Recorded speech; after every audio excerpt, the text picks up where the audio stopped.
Hey there, heroes! Welcome back to the channel, it's your pal, Chronos. Now, you've all been asking for this one, a mind-bending twist on our beloved Deku. What if he had light powers? I've got the popcorn ready, and I know you do too because today, we're diving deep into What If Deku Had Light Powers? The movie Part 1. And to all you out there, if you haven't already, hit that subscribe button, ring that notification bell, and let's brighten up this channel with some serious light power. Now, let the adventure begin. Izuku Midoriya was always a special child, always one who would help anyone in need no matter what. He had a strong sense of right and wrong, but there was just one small problem. Izuku Midoriya was the only boy in his class who hadn't manifested his quirk. While all his peers had manifested their own quirks, he was the only one who remained without a quirk.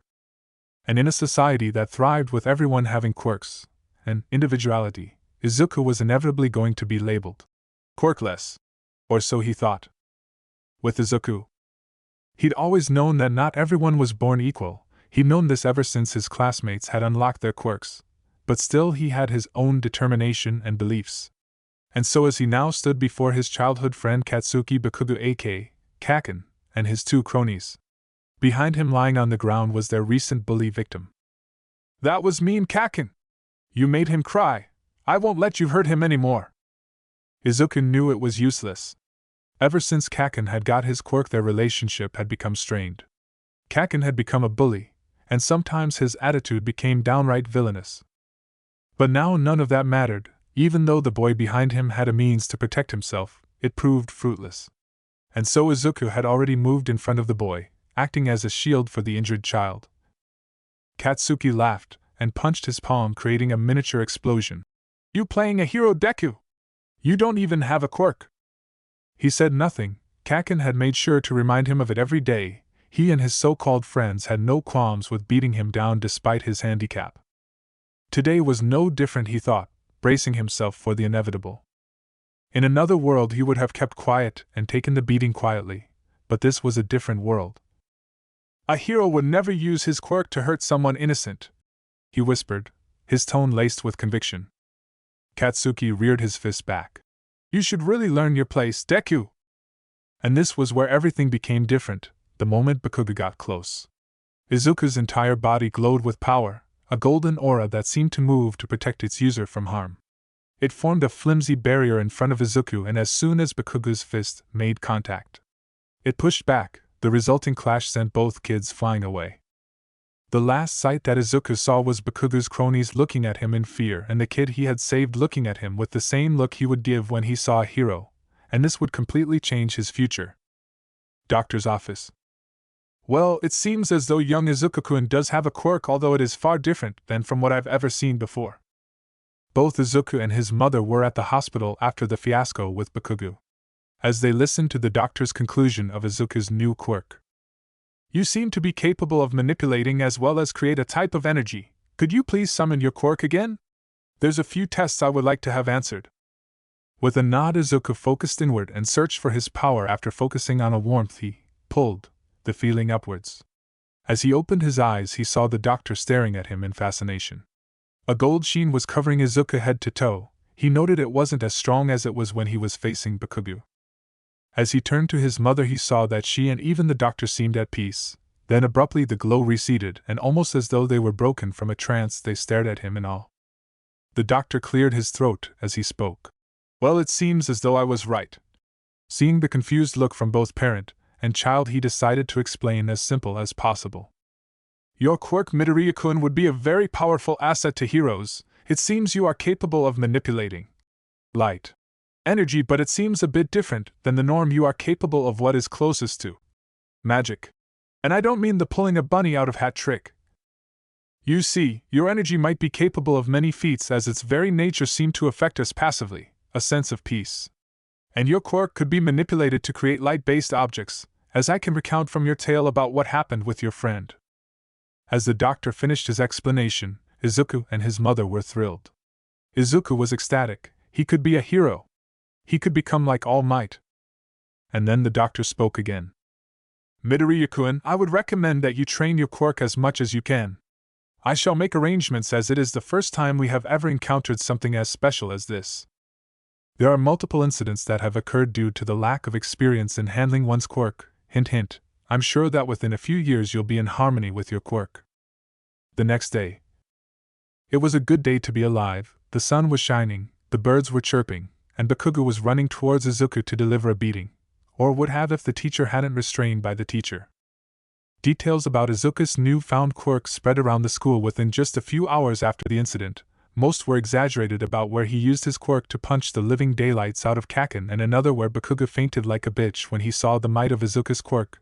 The last one served to be the reason as for why Bakugo was being a little ball of sunshine right now. The teacher, after he made sure that Bakugo was not out to kill Izuku, explained to the class that the rumors were highly exaggerated and that it was merely Izuku's quirk awakening that caused both him and Katsuki to become unconscious. The rest of the day went normally, well, as normal as a world where superheroes were considered normal.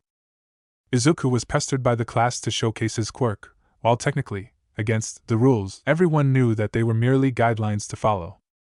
Taking a deep breath, Izuku willed the energy forward into his arm and made a small solid sphere the size of a ping-pong ball at most. And then he carefully made it move forward towards the class, and then he started changing its direction with an increasing ease, and then he started to change its shape, making it into a larger sphere until he clenched his fist, making the sphere pop out of existence in a flurry of sparks.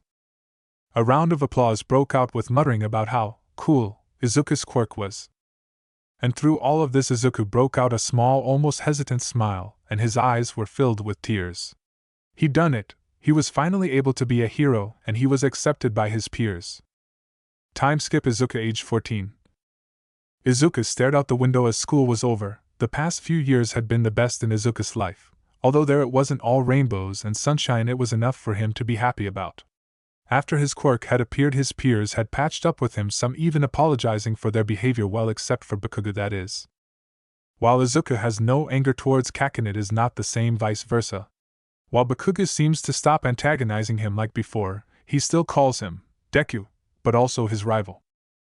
Izuku had gained a small reputation in his school. He had always disliked bullies, and so he had made it a point to try and curb the number of cases of bullying in school, and while he didn't actively go searching for trouble, it seemed as though trouble came searching for him. He always came in between the bullies and the victim. While he didn't hurt any of the bullies, he had never hesitated in defending both the victim and himself. This, of course, had set him at odds with Bakugo, but after a few clashes against him along with a lot of joint detentions, Bakugo had started to mellow down, and also he had curved in his temper. His train of thought was interrupted when he heard explosions ringing out in the field. Izuku let out a sigh as he got up and started to walk towards the sound of the explosions. He felt the familiar thumb of his energy just beneath his skin. His energy had of course become an integral part of his life. It had merged with his body, providing a network of energy. 1.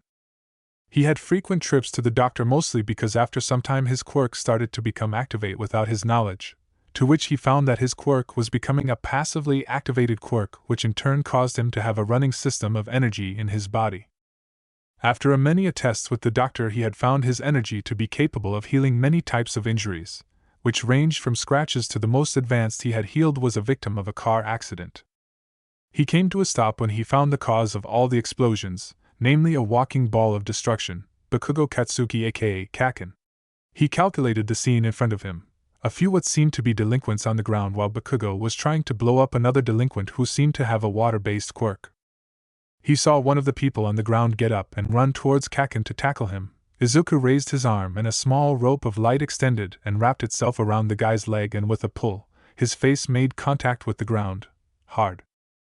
This seemed to gain the attention of Bakugo and his opponent, the former of who had a smirk on his face. Taking advantage of his distracted opponent, Bakugo put him down with a haymaker. Izuku, on the other hand, walked up to each person and healed the minor bruises and scratches most likely from the fight. By the time he was done, he saw Kaken waiting, for he and Bakugo were not best of friends as they used to be. They had a mutual respect for each other, and Izuku had always proven to Bakugo that he was on the same level as he was.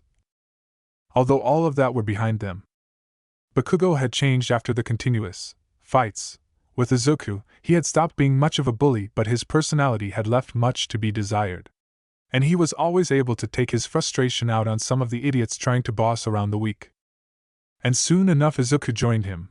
while Izuku was diplomatic and kept damage to a minimum while also making sure the proper measures were taken before, much like informing the teachers. Bakugo was a punch first, ask questions later type of approach person. The teachers had almost always turned a blind eye to the problems of these types, which was why they didn't get detentions most of the time. As they walked to the teacher's room, they had been thanked by said teacher where he left them and headed to where the Rouge students were being kept. Bakugo took this opportunity to speak. I had it under control, you didn't need to butt in. It lacked the heat and he was sure that Bakugo was just making small talk with him. Izuku raised an eyebrow but merely smirked and returned the friendly banter. Sure you did, I just didn't want to get called by the teacher because they caught you fighting. Because for some strange reason, they think we always have a hand in everything. Who cares what they think, they're literally sheep, Bakugo replied with a scoff. While Izuku didn't like how Bakugo put it, he knew that it was true. It was a sad fact. Are you applying for the UA? The question was sudden and abrupt. Izuku stared at Kaken, who was staring at him unflinching. It was no secret that Bakugo was applying for UA and Izuku also plans of doing the same. Yeah, I've done the mock tests. And we both know that UA is the best, Mom says the same. Bakugo said nothing and with a nod he left Izuku to his own devices. Izuku stared at the retreating form of his friend and let his feet take him to the hospital where he was gonna having his appointment with the doctor, as well as continue his internship under him. Due to the various effects with his quirk, he had regular contact with the doctor. His mother at the beginning had made it a point to visit the doctor every time Izuku had experienced problems, or any time his quirk acted out.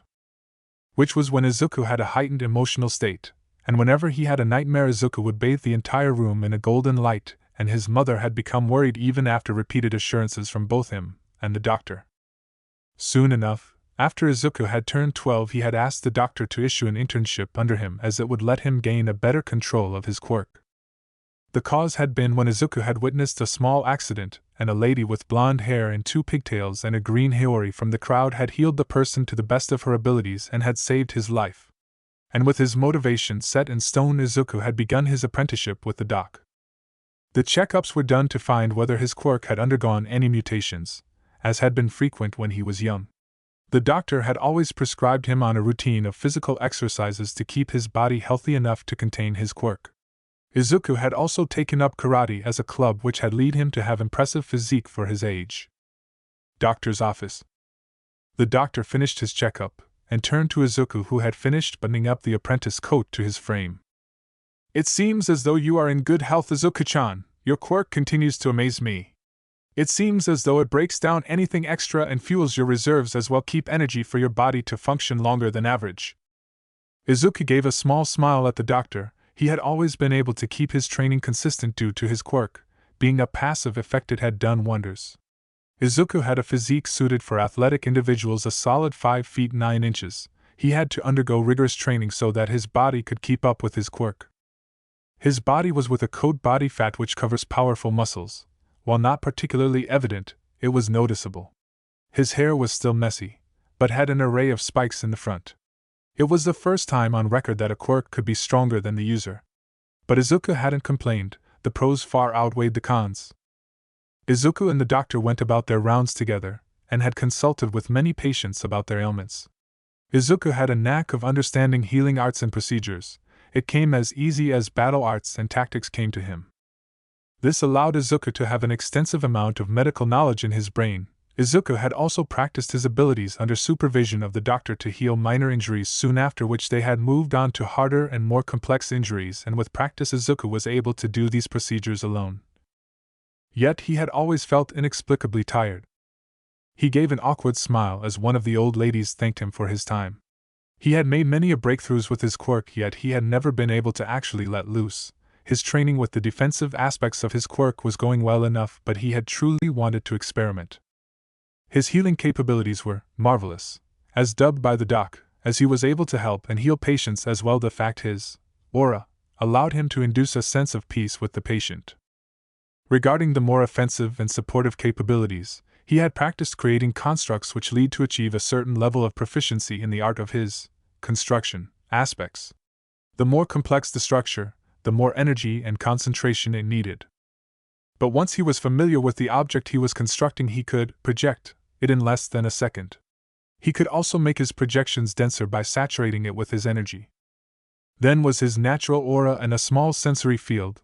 His aura had helped him in calming down patients, and of such, whereas his sensory field, when actively used, can give him a rough idea on his surroundings, such as the number of people as well other details. And then was his favorite, augmentation. He could in a sense augment limbs with his energy, allowing him a great array of abilities, increase of strength, speed, reinforcement, as well as an all-around battle upgrade. He was brought back to reality when the doctor bonked him on the head while berating him for scaring the patients with his muttering. The next day was the final day he had in school, after which they would enroll in academies to pursue their dream of becoming heroes. The next day, as Izuku sat in his classmates around him were all excited as they waited for their teacher to get in the classroom. As the teacher entered, he told them all to settle down. After which he gave them all a heartfelt farewell and wishing them all the best of luck, as well as telling that he believes in all of them. Although one Katsuki Bakugo smirked and decided to have some fun. "Hey, teach! Don't lump me together with these extras!" As the rest of the class realized that they were all insulted, an uproar rose within them, causing most of them to get out of their seats, waiting to fight Bakugo. The blonde had a savage grin as he stood on his desk, miniature explosions appearing on his palms, showing that he was ready to fight as well. He shouted at them, "Oh please, as if your pathetic quirks could match up to mine. Oh yeah, you're enrolling to UA High, right, Bakugo?" He still had his grin as he pointed to the sky, and shouted to everyone around him, "That's right!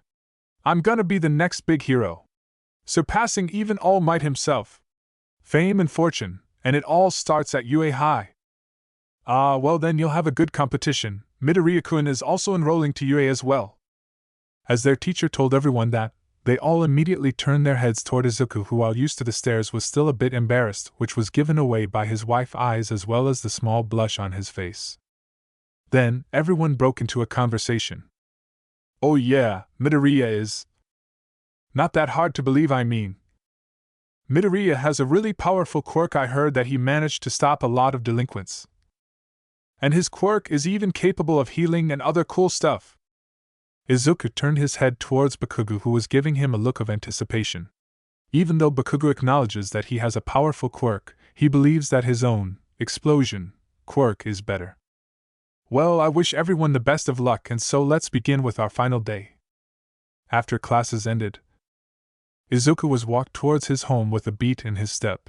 After bidding farewell to all his classmates, he left in a hurry to meet his mom, as he had promised to help her cook today. He took a left and reached the tunnel that would let him reach his home faster. Suddenly he felt his sensory abilities warn him, and so he subconsciously augmented his limbs and jumped to the side, and the place where he was just a moment ago was immediately covered by a sludge that seemed to take shape. "I didn't expect you to dodge that one, kid. I won't hurt you much if you stay still now. I have a rather troublesome shadow that's following me." And with that, the sludge man shot forward to capture Izuku, who was frozen in his place at the sudden shift in his day.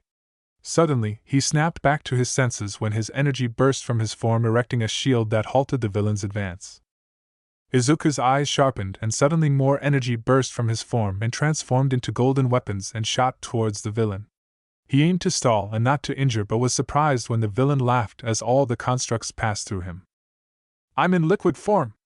Nothing you do can affect me!" And with a bellow, the villain shifted to become a tidal wave, completely trapping Izuku within him. Then the sludge villain started to possess Izuku's body, who retaliated with all his power. A bright light erupted from his frame, slowly fighting the sludge from his body. The villain was surprised before it redoubled its efforts. "This power, it's incredible to be capable of putting up such a fight." Izuku's airway was suddenly blocked, causing a sharp pain as well as even greater panic. Izuku tried to pull his hands away but was met with no other change to his situation. He then called his quirk to the surface and tried, as futile as it was, to fight the villain. His quirk rushed to fill the demand, solidifying itself to rise to the demand. Izuku concentrated harder and poured all his energy to force the opponent to pull away. The brightness from Izuku's quirk blinded the villain, and the energy seemed to heat up further, preventing the villain to come close. As the villain was finally forced to let Izuku go, he sneered as he attempted to intimidate Izuku, only to see a sight that stopped him cold. Izuku's body was covered with a gold aura. His normal green eyes had been replaced by golden orbs of light that shone with power. But before Izuku could move, the aura receded, leaving Izuku powerless and on the verge of unconsciousness. The villain stared at Izuku, before his expression changed to a twisted smile. Yes. With that power I will defeat him. With that he was about to pounce on Izuku, only to stop by a sudden voice. You won't do anything, why? Because I am here.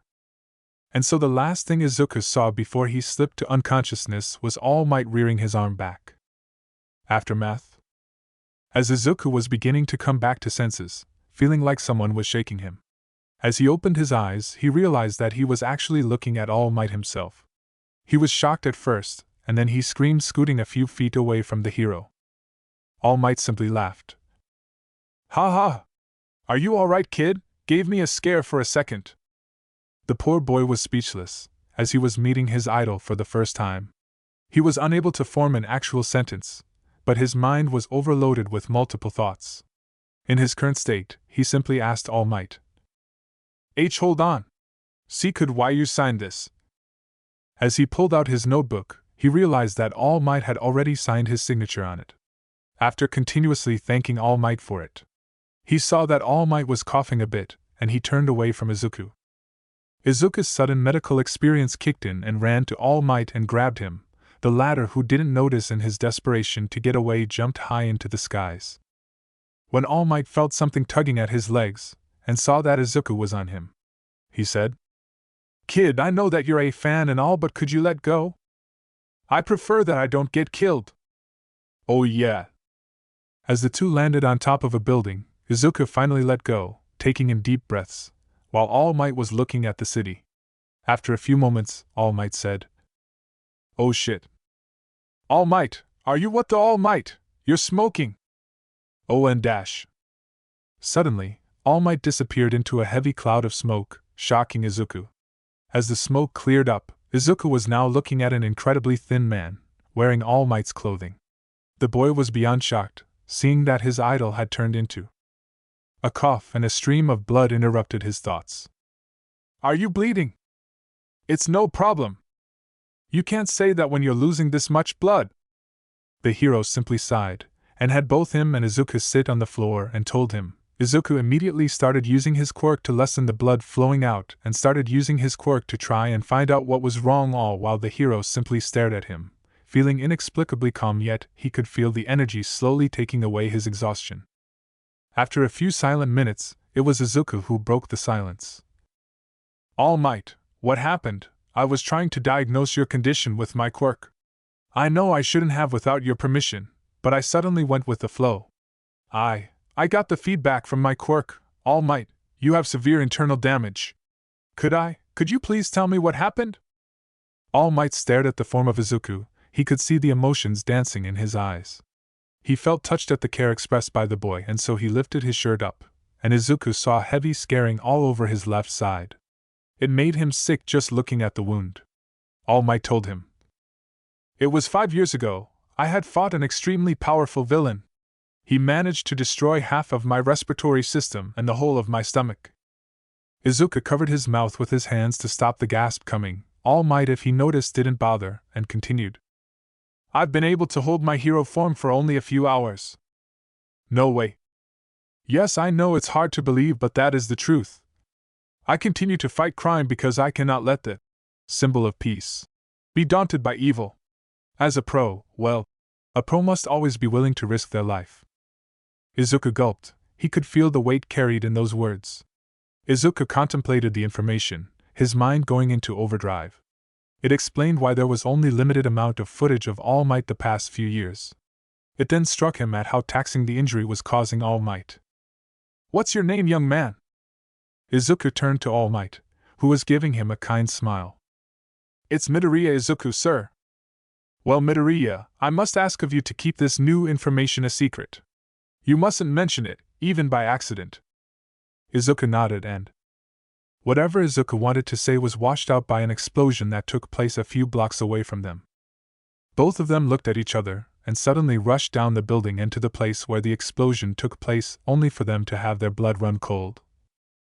In the middle of the debris and fire was the same villain that All Might had fought, and its newest victim. Oh no! Kaken! A few minutes earlier, Katsuki Bakugo wasn't having a very good day. He was out minding his business and planned on going to the arcade, then suddenly he got attacked by a sentient blob of sewage. You have quite the quirk, don't you? The sewage asked as he wrapped his body over Katsuki. In response, Katsuki let out another explosion, causing more collateral damage. Very nice! With your body I'll be able to beat All Might and that other kid! Katsuki in retaliation continued using his quirk on their surroundings. Kid, calm down! One of the heroes trying to help him called out. With all of your explosions I can't get near enough to help you. The hero, Kamui Woods, looked to the other heroes for help. I'd got my hands full, these fires are a bigger problem, there are still civilians in those buildings. Backdraft, the firefighter hero, called out over the noise. Someone else needs to go. I can't get in there, there's not enough space for me. Empty Lady replied. Izuku, who was close to having a breakdown, ran to the front of the crowd, leaving All Might on his own. Izuku watched the chaos and was filled with guilt and dread. He looked to Kamui Woods and asked, Why? Why won't you help him? Why won't you save him? He asked faintly. He needs help. How is this so hard to understand? Wood and fire do not mix, kid. We have to wait for a hero with a suitable quirk to come. Izuku's eyes went back to Bakugo, who was getting desperate. He could understand what Bakugo was feeling. Izuku was consciously fighting his desire to abandon all reason and rush into the fight. Suddenly he heard the talk of the crowd. I wonder why All Might isn't here. I mean, he was chasing after this guy, wasn't he? All Might is here? Really? Yeah, I saw him chase that sludge guy. Where the hell is he?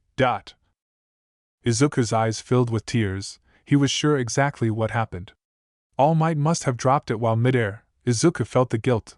It was because of him. And that was what broke the camel's back. Izuku let out a scream as a golden shroud of energy covered him. His body had already moved before his brain could process what he was doing.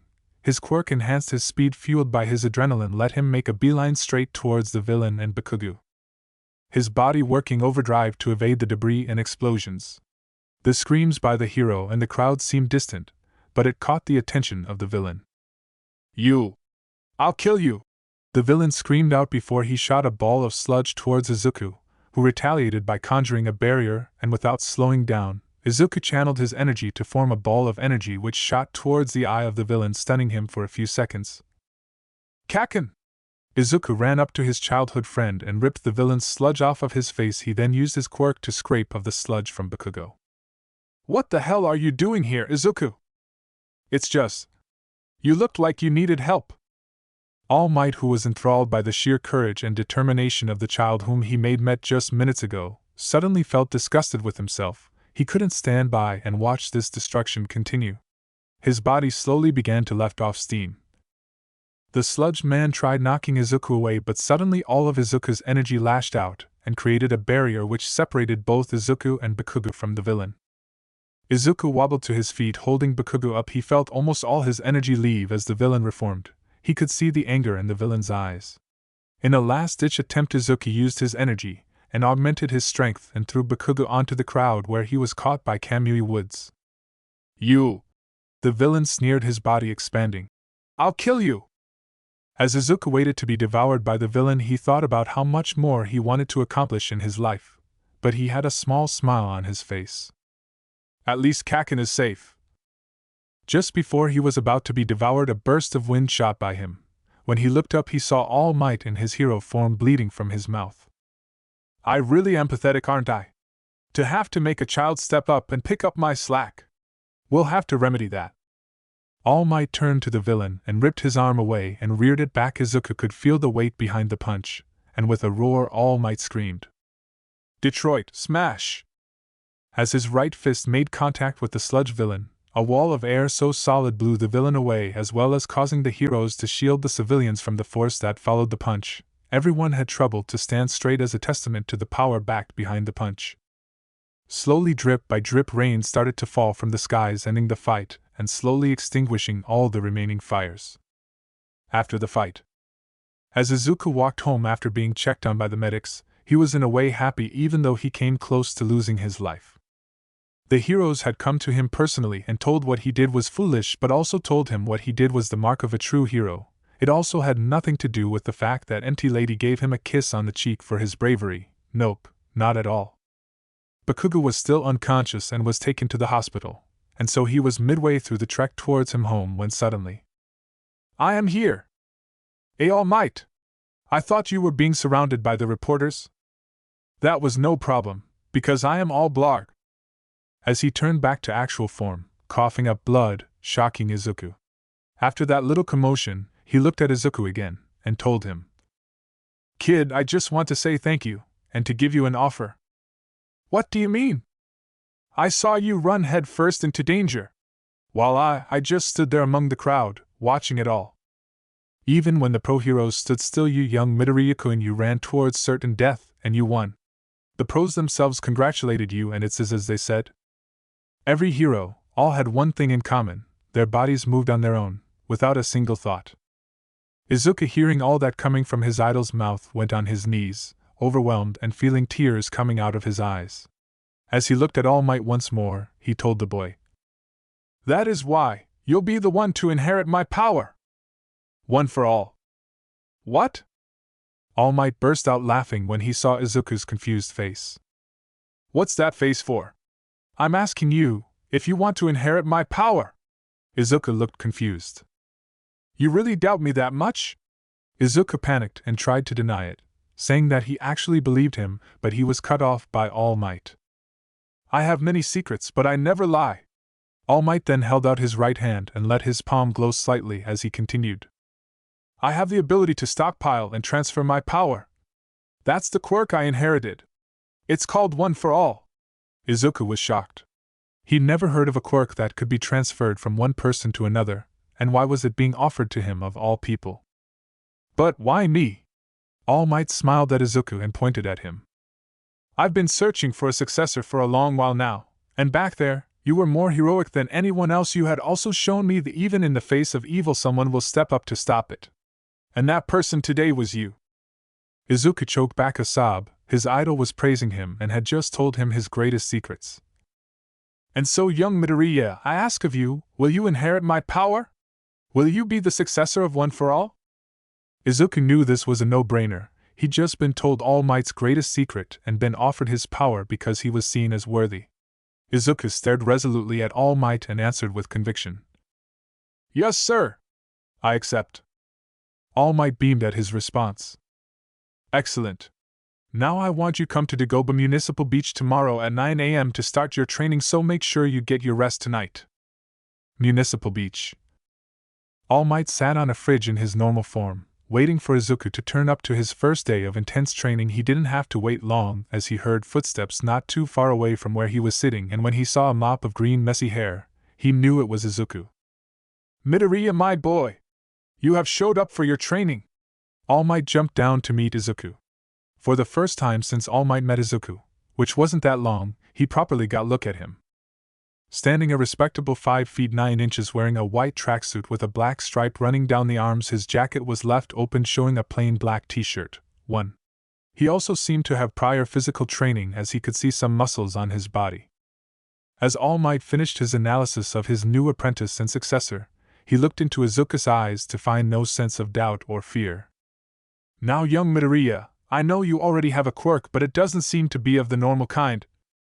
At this, All Might received a nod from Izuku, to which he continued, "I will change your training regime after you tell me what your quirk is and how well you can use it." Izuku took a deep breath to calm himself, after which he described his quirk, which he had named as Ether, on the insistence of both his mother and the doctor. He explained the different aspects of his quirk, how it could be used to construct objects of light, healing capabilities, the passive effects such as a sensory field, aura, as well as passive regeneration, and of course the ability to augment himself. He then sighed when it came to a problem he could not overcome so far. "When I try healing people or try to push myself to go further, all I do is end up exhausting myself. While my stamina and my energy reserves increase, they still lack power." To prove this, Izuku created a dagger of light and threw it at the fridge All Might had sat on. The moment it hit, the dagger went in a few inches before dispersing. When he turned to All Might, he saw him in deep thought. After a few seconds of silence, All Might turned to Izuku and told him. While I may not have understood the problem entirely, young Midoriya, what is it you feel when you use your quirk? Izuku was silent for a moment. What did he feel? Thinking back on it, he always felt at peace, like he was wrapped a warm blanket. When Izuku explained this to All Might, he received a nod in return. I see. While what I say may feel out of place, when I use one for all, I don't know how to explain it well, but I clench my butt while pour all my heart into the attack and yell from the depths in my heart, smash! As All Might did a punching pose, Izuku had already started muttering to himself. Considering that both mine and All Might's quirks are different than the norm, does that mean I have to find out a suitable position or a phrase for powering up my quirk? But since my quirk has multiple uses like healing and then there's manipulating my energy, what if they all have different positions? What if they have lengthy activation periods? Would I be able to do so in combat? What if dash? Izuku was cut short by a small chop to the head by All Might. Izuku looked to All Might, clutching his head before he looked a bit sheepish. While it is good to analyze your quirk, you must now train your body to become the perfect vessel for my quirk. If not, you will not be able to use my quirk safely. Hearing this, Izuku was surprised. It makes sense, I guess. My quirk is similar. It's too powerful for my body, and sometimes it acts out and mutates itself to suit myself better. All Might was surprised but was now worried, as they had no idea if the introduction of one for all would kill Izuku. He decided it would be better if they consulted with someone first. Now your training is simple. Clear this beach of all the junk within 10 months. While doing so, make use of your quirk and your body corresponding to the situation. I saw that you were able to augment your strength with your quirk during the incident with the other villain. At this, Izuku shudders a bit. In a way, one for all is similar yet far more potent. But now, young Midoriya, we start your training to become the next symbol of peace. And thus started Izuku's extensive training for succeeding his predecessor. Time skip 2 months. The past 2 months were absolutely brutal. The endless cycle of wake up, eat, train, eat, sleep became a ritual for Izuku. He became more fit and his body seemed more compact, and his progress was outstanding. Izuku, when not training with All Might, he spent his time working on his quirk, where he had a few discoveries. Since he lacked power and got exhausted very easily, after a series of soul-searching by meditation, a lot of kabuki poses, and followed by countless hours of work, he made a breakthrough. Which is also why he is dancing around like a nut job. All Might was a bit peeved on how his successor was acting and decided to intervene to preserve both their sanities. Young Midoriya, what seems to have brought you into such a happy state? As soon as Izuku heard All Might's voice, he stopped cold in his tracks, which was in the middle of a slightly complex dance move. As Izuku crashed, he was almost immediately in front of All Might, seemingly uninjured. I did it, All Might! I finally understood how my quirk works. Okay, these next 3 paragraphs are an info dump. So skip them if you want. Basically, he figured out that he has to invoke the concept and use words as a trigger for powering the spell. And as if to show his breakthrough, Izuku summoned a similar energy knife. He showed the first, although the speed it took was quite less, and then when Izuku threw it at another fridge. And much to All Might's shock, the knife cut through the fridge and exited out the back before dispersing. Well, how did young Midoriya, it hasn't even been 5 months, how did you get to this level already? Blushing a bit from the praise his idol was giving, Izuku reverted to muttering and stuttering out broken sentences until a quick chop by All Might stopped him. As Izuku took a deep breath, he started. Well, after you told me how you activated one for all, I tried a lot of different ways to do the same until, well, instead of forcing it to happen, I did what I thought was natural. Well, that took some time too. What I just demonstrated was a week worth of training. So what is it that you did? Well, I found that my energy is easy to control, so manipulation was pretty simple. When I tried to focus on what I wanted it to do, it was pretty much smooth road from there. Like for the knife, I summoned it with the shape in mind and then invoked the concept of pierce. And well, there you have it. But then again, just doing that also caused a few more problems. My control is shot to hell. After that success, I tried invoking the concept of awakening, and while doing that caused me to gain more power, it ruined my control. All Might suddenly shifted to his buff form. Young Midoriya, you have far exceeded my expectations, and to think we've only scratched the surface of your potential. This has got me fired, you dash. And then he reverted back to his original form, coughing up some blood. Well then, I'll have to up your training again, seeing as we have lots to improve. Izuku, overcome with happiness, ran to All Might and hugged him. Thank you, All Might. Call me Toshinori, young Midoriya. Time skip 5 months. When All Might first saw the beach, he was astounded. The clear water and the shores without any junk, and to top it all off, he saw his successor swimming in the ocean, training his body to the maximum.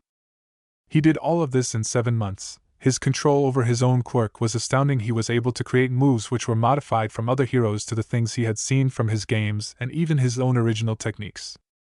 He was brought out of his thoughts when Izuku walked towards him for the next phase of his training. All Might suddenly shifted to his buff form and stood in front of Izuku, his face glowing with pride. Young Midoriya, never had I expected you to reach this level in so little time. You have proved to me that I was indeed correct in choosing you as my successor. Izuku all the while had a goofy grin on his face, knowing that he had made his idol proud. All Might plucked one of the hairs from his head and held it in front of Izuku. He had consulted with multiple specialists in the field of quirks, and all of them had given him the go after he and Izuku had visited them multiple times. Take this to heart, Izuku. You earned this power fair and square. Izuku felt nothing but determination flowing throughout his whole body. That was until he heard 3 words from All Might that turned all that overflowing determination into pure confusion. Now eat this! All Might boomed, referring to the long blonde strand of hair in his hand. Huh! You need to eat this so that you gain my DNA for you to use one for all. This is not exactly how I thought this would go, Izuku said to himself as he took the hair from All Might and stared at it for a couple seconds before putting it in his mouth and swallowing the hair with a big gulp. I ate the hair, but I don't feel any different, Izuku stated as he looked around his body to look for any changes. Of course not. You need time to digest it. Now, young Midoriya, we shall move to combat. Wait, what? No. I'm not ready for combat. We haven't even used one for all. What if there were repercussions with my quirk and dash? He was cut off when Toshinori said. Young Midoriya, I went combat simulation. Oh, but where do we go, sensei? I'm glad you asked, young Midoriya. We are going to a training ground beside UA campus. Izuku went wide-eyed. He would get to train near the UA campus. But suddenly he asked All Might. Is that allowed? I mean, wouldn't it be favoritism towards me, since others are not allowed to use their quirks outside tests and all? All Might stared at Izuku before a small smile of pride broke out on his face. You still think of others even when you are a chance most would take without hesitation. I have truly chosen a worthy successor. Izuku blushed a bit at the praise. But worry not, young Midoriya. There is a reason as to why I am suggesting this. While others have had their quirks since childhood, they will have an instinctive grasp over it, much like you with your other quirk. But since you now have one for all with you, you will not have those instincts yet, and you have seen what I am capable of, haven't you?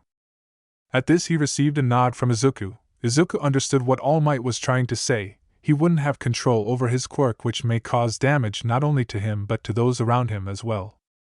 Let's go, sensei! UA Underground Training Facility. As they reached the training ground, he saw 2 individuals that made him stop in his tracks. Recovery Girl and the Principal Nizu. As soon as he was about to pass out from the excitement and fear, the principal spoke. Toshinori-kun, is this your successor? Yes, Principal. Allow me to introduce Midoriya Izuku, the successor of One for All. It's very nice to meet you, Principal Nizu, sir. The principal stared at Izuku, before finally making eye contact. I can see why he chose you, your eyes, it's the same fire he had. Please, Izuku-kun, there is no need to fear. I was here to see young Toshinori and you before I leave. Please use this ground to your fitting. With that, Principal Nizu left, waving at them cheerfully. So Izuku, step into the middle of the training ground and hit the dummy while channeling One for All. There will be some knockback. So brace yourself. With that, both Toshinori and Recovery Girl stood to the side as Izuku went in front of the dummy. He took a deep breath and reared his fist before punching it with as much strength he could muster, yelling in the process, and while the punch was powerful, he couldn't seem to channel any of One for All's power in it. Izuku looked at his hand a little sad, seeing that he couldn't muster the extra power, but before he could apologize, All Might spoke once again. Don't worry about it, young Midoriya, it is alright, failed the first time. Your body hasn't adjusted itself to One for All. But remember what I said, clench your butt while pouring all your heart into the attack and yell from the depths in your heart, smash! So put everything I can into the punch. Right, I can do this. Izuku murmured to himself as he prepared himself once more, pulling his arm back and closed his eyes in concentration and searching for the spark, when suddenly he felt it. He grasped the feeling before opening his eyes and yelling at the top his lungs. Smayawayawash! Izuku's fist covered in a red aura with lightning made contact with the dummy, sending it flying backwards and creating a huge crash as the dummy had caved in on itself and broke to splinters from the sheer power of Izuku's punch. Grinning like he was a kid at a candy store, Izuku tried raising both his arms in the air, but only felt one go up and then felt a large throb of pain in his right one. Izuku immediately went pale and tears began to form in the corners of his eyes as he clutched his shoulder, falling to his knees and screaming as agonizing pain that he could now feel shooting up and down his arm as it limply hung to his side, somehow bare as the cloth had ripped off in the punch. Recovery Girl and Toshinori ran towards Izuku, but when they reached halfway through, Izuku's arm was covered in a golden aura much more potent than what Izuku and Toshinori were used to, while Recovery Girl stared in awe. Once the glow subsided, the arm was seen to be in a better state than before, but was still not completely healed. Recovery Girl soon reached Izuku and assessed the damage before using her quirk to heal the remaining damage. Interesting. Midoriya-chan, your quirk seems to be very powerful. It sensed that you were injured and it thus tried its best to heal you, and it did in a sense, but it seems that it depends on your own will and knowledge for it to work. The arm was healed and was in a sense reinforced, and it seems to be doing the same to your body, all but at a very slow pace. Does that mean that I'll be immune to the knockback? Izuku asked hopefully. In response, Recovery Girl gave a hearty laugh. Oh no dear, nothing that godlike. It is just that your quirk is trying to get you used to it better. While I can assure you if you try something like this again, your arm will still feel the knockback, but maybe at a lesser extent to this, maybe around 4% less. Although this could work for you, as you can now train your quirk to heal yourself and not just your manipulation, as Toshinori-kun told me while we were there. And then with a nod started Izuku's last leg of training before the UA exams. Time skipped one day prior to UA exams. Izuku woke up to the beeping of his alarm, which showed that it was 8 a.m. All Might had told him to rest yesterday and today so as to not burn out.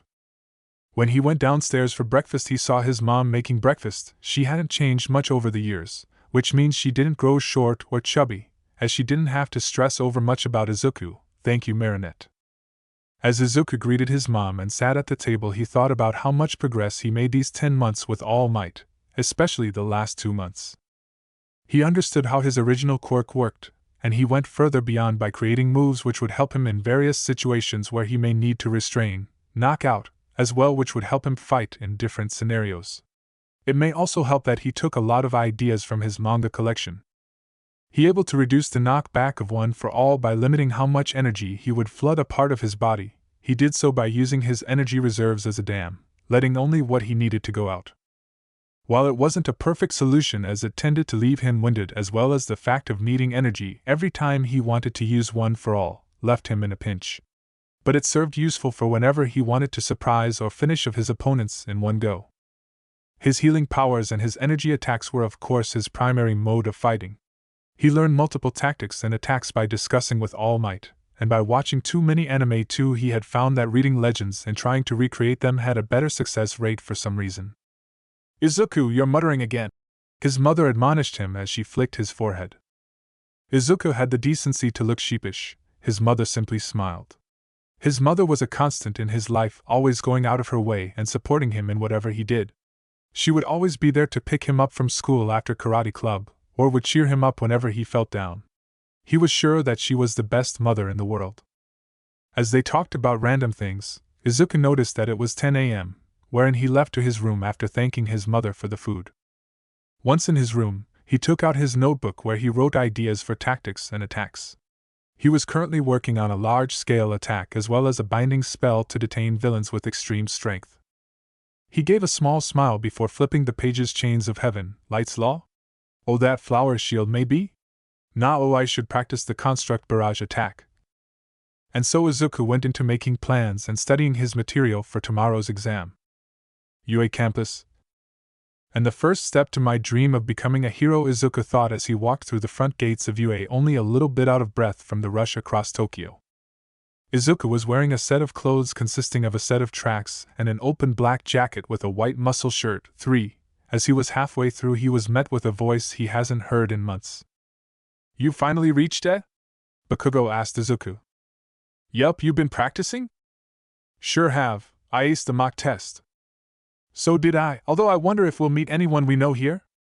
I doubt it. Anyway, I wanted to tell you something, prove that you're my equal, Izuku. I want people around me to make me stronger, not pull me down. With that he left, leaving a wide-eyed Izuku staring at his retreating back.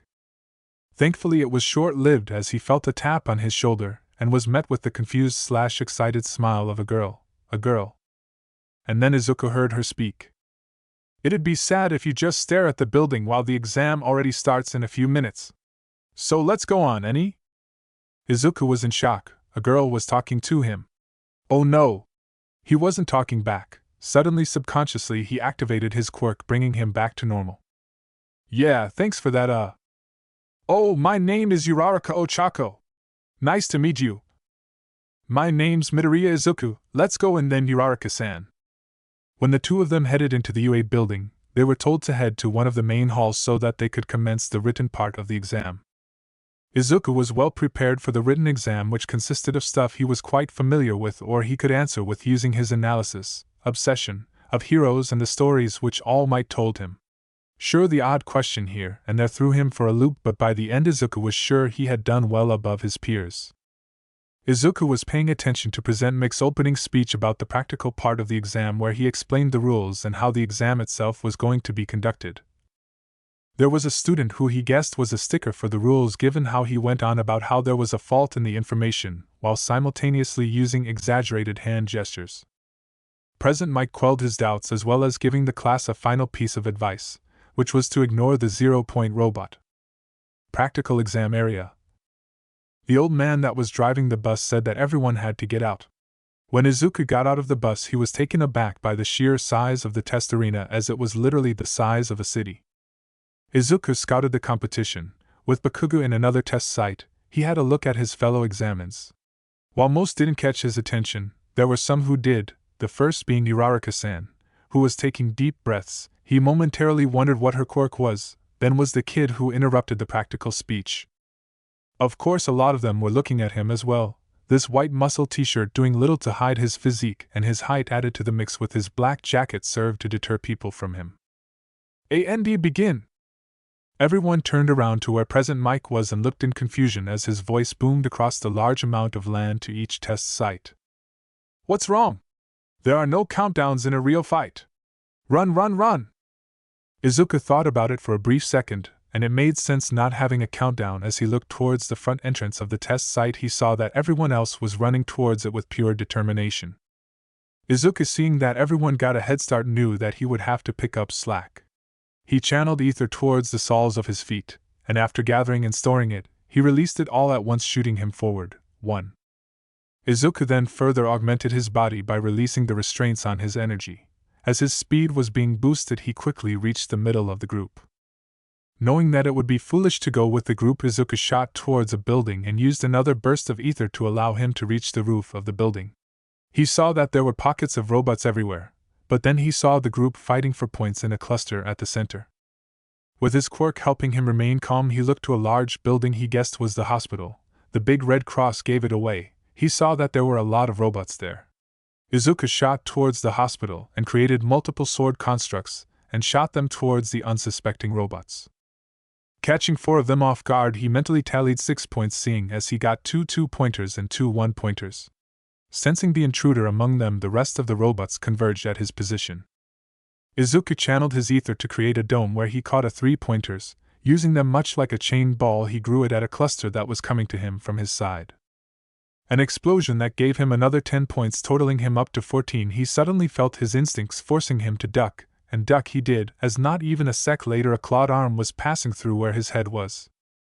Izuku charged his fist with one for all while ether swirled around his arm, seemingly encasing in a cushion of energy. He hit the robot hard enough for it shoot backwards, totaling other robots unfortunate enough to get caught in its path and open up an escape route for him. His arm, while not useless, felt numb, and saw that his knuckles were bleeding. His ether was already fixing the minor damage, too. Izuku used his ether and burst through before his path closed up, and not even a moment later did the remaining robots, which seemed to be around 13, to chase after him. He looked to the side and saw some of the examinees coming closer to his position. While he wanted to conserve his energy in case someone needed help or to heal an injured examinee, it seemed as though he'll have to take care of these robots first. He turned to the robots and his body was suddenly glowing with energy.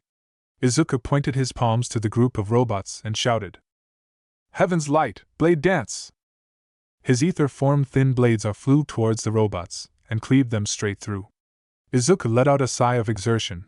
While powerful than most of his constructs, it took a lot out of him. As he turned around, he saw a person hunched over holding his stomach. Izuku ran to check up on him. "Hey!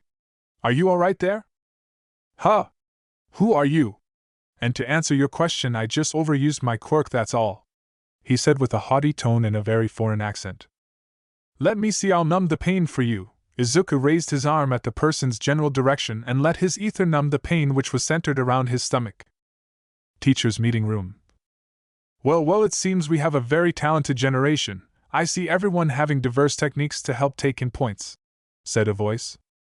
Yes, I agree. Whether it was keeping a calm in this chaos, speed, or overwhelming strength, they are surely showing their worth, replied another.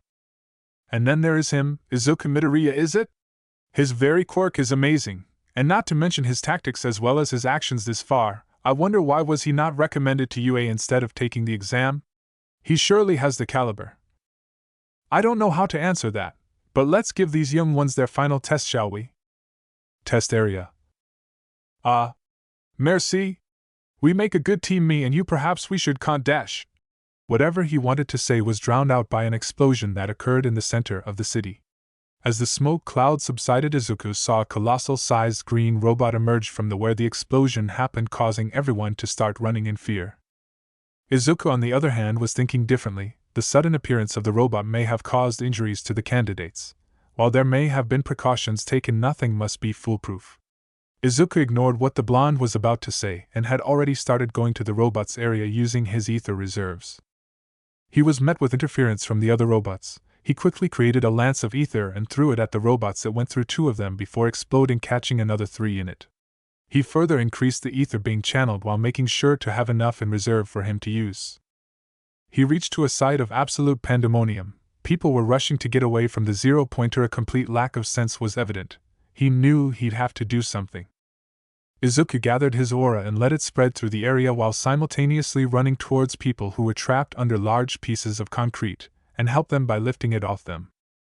He used his strength to break through the incoming debris, which clearly became taxing in his body. The others stared in awe at the maelstrom of energy that encased Izuku.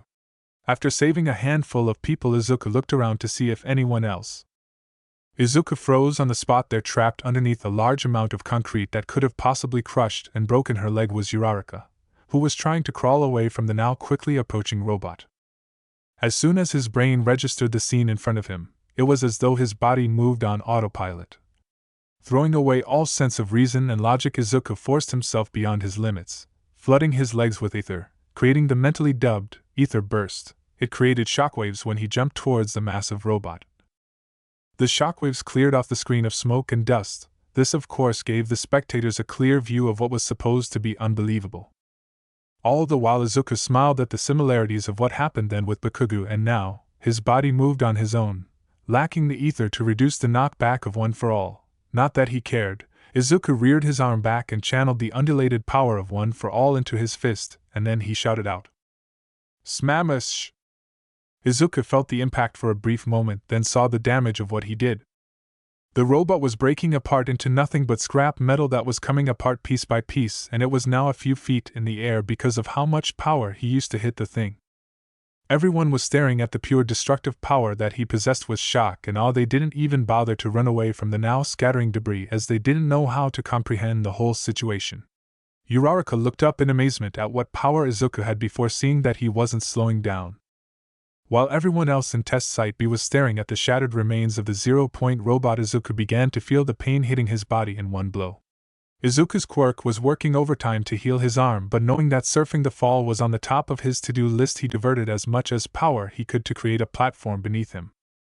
As the pain slowly faded, Izuku was able to concentrate better, and was able to create a small platform beneath him, yet his descent speed was still too much. He spotted Uraraka running towards where he was going to land with a slightly awkward movement in her leg. She then jumped onto a bit of destroyed robot, and gave it a touch with all 5 of her fingers, making it float, and waited for Izuku to fall to a point where she could touch him. Izuku could see what she was planning and extended his left arm toward her, and just as they were about 20 feet above the ground did their hands make contact. But a small miscalculation on Izuku's part caused him not let go of her, and one thing led to another, and he began to hover a couple feet above the floor on his platform, holding Uraraka bridal style with his half-healed hands. Of course, he couldn't feel the weight because of what he supposed was Uraraka's quirk. Our release. With that one word and a hand gesture from Uraraka, Izuku felt the weight on his and pain shot up, but he refused to scream out. Izuku gently let Uraraka down on his platform before lowering them to the floor.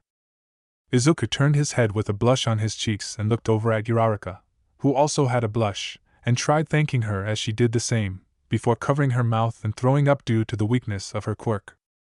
It's all over! Those 3 words filled Izuku with relief and a touch of nervousness. He was sure he got at least 45 points, and he was happy with himself for being able to save people like a true hero. Izuku felt his ether fixing his arm before he shifted to try and heal Uraraka's leg. Izuku didn't pick up on the large crowd gathering around him and talking about the power he just displayed. Holy shit, did you see that? It'd be better to ask who didn't see that. This kid must have a monstrous quirk. I still can't believe what I saw. And look, he's even able to heal other people as well. While people were still in awe over Izuku's performance, Recovery Girl made herself known as she started healing others before getting to Izuku. Izuku-chan, let me handle the rest, would you?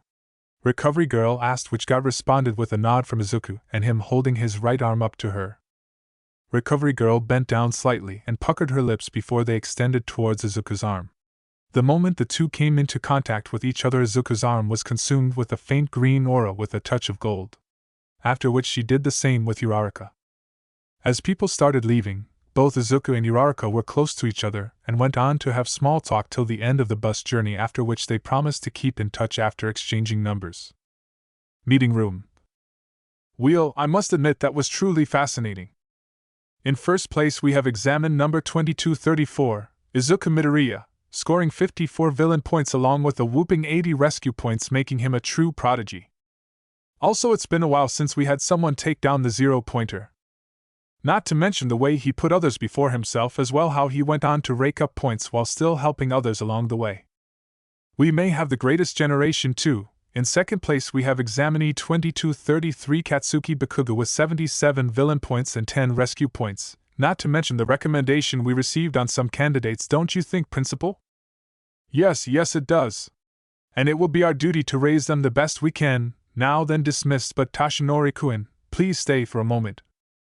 As one by one the people filed out, Toshinori kept a perfect poker face. It wasn't until the last person left did a smile that threatened to split his face come out. I truly am proud to have met Izuku, and not to mention the fact he will surely be the next symbol of peace. He had the instincts better than a pro hero, and that's saying something, isn't it, Principal? I agree with you, but we must make sure he is ready for all that he will face in his life. Train him well, he will be the one leading us to a better future. With Izuku. 1 week went by after the day of the UA entrance exam, and Izuku had been a bit nervous while he was happy with what happened. All Might hadn't contacted him. The whole week was eventful. He and Uraraka spent time training at the beach or just talking to each other, which also extended to texting each other. He was happy that he found a good friend in Uraraka. He had also worked out some moves and even talked about it with her. But suddenly his mind went back to his sensei. Nothing for an entire week. I wonder why. Is he caught up in work, or is it, oh God, did I not get in? Know that, oh God. IDN dash. Izuku's thoughts were cut off by the sound of loud approaching footsteps as his mother burst into the room holding what seemed to be an envelope, while exclaiming, Izuku! It's here! The letter, it's really here! He didn't know how to react. Izuku stared at the letter with a completely blank expression. His mind was torn. Was he gonna get in? Did he fail?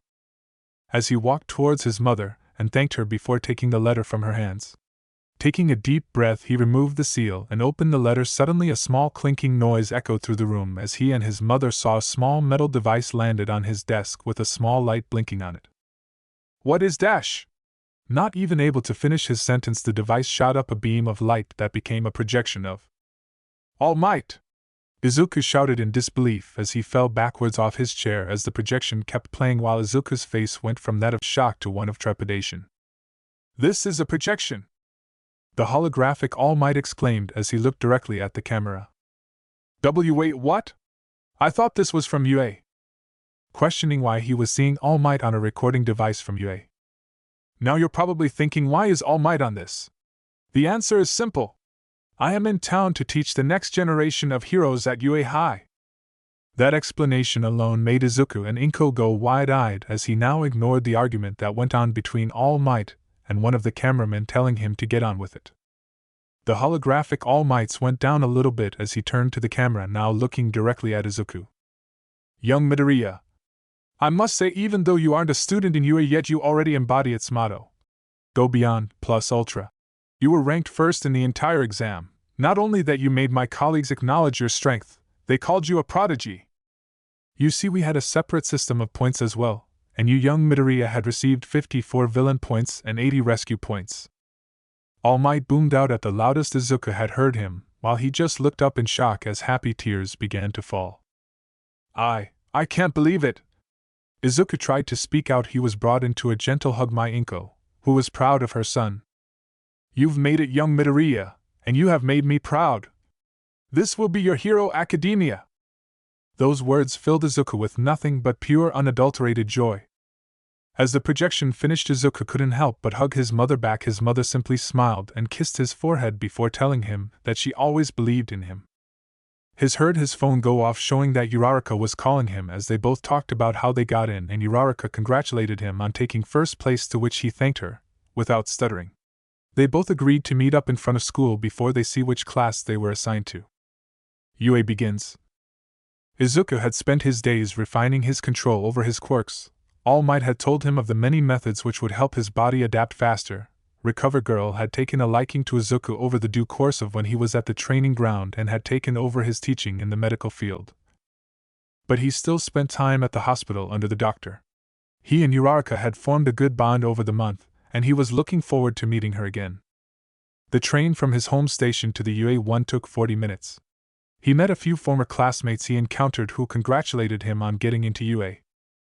When he reached the gates, he saw Uraraka waving at him. He waved back, and once they were near each other, Izuku and Uraraka exchanged greetings before finding out that they'd been assigned to the same class. Izuku led Uraraka to the door for Class 1A as he already knew most of the layout of the school. He opened the door to find a squabble between two of his classmates.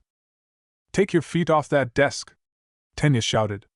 Izuku glanced over and sighed at the form of Katsuki, leaning back with his shoes rubbing into the desk. "Your actions are insulting not only to those who have come before us but also to the excellent craftsman who made that desk." Katsuki snorted. "Shut it. What middle school did you go to where they stuck a massive stick up your ass?" "I went to Sumai Academy and my name is Ida Tenya." "Sumai?" Katsuki's feet fell from his desk and he leaned forward. "Get out of my face, you stuck-up elitist, before I blow you to bits. You dare threaten a fellow student? You should be expelled immediately." Katsuki snorted. His eyes drifted from Tenya and Izuku's side as they fell on him. "So you're here too, Izuku?" Morning to you too, Kaken." Izuku felt everyone's eyes turn to him, and a small blush took to his face. "Good morning, my name is Ida Tenya, I hope we can get along," he said while he marched over. "Nice to meet you, Ida-kun, my name is Izuku Midoriya, I hope we get along too," I replied. "My name is Ochako Uraraka, I hope we have a nice time together," said Ochako, who introduced herself. "I must admit, Midoriya-san, to think you understood the true meaning of the test and along with the monstrous strength you had displayed in the practical exam had actually left me feeling lacking. Although I am curious as to why you hadn't been recommended." This got the attention of everyone, especially two students. Ida was cut off from continuing his speech by the arrival of a sleeping bag. "If you're here to socialize, then get out." A deep and bored voice spoke from behind them. Izuku looked over his shoulder to see a man in a sleeping bag with tired eyes as he maneuvered his arm and started drinking from a juice carton. The class just went silent at that before the man stood up and got out of his sleeping bag. He looked at all the students with uninterested eyes before holding out a blue tracksuit. Take one, go to the changing rooms down the hall and to the left, then meet me out back. I'm also your homeroom teacher Aizawa Shoyuda, nice to meet you, Aizawa said in a bored tone, throwing a box of the tracksuits in front of them. Izuku tried to get a baggy tracksuit, but it ended up in failure as they had their tags written on them. After changing, they all assembled in the outdoor training ground. Today we're testing your quirks, more specifically the limits of your quirks. Aizawa spoke in a dull tone as he was met with a little resistance. But he carried on, ignoring the complaints. We'll be using the standard gym test you should have done in middle school as the test. Now we'll need an example of the top scoring student. Izuku, step forward, Aizawa stated, indicating for him to step forward. As Izuku stepped forward, he was handed a softball. Use your quirk and throw this as hard as you can. Izuku was suddenly nervous. He knew that he could get isolated by his peers. He had been lucky to gain his quirk when he did, and if he made it look as though he was above them, Izuku would be made an outcast, and so he made up his mind and decided only augmenting his body and not use one for all or use the max of his ether. Murmurs broke out on how Izuku's practicals went, while Bakugo looked on with interest along with 4 others. Izuku stepped forward into the circle and had the ball in hand before throwing it with the help of his quirk, sending it flying through the air before a few seconds later Aizawa showed on his device that he threw it 710.64 meters. This caused multiple eyes to narrow. Considering his entrance exam, Izuku sweated, even holding back he received this much of a score. Okay, first event. 50-meter dash, but before that, Izuku to me, Aizawa stated while gesturing the others towards a 50-meter track. Midoriya, care to explain to me why you are holding back? We both know what you are capable of. When you trained here at UA Underground, you were capable of destroying dummies that have withstood attacks for years. This test is for you to understand your absolute limits of your quirk, and the fact you don't want to even do that is insulting, and goes against what UA stands for, remember.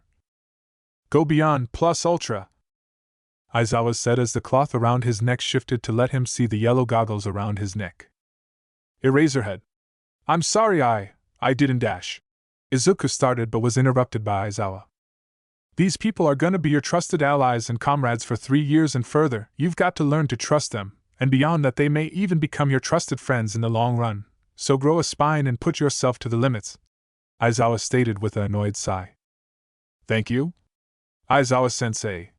I won't hold back anymore, Izuku stated. Good, cause you'll have to redo the softball throw again, but before that. Aizawa left and started calling the students one by one. Tenya went up, joined by Azuitsuyu. He saw that Tenya clocked in at 3.04 seconds. It didn't look like you reached your top speed. 50 meters is too short for anything past 3rd gear, Tenya grumbled. Uraraka joined them after her test where she clocked at. Midoriya, Bakugo, you're up, Aizawa called out. Izuku hadn't wanted to try this out before he had tested it out, but it seemed as though fate had other plans. As they readied themselves, Izuku channeled as much of one for all he could control and let it spread around his body once, then his magic reinforced his muscles and bones. Aizawa noted the shift in the aura around Izuku and grinned. Ready! Go! Izuku burst forward, leaving shockwaves in his trail, while Bakugo held on using his explosion quirk, but it was too late. 2.01 seconds. Everyone, including Aizawa, was shocked as Izuku crossed the line in a time that had them speechless. Aizawa had dropped the device in his hand while Izuku had to resort to using friction to stop himself, leaving a trail deep into the ground.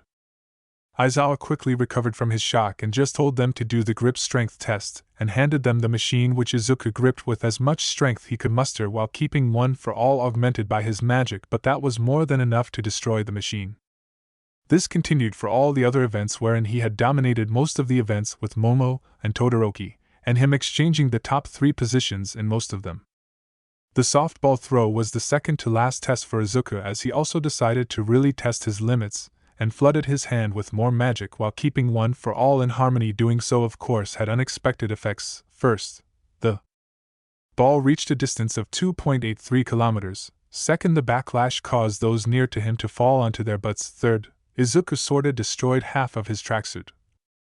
While Izuku had noticed he could control what seemed to be 5% of One for All, it seemed that it was not perfect as his arm and body was a bit numb. "Whoa! Midoriya is ripped," Kaminari said out loud, which brought Izuku to notice that his gym clothes were half ripped, exposing his arm and parts of his chest to the class, where every girl in the vicinity turned away with fierce blushes on their faces. Izuku immediately summoned his ether to create a cloak of light which he wore. This of course had the unintended side effect of gaining the attention of Momo. Bakugo on the other hand was in shock. He knew Izuku was strong, but this blew it out of proportions. He clenched his fists at how empty his past boasts must have been to Izuku. Aizawa announced that class was dismissed after showing the leaderboard to them all, showing that Izuku was on the top with Momo just underneath him. As soon as Aizawa left, he was bombarded with questions on his quirk and how he got so strong. Izuku, while used to being asked questions about his quirk, was still a bit overwhelmed by the questions of his classmates. He turned around to see that Uraraka was speaking with Momo Yayorozu. He answered a few more questions before he was suddenly confronted by Bakugo. Izuku sighed. He knew that it was inevitable, especially considering how long they had fought along with each other. Izuku nodded and he went to locker room, so as to get out of his gym clothes.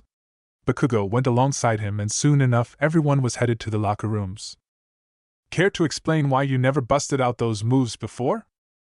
Izuku and All Might had come up with a simple excuse for those who asked about his quirk. "My quirk is a little different from the norm. It kept mutating and kept busting my control every now and then. It was just 2 weeks before the entrance exam that it finally stopped." "You know, Izuku, that quirk of yours might be more than a little different." "Well, then I'll have to pick up slack, eh? Can't just let you not have a rival, right?" And with that, Bakugo left Izuku and walked towards the classrooms. Izuku never noticed how tight Bakugo's fists were clenched. It had been a bit crazy for Izuku ever since the quirk apprehension test, with a lot of people asking him to show off his quirk, as well as him never actually being adept at social situations. Yet through it he was able to gain a few friends, most noticeable being Uraraka, Ida, and Momo. Bakugo had also hung around then, yet he never actually took part in the conversation. Momo started talking to him while using his quirk's creation aspect as a topic. He was actually able to hold a conversation with Momo because of how similar their interests were. He wasn't surprised on how she got a recommendation to enter UA, especially after seeing her quirk in action. He also found that she was the one who had a higher grade than him on the written test. Soon they hung out a lot, after which she was regularly seen with him, Uraraka and Ida. Now he was waiting for the heroics class to begin. After spending the morning going through the normal class, which was fun since he would compete with Momo to see who was the better student, the door was suddenly flung open and All Might arrived in his Silver Age costume. "I have come through the door like a normal person." Izuku grinned at his sensei's boisterous entrance while the rest of the class chattered with excitement, as All Might strutted to the front of the room. He turned to them, grinning, and continued. "Basic hero training. This class will put you through every possible scenario and forge each and every one of you into a great hero. Today is gonna be battle training. And for this you need to look good, so I have hero costumes." All of which was done in accordance to maximize your quirk's effects. Everyone stood as All Might finished. "Once you have changed, come to ground beta." As they all took their costume containers and left to the changing room. Their costumes were based on the designs given by them along with some notes. These are sent by the UA to companies so that they are made of the highest quality materials. As they walked out onto ground beta, they saw each other in their hero costume for the first time. Momo had a simplistic costume which showed off a lot of skin. Ida had a very similar costume to that of Ingenium. Ochako had a pink bodysuit which seemed to be designed after a space suit. Izuku, on the other hand, was seen wearing a black body armor, which consisted of a black tight and full-sleeved shirt with silver accents which outlined his muscles and a metal plate on his collar, and black pants that had 2 black straps on his thighs, and another 2 strapped around his shins separate from each other. He wears black metal-plated shoes, which appear to be attached to his trousers. To top it all, he had a white cloak which read flames licking at the end. Imagine ENY with a white cloak. "Everyone's here! And you truly look like heroes," All Might said. "Now welcome, my students, to battle training." It seemed as though ground beta was one of the test areas that were used in the entrance exam. Most of the students started to talk amongst themselves, wondering what exercise they would be given. "If I may, sir," Ida began. "It appears that this is the same location used for the entrance exam. Will we be performing urban tactics again?" "No, not twice. We'll be taking it 2 steps forward. While most of the villain fights you see on the news are outside, statistically speaking, the more serious as well as tougher fights in our hero community occur indoors. The villains on higher scales act from the shadows in hopes of not being seen on the radar. Now I shall divide you into groups of 2, and then you shall battle against each other, where one group will act as the villains and the other as heroes. The villains have a warhead in one of these floors of the building, and in order for the heroes to win, you must either capture the villain, or you must seize the warhead, while the villains need to prevent that from happening." This, of course, was met with a ton of questions from the students. All Might seemed a bit overwhelmed by the questions but continued. "We shall decide the groups and the roles by lots.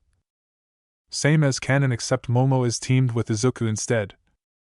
Now Group A versus Group D. The A team will be the heroes for this simulation. The test will start in 5 minutes. With that, All Might left with the rest of the students, following him. "Izuku, we should make a plan," Momo said as she turned to Izuku, who looked to be in deep thought. "Kaken is gonna gun for me the moment the simulation starts, so our best tactic is for me to distract him while you take Ida on. I'm sure that I'll be able to stall or even beat Kaken, but how do you think you'll fare against Ida? While I prefer we stick together, but from you have said about your school life, Bakugo would want to have a one-on-one with you. I'll take care of Ida, but make sure not to get hurt, okay? And begin." All Might's voice rang through the test area from the control room. With a nod, both Momo and Izuku entered the building. With Ida and Bakugo. "Four Eyes. What do you think about Deku?" said Kaken with his back against Ida. "You mean Midoriya-san?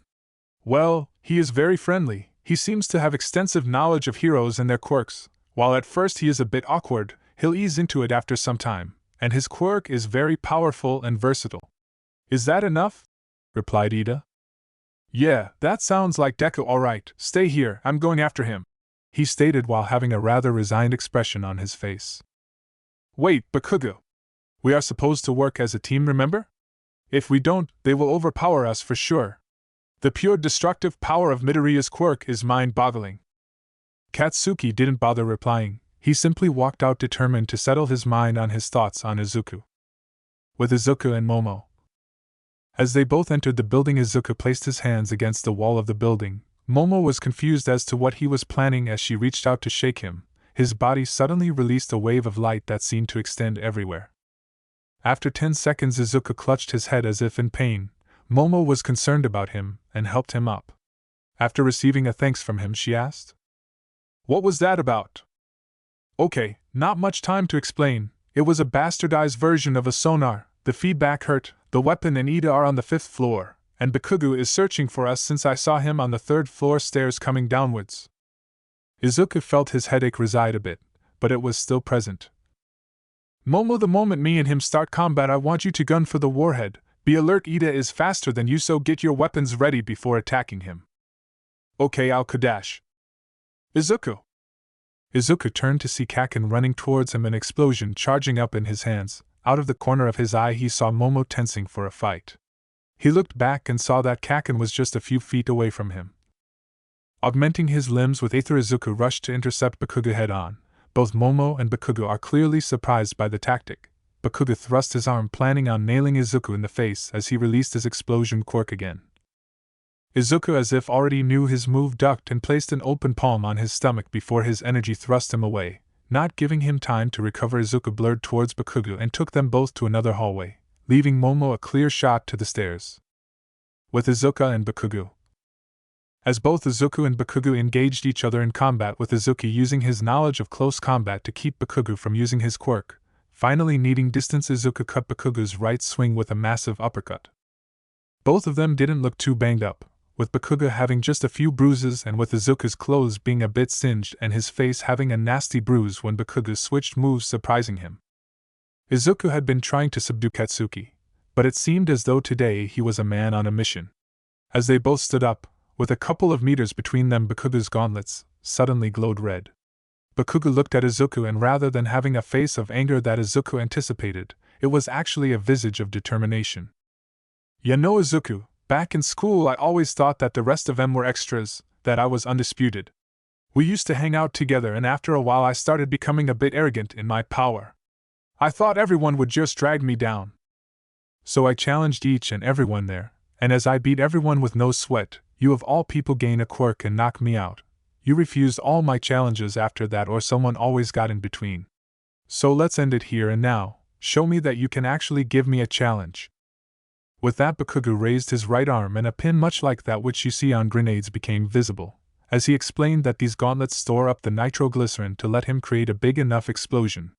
All Might tried to warn Bakugo from using it, but it was too late. A massive explosion came charging at Izuku from Bakugo's gauntlet. Those in the control room watched in horrid fascination as the explosion bathed Izuku in fire. All Might seemed to be unmoving, and before he could say a word he saw a trace of gold coming from the smoke left behind by the attack. And soon as the smoke subsided, it gave way to see Izuku's hand outstretched with a massive shield of energy reminiscent to that of 5 petals. His arm seemed to buckle from the strain, and he was seen panting as the construct was dispersing. He looked a bit worse for the wear, but none too damaged. "You know, Kaken, if you wanted me to prove that I wouldn't drag you down, you could have said so rather than trying to attack me all the time in school, but as much as I would love to patch up, I have a test to win. Heaven's Light, Sword's Barrage!" Multiple sword constructs flickered into creation, and were all pointed towards Bakugo, who had a grin on his face. The swords came close to catching him before he revealed that he was charging another explosion in his left hand. Explosion met sword tip and knocked Izuku down from the resulting wall of air. As soon as he sat up, he found his sensory field urging him to duck, and not a moment later he found himself mere inches away from Katsuki's gauntlet. Ether shot forward from Izuku's frame and clashed with the arm, giving Izuku just a moment to stand. Both of them looked exhausted, Bakugo more than Izuku. It was then Izuku decided to end it. He sent multiple chains of light and spread them through the enclosed space as soon as Bakugo tried to combat them. All the chains suddenly dispersed, and soon he turned to find Izuku had closed the gap with his fists reared back for a haymaker. And so with a resigned sigh he took the blow. Izuku made sure to not use more 4% of one for all to augment his body, as he had found out that instead of augmenting a single limb with OFA, letting it flow throughout his body gave a better output than his previous assumptions. Izuku let out a tired sigh as he spun the capture tape around Katsuki's. He was wondering what happened to Momo when suddenly the intercom burst to life. "Hirotima wins!" His radio also beeped, signaling Momo wanted to communicate with him. "Izuku, are you there? I heard a large explosion." Izuku gave a small smile before he placated her worries before asking her how she won against Ida. "I captured Ida by luring him into trap by blinding him with smoke after his movements were sealed with a rope trap. He was in front of the mouth of a cannon. And then I just spun the capture tape around him." Izuku's sweat dropped. Wasn't that a bit overkill? Suddenly he thought of his fight with Bakugo and felt stupid for thinking that. Control room. The entire crowd was buzzing with the students chattering about what they witnessed. The girls were talking on how Momo and Izuku used tactics to defeat Group D, while the guys were going on about the fight between Izuku and Bakugo, and how Izuku was completely badass when he blocked that grenade attack. This was what Momo and Izuku saw when they entered. Of course, Uraraka ran to them and started fussing over them and their injuries, which weren't much thanks to Izuku's healing abilities. The rest of class also talked to them, and even Bakugo, who came after visiting Recovery Girl. Although he was a bit moody, All Might got the attention of the class. Now, that was a very interesting match. The hero team showed excellent response to all the hurdles they faced, and even though the villain team was divided, they all performed admirably. Although young Bakugo, I'd recommend that you don't use your gauntlet attacks in training exercises without prior permission, as it could have caused injuries to both the students. It may also harm those near as collateral damage. Bakugo, who seemed much more reserved than normal, simply nodded. Now, since that is out of the way, let's continue with the simulation. The teams went on one by one. Izuku was talking to everyone about what they saw. He also received compliments about his costume and his moves. The class ended on a high note as they all left with a smile on their face, as All Might said that he was proud of each of them. As school ended, Bakugo came up to Izuku, who was with Momo, Uraraka, and Ida. "Hey Izuku." Kaken? What is it?" Izuku was a bit on guard as he wasn't sure how Kaken was gonna react. Look, you proved that you were strong, so I wanted to let you know that the next time I'll win, I'll be even stronger than last time and that we'll face each other straight on, no tricks. Got it? Izuku was stunned. He knew Bakugo long enough to understand that this was his version of friendship. With a smile, Izuku raised his arm out for a fist bump. Sure, Kaken. Let's give it our best. Bakugo seemed surprised before he returned the fist bump, smirking as he did so. Unknown to them, they were watched by All Might and Nizu. He's a natural, isn't he, Principal? Yes, to connect with Bakugo through fists. I truly believe he will be in the epicenter of everything. The next day, the entire walls around the campus was crowded with reporters trying to get into the campus. News of All Might teaching the new batch of UA had been a major scoop. Currently guarding the entrance was Aizawa and President Mike. You think they'd give up after some time? Like sheesh, I'd rather fight a horde of villains than this. This, of course, was from President Mike. The reporters had been hounding students and teachers alike for the better part of an hour. Until now, when one of the more gutsy reporters tried to enter the UA by force, which in turn activated the defense mechanism of the school. Class 1A.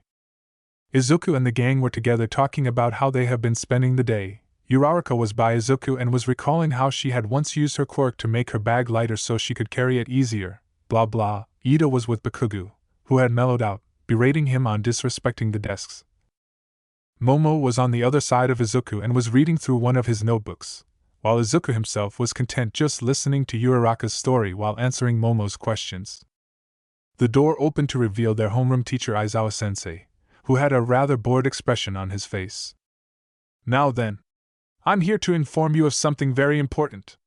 I recommend you listen well. The entire class was motionless, knowing the last time Aizawa-sensei threatened them with expulsion. You have to choose a class rep, do it however you want. I need the name after I finish my nap. The classroom sighed in relief. Before, of course, everyone decided that they were the best to class rep, which before it could escalate, both Izuku and Ida calmed the class down. After which Ida recommended a vote, which the class agreed to. Fast forward. The vote drawn led to the result of Izuku with 4 votes and Momo with 2 votes. And thus Izuku was lead to be the class rep and Momo the vice. Izuku was a bit overwhelmed, but calmed himself and promised the class that he would do his best. During lunch they all sat together, where they found that Ida was the younger brother of the pro-hero Ingenium. Before anyone could comment, the UA security system ordered an evacuation due to a security breach. The response was immediate, but pandemonium began to wreak across the cafeteria. Izuku knew that he needed to do something. Calling his aura, he heightened his abilities to the max, causing his body to leak energy to the surroundings. This caused most of the students to calm down due to the passive effect of his energy on allies. Momo created a loudspeaker to catch everyone's attention and spoke. Please remain calm. We must first assess the threat before we do anything. Please maintain an orderly fashion. Izuku, still keeping his quirk active, created a platform for him and Momo to rise above the crowd, where they saw the supposed threat was nothing more than some rogue reporters who got in. This, of course, got everyone to settle down and return to the cafeteria, a bit on guard but overall calm. Izuku, seeing everyone going back, deactivated his quirk and sighed. He then got compliments from his fellow students. Good thinking, Midoriya. It's a good thing we chose you and Momo as our reps, otherwise we would have looked like headless chickens on TV. Day of USJ class. They assembled in class where Aizawa had told them. For today's basic hero training, All Might, myself, and another hero will supervise. We will be preparing you for disaster relief, from fires to floods. Aizawa displayed a long card, printed with the training topic. It's rescue training. The class was excited at the change of pace. I'm not finished yet, Aizawa said.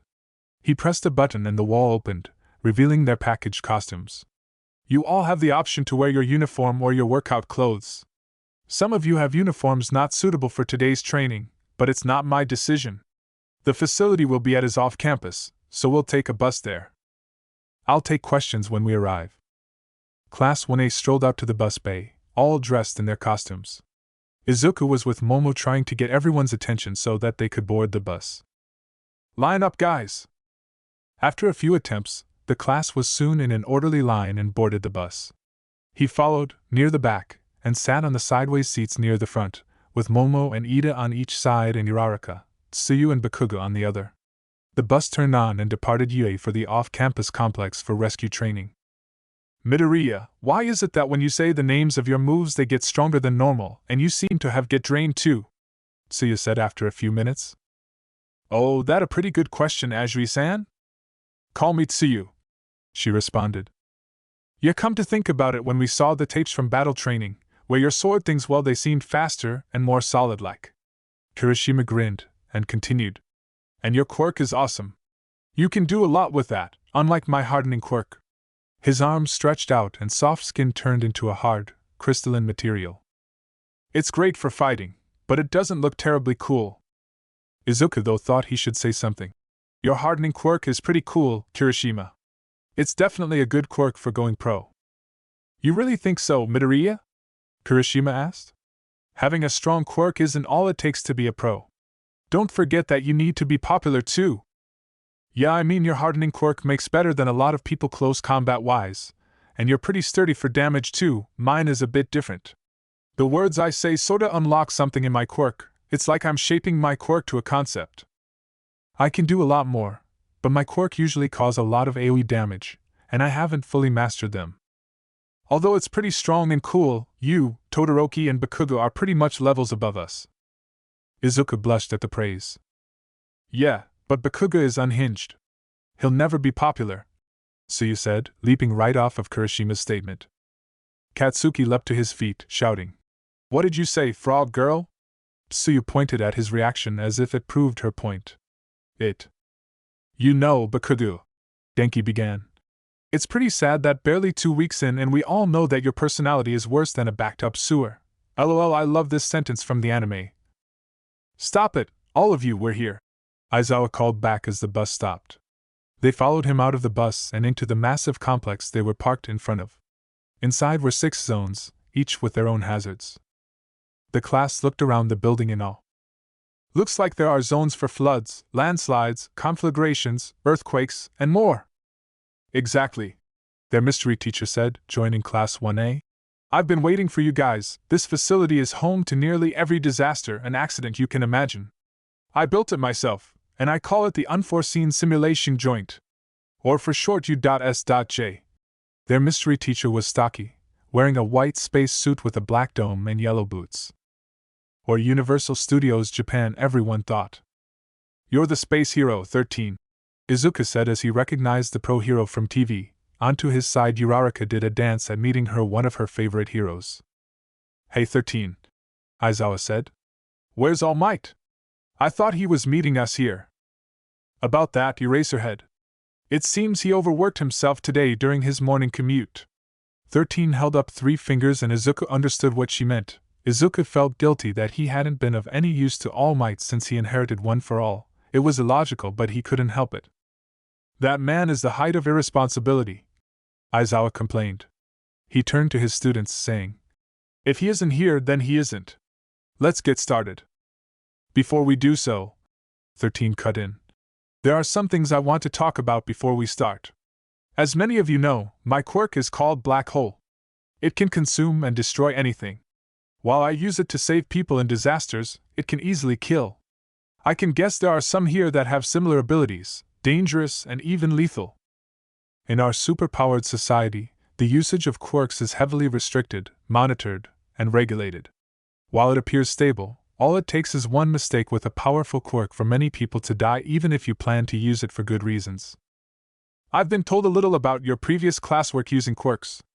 Aizawa's test was meant to draw out your potential. All Might's battle training showed you how your quirks can threaten others. Today, however, you will learn how to use them to save lives.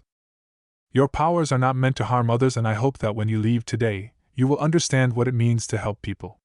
Thank you for listening. As they applauded 13, Aizawa stepped forward. Now let's begin. He drifted off, looking down at the plaza between the different zones. But then a black and purple mist swirled, expanding, until a hand grabbed the side of the forming hole and a head popped through. With shaggy pale blue hair, red eyes, and a white hand covering his face. Huddle up and don't move! Aizawa shouted back at them. He ignored his students' confusion. 13, protect the students. At this point, dozens of people, villains, We're pouring through a giant black tear in the USJ. What's going on? Is this a part of the exercise? Kirishima asked. Not at all, Aizawa said, pulling on his goggles. Those are villains.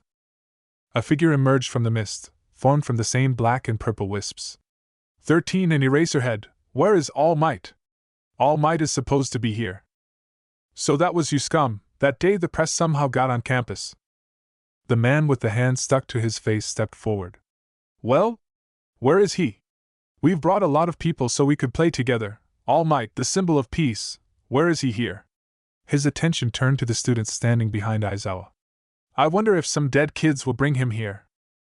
Izuku was piecing everything together. They thought All Might was going to be here, so why would they want to face him? Suddenly it crashed in him. Were they here to kill him?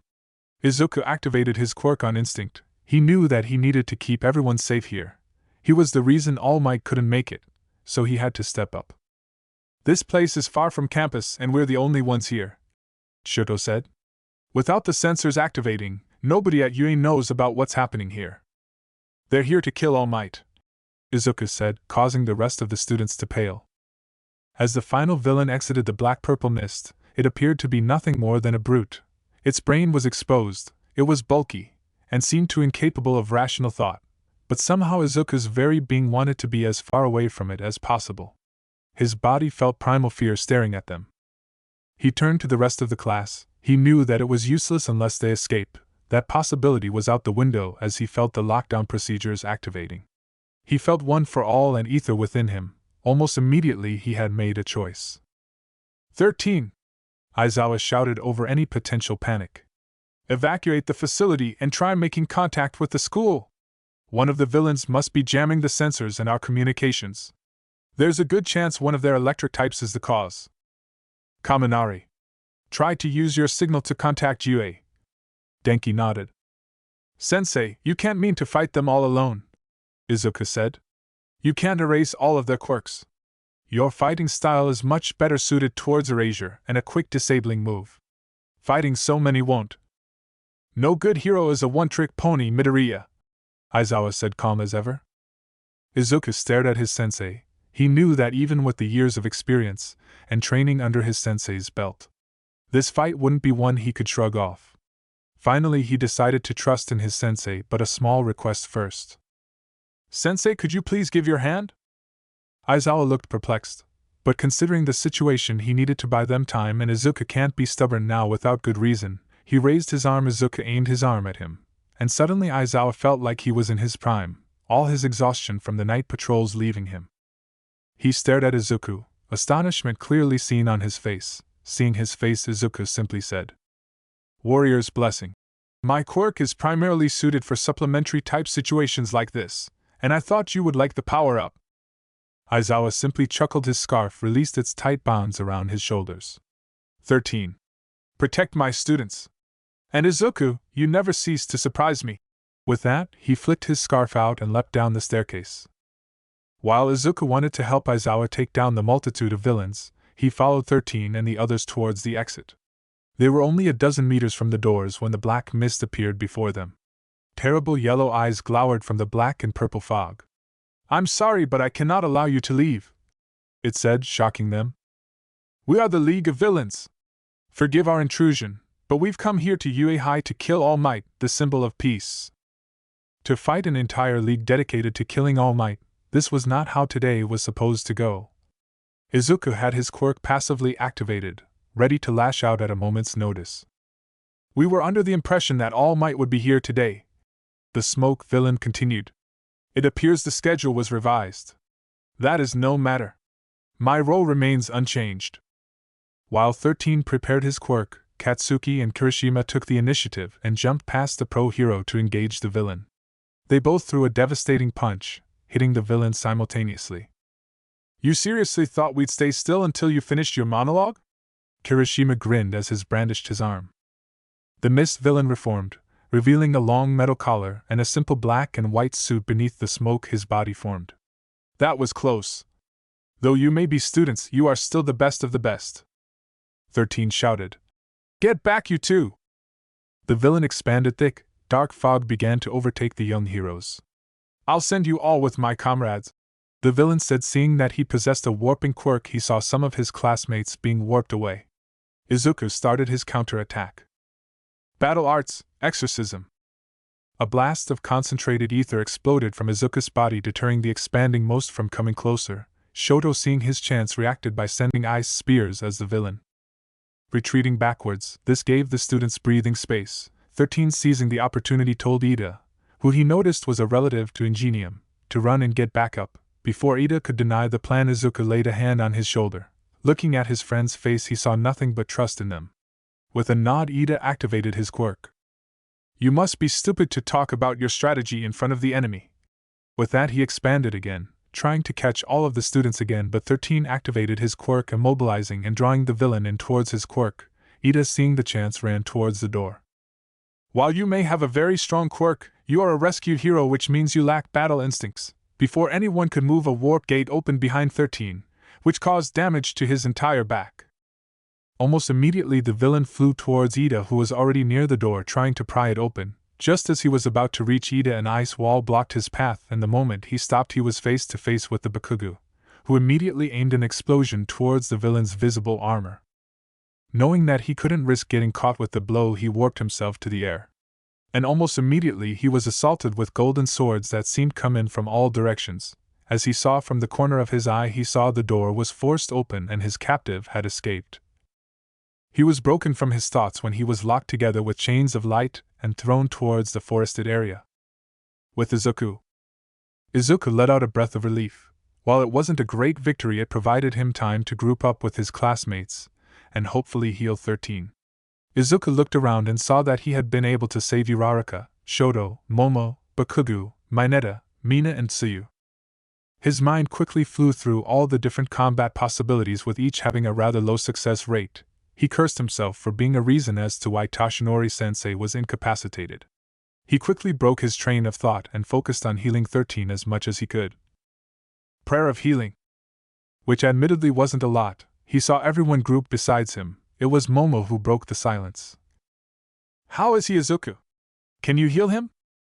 Unfortunately, this is beyond what I can do. He is out of the woods, but he'll be unconscious until he can get proper treatment. Izuku went to his knees at how much energy he had used. This caused his friends to worry. It was Momo who helped him up. Shoto was the next to speak. What's our plan now? We will have to step up to tackle the villains before they get the best of us. I believe that you should make a plan, seeing as among all of us here, you seem to have a better tactical knowledge with a better implementation than us. If this was another time, he would have stuttered and become a nervous wreck at the praise from anyone. Now, though, he only nodded before he laid down the best idea he had. Among all of here, I believe we should go for a split where one of us guards 13 while 3 of us rescue or group up with the others. And the rest of us can be of use and help lighten the workload of Aizawa-sensei and incapacitate the villains until Ida is back. Mineta, who had been on the edge, suddenly broke down. How can we possibly survive? You said that they might be able to kill All Might. We have to run Midoriya. Bakugo, of course, didn't like that and was about to roughen Mineta before Izuku's passive ability reached him, and Izuku spoke. If there's a chance that they can beat All Might, then we have to our jobs. We have to fight, and we will win. If we don't, how can we call ourselves heroes in training? His thoughts drifted back to memories, primarily his childhood watching All Might and their first training together. You can be a hero! Izuku clenched his fists and turned to everyone who had determination etched onto their faces. Momo, you'll have to guard 13. With your quirk it should be easy. Mineta, Tsuyu, Uraraka, gather everyone and get them to a safe place, anywhere that's not compromised. Bakugo, Shoto will have to be the ones mowing down the villain horde, seeing as our quirks make us most battle-oriented. I'll play as support for first contact. Bakugo, you'll be the tip of the spear. Shoto, I'm assuming that you're more proficient in your ice quirk than you fire side? To which he received a delayed nod. Okay, provide Bakugo cover fire, after which we'll join him in the front lines. Any opposition? Receiving nothing but nods from each of them, they separated, each having their communications activated. The assault team started decimating the horde of villains close to their sensei with light spears and swords, icicle spears and explosions. With Aizawa a few minutes earlier, as soon as he had made contact with the villain wave, he knew that this wasn't gonna end well. Even if he somehow defeated the entire horde of villains, the main head was the one with hands attached to all parts of his body, who was flanked by a giant with his brains exposed. Whatever his student had done to him seriously gave him an edge over everyone, but then he was worried about the side effects to this much power. He was erasing quirks left and right.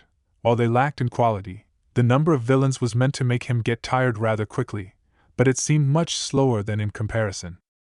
His battle instinct suddenly screamed at him to move from his position, which he of course paid heed to, as not even a moment later, he saw a fist making contact with the ground which he was standing on not a second later. The bird brain-like villain seemed to possess a high level of speed and strength comparable to All Might. It turned to him again and attempted to him again, but Aizawa seemed to dodge them by an inch or so. Eraserhead, you're so cool. To be able to dodge Nimu's hits even if barely, I hate it when heroes live up to their hype.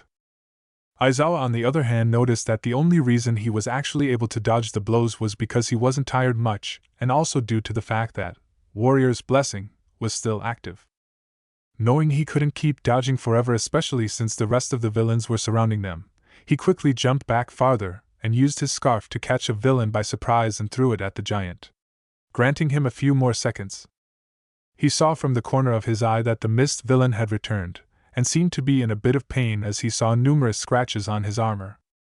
The Numu seemed to stop movement as well, suddenly returning to their side. Seeing his chance, he attempted to attack the villain, but was thwarted by the rest of the goons. Kurogyri, let's leave behind some dead kids to tarnish the symbol of peace's pride. And just when he was about to activate his quirk, Eraserhead erased it, while simultaneously using his capture tape on one of the goons. Leave the children out of this! Eraserhead bellowed. So the famed hero complex makes an appearance. Tell you what, I'll let you in on a secret. Meet the anti-symbol of peace, the bioengineered Numu. Made to annihilate All Might. If you can fight through all these waves, you'll fight the boss, get it? The moment he said those words, all the villains on the front ran towards Aizawa, who, while not exhausted, wasn't at the top of his game. He ran straight towards a villain who seemed to have a quirk that made him look like a gecko, while he erased the quirk of a villain who was trying to get a pot shot at him. He spun around and kicked the gecko in the face and went into the air, and used his scarf to bind another villain and threw him towards a group of shooters. Aizawa was a whirlwind of mayhem, showing the villains what happens when a pro goes serious, but then the inevitable happened. He slipped up, overextending a step caused him to miscalculate on where his scarf would go. This gave a villain who seemed to possess a flamethrower quirk to shoot at him. Aizawa knew the only way was to take it head on and hope he survived, so he closed his eyes, grit his teeth and braced for the pain, except it never came. Instead he heard a familiar voice scream, "Die!" followed by a very familiar explosion. Opening his eyes, he saw Bakugo with his fist buried inside the stomach of the villain. Then he saw that the entire wave was being frozen, while a dozen or so energy blasts hit the remaining stragglers. "Hey sensei, nap time is over. We got to smash some faces in." Aizawa turned to see Bakugo standing in front of him, back turned, knocking out villains with his quirk. "Why are you here? You were supposed to escape with 13 and bring help." The mist idiot shut off that chance when he injured 13. Seeing his teacher's face go grim. 13 is out of the woods thanks to Izuku, but we were only able to get 4 eyes out and he's using his quirk to get to UA. Wait, where is Midoriya then? He's playing support and picking off stragglers. Todoroki was providing cover fire. It's been 5 minutes, so they'll be coming down for close combat right about. Just then a villain flew above their heads and the entire left squadron was encased in ice. Now, Izuku landed in front of Bakugo, his white cloak fluttering behind him, and then Todoroki walked up towards them, creating an ice wall which separated them from the villains. Izuku further strengthened it by creating a wall of light inside. "Sensei, are you alright? Can you fight?" "Don't worry about me, I'm not a pro for nothing. What happened to the rest of the class?" "We've been separated by the villain with the warping quirk. We've sent help, they'll regroup to a safe location." "And what about you 3? I honestly expected better from you, Midoriya. To be prepared to throw away your life along with theirs so easily, and that too for no reason." The 3 of them have Aizawa a hard stare, which was returned with an even more vicious one. Todoroki sighed and said, "We came of our own free will, sensei. Midoriya is the one who made the plan, that is all." He turned to Izuku, who looked to the ground before he spoke. "We are heroes before we are students, sensei, And we can't just let you risk your life, huh? Aizawa stared at the three of them before sighing. We are gonna have a talk once this is over. Now let's dash. The sudden crash at the ice wall, which caused the entire structure to collapse, revealed the Numu, with a fist outstretched. Todoroki's eyes widened. The wall was meant to give them more time than that. Numu raised his arm to destroy their last line of defense, which was the shield. Aizawa's eyes glowed as he erased the villain's quirk, but was met with surprise when the villain cracked the shield without even slowing down. The force threw all of them a few yards back and they crashed into the trees. The moment they regained their senses, they saw the fronts converging on their location. Todoroki and Izuku raised their arms and fired blasts of ice and energy, respectively, incapacitating the villains. Sensei, why couldn't you erase that villain's quirk? My shield wouldn't break even to one of Bakuga's explosion. Yet that thing was able to shatter it like it was made of paper. Aizawa shot his scarf to one of the grunts who tried circling around them. No, I'm sure I erased a quirk. Either he is physically as strong as All Might or he has multiple quirks. These guys keep on coming. Todoroki! Izuku! Blow him away. Bakuga, is your grenade shot ready yet? If it is, shoot it at the Numa on my mark. Todoroki slammed his foot on the ground, causing ice to form all the way to the back. Izuku raised both his hands and shouted out, Battle Arts, Holy Light! A ball of energy shot from his hands towards the villains and exploded at the center of their formation, which caused all of them to drop unconscious. Aizawa, seeing a chance, ran towards the supposed ringleader, and while erasing the black mist quirk. The moment he did so, he was intercepted by Numa. A fist smashed to his right side, blowing him towards the left side of the ringleader. Ha! You really thought that you could outrun Numa? He is faster, stronger, and better than All Might. Aizawa smiled through the pain. No. It was just so that I could keep you distracted and erase that warping quirk of yours, Bakuga. Now. Bakuga suddenly emerged from behind Numa, his gauntlet aimed directly at Numa, who was in the path of both the other two villains. Take this, you freak! An explosion struck true as Bakuga flew back from the recoil. Aizawa was brought to their side by Izuku's light rope and was already working on healing him. They waited with bated breath as the dust cloud settled. They saw Numa with his entire left side gone. The ringleader stared at Bakuga before laughing. That's a pretty powerful quirk you have, but Numa has a special ability. You want to know what it is? Their eyes drifted to Numa, whose right side was regenerating at an amazing speed. Izuku noticed that it was faster than his regeneration as well. The few remaining villains grouped up with Numa in the back. The leader turned to Aizawa, who was partially healed, and spoke. Final round, let's go, hero! With that they charged. Aizawa jumped over majority of the villains and directly attacked the leader. Todoroki, on the other hand, froze any villain within proximity. Bakuga struck any of those that came close to their guards. Izuku stared at the fight in front of him. He knew that couldn't keep it up for long, so he decided to tip the scales. Heaven's light, prayer of salvation. Izuku felt his reserves go down to half, yet it was worth the cost as his allies felt the spell take effect. Todoroki gave Izuku a look of respect. He felt all of his attacks becomes 2x as fast and strong. The horde of villains were soon dwindling in number. Bakuga was like a fish in water, causing havoc and destruction in the midst of the villains. He saw the look of surprise in the ringleader's face along with the missed villain, but it was then he noticed the Goliath was missing. Aizawa realized the same thing, but due to diverting his concentration, his opponent scored a hit, causing him to rocket towards the other side to where Todoroki caught him.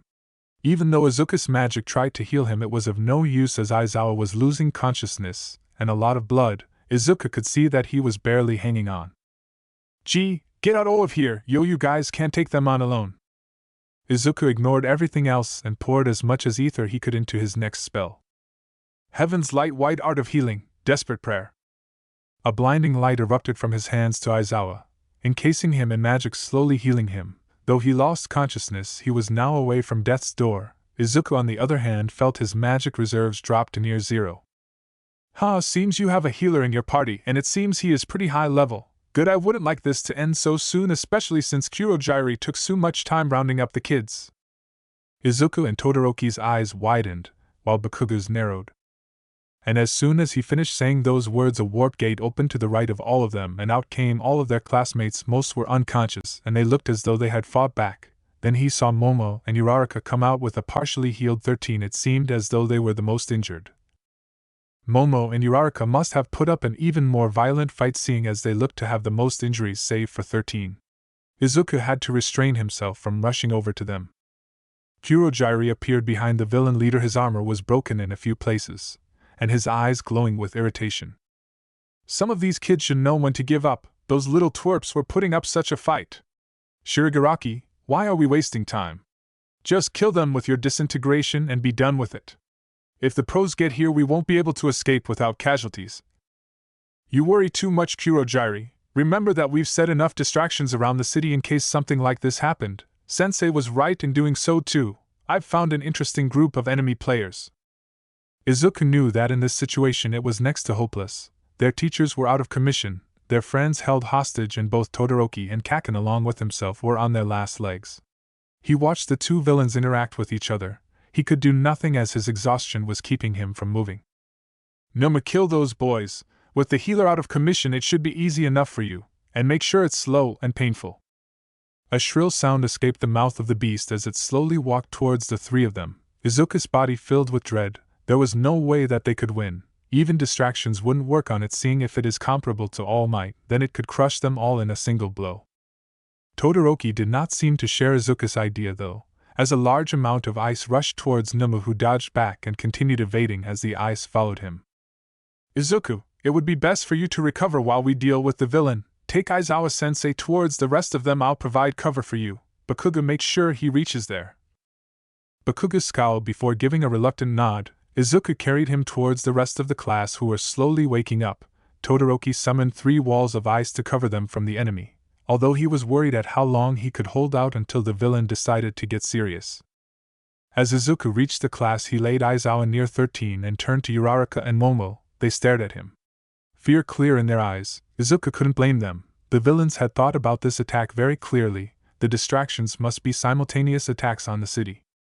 Izuku knew that there was nothing they could do, yet as he saw Todoroki and Kaken give it their all against the remaining villains, he couldn't help but feel lacking.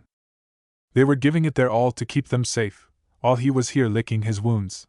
While he knew that he couldn't do anything, especially after using the last of his energy. Except Izuku wouldn't take a back seat. He looked to the rest of those awake and gave a smile much like the ones All Might would give. It's gonna be alright. And with that, Izuku turned and stared at the villains, and then he channeled one for all to every part of his body. He could feel his body protest. He could feel it tearing itself apart. He could feel the undiluted power flowing within. This was what All Might had entrusted him. This was hope. And then he disappeared. Not a moment later, a bunch of villains were sent flying away. Bakuga turned to the direction they came from and saw Izuku, fist outstretched. Todoroki, freeze the entire place now! Kaken aimed the grenade shot at Big and Ugly. Both nodded. Another wave of ice covered the entire ground the villains were standing on. Bakuga took off the second pin and the shot went exploding towards the beast. Izuku went and aimed his fist directly at Kurogiri, who had been trying to warp away the explosion with no success. The bones in Izuku's body were strained at the backlash of the punch, yet they held on. He could feel his controls slipping. After each movement, he could feel more of OFA leaking into his body. But before the dust settled down, he heard a scream. A very familiar voice screamed out in pain. Izuku snapped his head, saw Bakuga on the floor unconscious, and Todoroki trying to fend off the beast from finishing off the job. Izuku rushed towards them and channeled one for all to his fist and threw his entire weight onto the punch. Meteor smash! The punch struck true, but the beast didn't fly away, nor did it even flinch. Izuku stared at the monster in front of him. The beast raised his arm, and before he knew it, Izuku's body had already moved to try and protect Todoroki. The force behind the hit had sent them flying away, and they crashed into the fountain. Todoroki forced his body to move, and he could feel the anger bubbling within him. He had seen that in the last moment that Izuku had protected him. He saw that even in Izuku's condition he was still conscious. That was forcing his body. Todoroki laid Izuku down and said, "Don't worry, Midoriya. I'll protect them as you did for me. Even if costs me everything." Izuku's eyes followed Todoroki, his mouth trying to choke out words, almost as to stop him. It was futile before he saw Todoroki walking towards his classmates, the ice on his body slowly evaporating before a small flame lighted on his left. "That was very impressive, hitting Numa the way you did and with a Smash. 2. You must be a fan of All Might. Well then, playtime is over, Numu, kill the pros. Shigaraki shouted out. The beast said nothing and simply started walking towards Aizawa and 13. Izuku's classmates stared in fear, but then Todoroki stood in his path, after which Momo ran in front of everyone and stood their hands outstretched as if to shield the teachers. Uraraka did the same, and slowly everyone did the was halfway through the distance between them before Shigaraki halted him. Don't you know you'll be killed trying to stop Numa? Do you want to die that eagerly? Find then Numa! Destroy them! The beast let out a roar and charged. Izuku stared in despair, forcing himself to move. SSD-. He whispered, forcing his mangled body to work. STO stop. He croaked out, yet it fell on deaf ears. He had to fight. A twitch of his arm. For my sensei. Ether flowed out from his being, its color darkening. For my friends. He then turned to his classmates, then his eyes focused on the tears both Momo and Uraraka were shedding, then something broke inside of him. And then, the mental locks on his power broke. The entire building was flooded with a golden light. Everyone turned to where the light was originating. There they saw Izuku, his body standing completely enveloped in gold with red lightning-like accents throughout his body. His eyes shifted from their normal green to an otherworldly gold. And Kinda! Spiked chains of light coming from all directions caught the running beast and bound him to the ground a few feet away from the students. Power was oozing from his being. Shigaraki looked in fear and started scratching his neck in a panicked manner. What is that? Why, you cheater! Izuku ignored the villain's screeching. Instead, he walked towards his classmate's palm outstretched while some of the students tensed. Momo and Uraraka stood in awe and complete trust. Heaven's blessing, divine barrier of gods! They were encased in a massive barrier about as thick as UA's walls.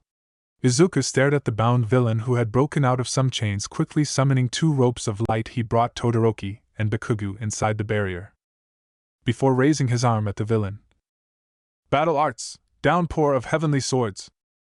They outshone the light of the long-distant suns. They gleamed in its darkness. Swords floated in the sky above them, held up by invisible hands. And then he let his arm descend, and coming down with it, the swords, all onto one target. A scream tore from the beast as it was assaulted without restraint. The rest of the swords struck the villains in the legs, whereas Shigaraki and Kurojairi continued dodging the numerous blades. Izuku channeled energy into the palm of his hand. Battle arts, holy wrath. In the palm of his hand, shining like a second sun, shot towards the villain, engulfing it completely in a holy aura. And once it died down, they saw the villain, its healing almost completely stopped. It lost half of his left arm and all of its right arm. Izuku stared at the villain, then he clenched his hand. I shall become the embodiment of all that is good in the eternal world. I shall become the sword and shield of humanity. The students felt the words reverberate through them like the ringing of a bell. Those words, they felt heavy, magical. So much so, that everyone awoke to the scene of Izuku, channeling all of his power into his fist, which shone with the intensity of 1,000 suns. And then he flickered to the beast and finished. War God strike! There was a violent implosion. The light shone brighter than ever before. With the entirety of his power forged into a single punch, he tore Numa right in the chest with a devastating uppercut which sent the black monstrosity flying, hitting the ceiling, which it tore through like paper and beyond the USJ. Shigaraki stared at the figure of Izuku, who simply stood there, his body no longer glowing. It was clear that he was unconscious, yet he refused to fall down. This monster had beaten Numu. Without any rational thought he ran towards him. He was intercepted by a spear of ice, followed by even more ice constructs. He saw that the son of Endeavor stood in front of Izuku while the rest followed suit. He growled at them before he heard the main doors smashed apart.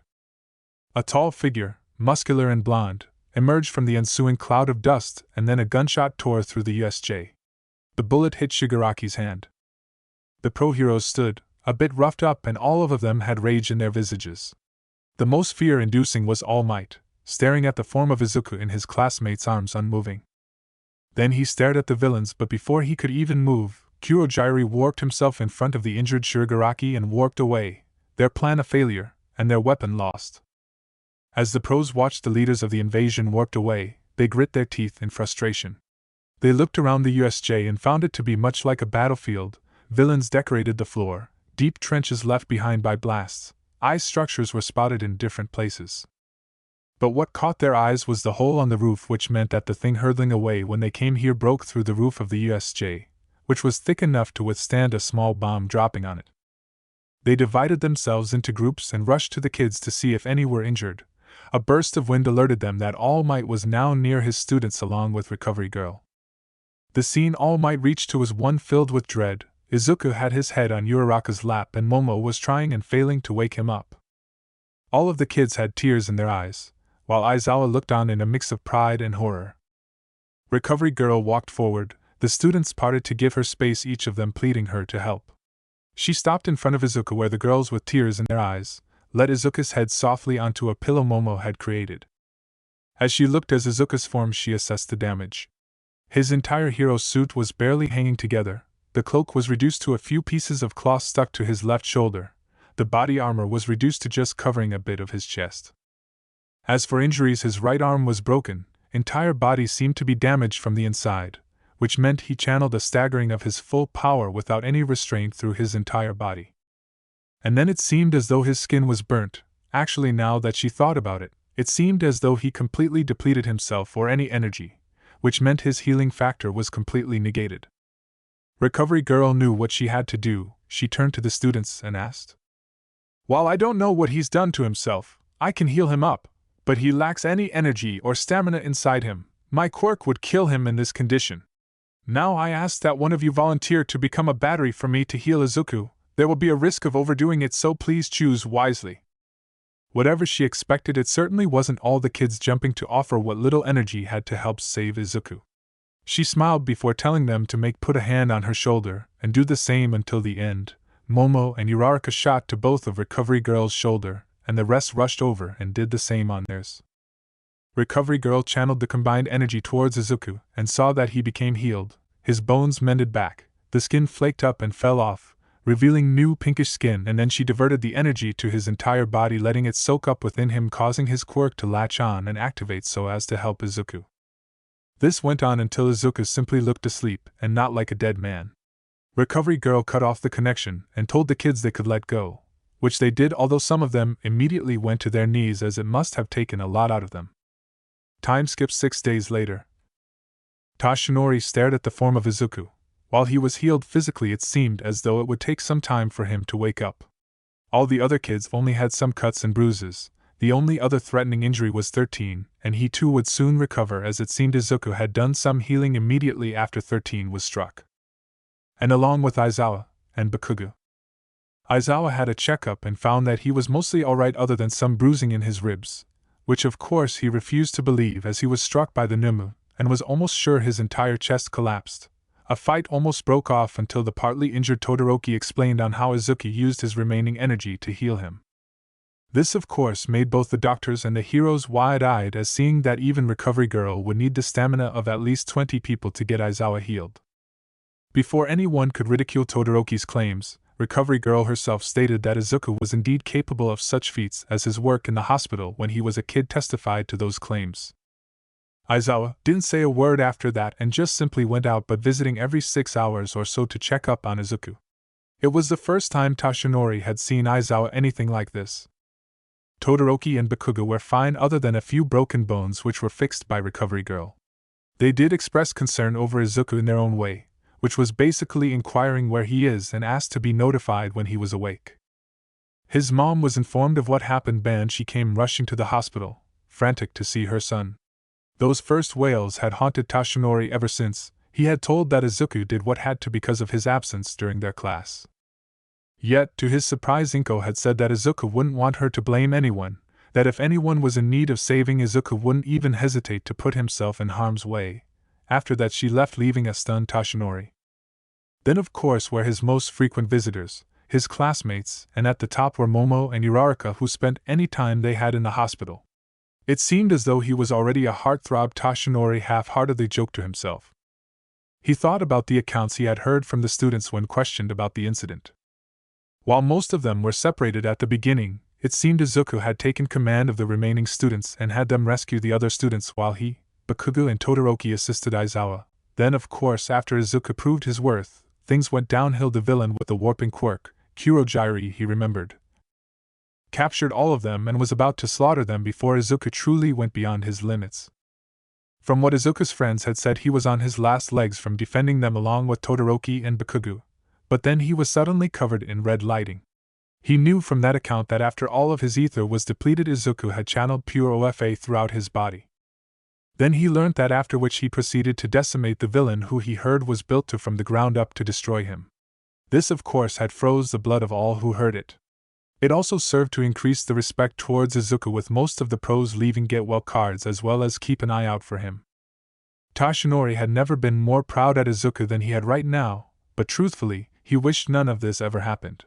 He wished that the villains never attacked. He wished they didn't have decoy attacks on the city so that their path to Yue would be more time-consuming. Most of all, he wished that Izuku was awake. He had never felt so much fear as to what he felt when he saw Izuku in such a state as he was in when they reached the USJ.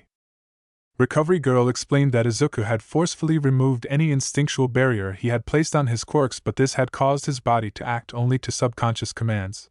Of course, he was only partially successful at this. But the fact that he once again blew them all away and saved the lives of his teachers and students filled him with pride. Nenzu himself asked to notify when Izuku woke so that he could thank Izuku personally. He has proven himself in the eyes of so many people. The academy had given a few days off after the incident but told the students to keep it under wraps so as to not incite panic to the public. But even after this, they had asked about Izuku's condition. Toshinori should not have been surprised. They said that even though Izuku was in his berserker state, the first thing he did was keep them safe with a barrier. He had truly surpassed anything Toshinori had hoped he would be. He was cut off from his thoughts when he saw movement at Izuku's bed. Izuku woke up to a white-tiled roof, the smell of disinfectant, and also the sight of his sensei looking at him through tears in shock and pride. He to speak only to find that his throat was parched beyond measure. Toshinori, sensing his discomfort, handed the boy some water which Izuku drank in large gulps. Sensei, why are you here? And where are we? Toshinori stared at Izuku, noticing that his eyes seemed to have a change in color as his eyes were now a molten gold instead of the normal green. He shook himself and asked in a rather fatherly tone, which he will refuse to admit FYI. Izuku, what's the last thing you can remember? Izuku blinked at the question and turned his head to the side before actually thinking about it. Well, we were going to the USJ and met the villains. Sensei, is everyone alright? The villain Numa. Before Izuku could short-circuit, Toshinori calmed him down and explained the situation as delicately as he could. After half an hour of explaining the story as well as convincing him that everyone was alright, Izuku rested his head on his hands and let out a sigh. Thank God that's everyone is safe. Izuku, it was you who did that. You kept all the students safe, you were able to do a hero's work, you were able to reach out to everyone, your classmates look to you as a hero, you even have the respect of many pro-heroes. You have truly surpassed all my expectations, you've made me proud. Izuku's eyes shone with tears. To think that he was able to do all that. He was so happy. The door opened and came in Recovery Girl, who as soon as saw Izuku awake, sighed a breath of relief before walking up to him with a grandmotherly smile before speaking. Izuku-chan, are you alright? Receiving a nod, she continued asking questions on how she felt before. Now, would you mind telling me what you were thinking when you put your body beyond safe limits? Izuku was suddenly aware of how menacing Recovery Girl could look when she wanted to. It's just that they looked scared and that they needed some help, you know? Recovery Girl gave him a look that said that this wasn't over. Well, let me explain what you did. You ripped out some of the restraints your body keeps so that you don't explode from all the power that's inside of you, and in doing so made some unexpected changes. It seems as though One for All had evolved. So that you can use it better.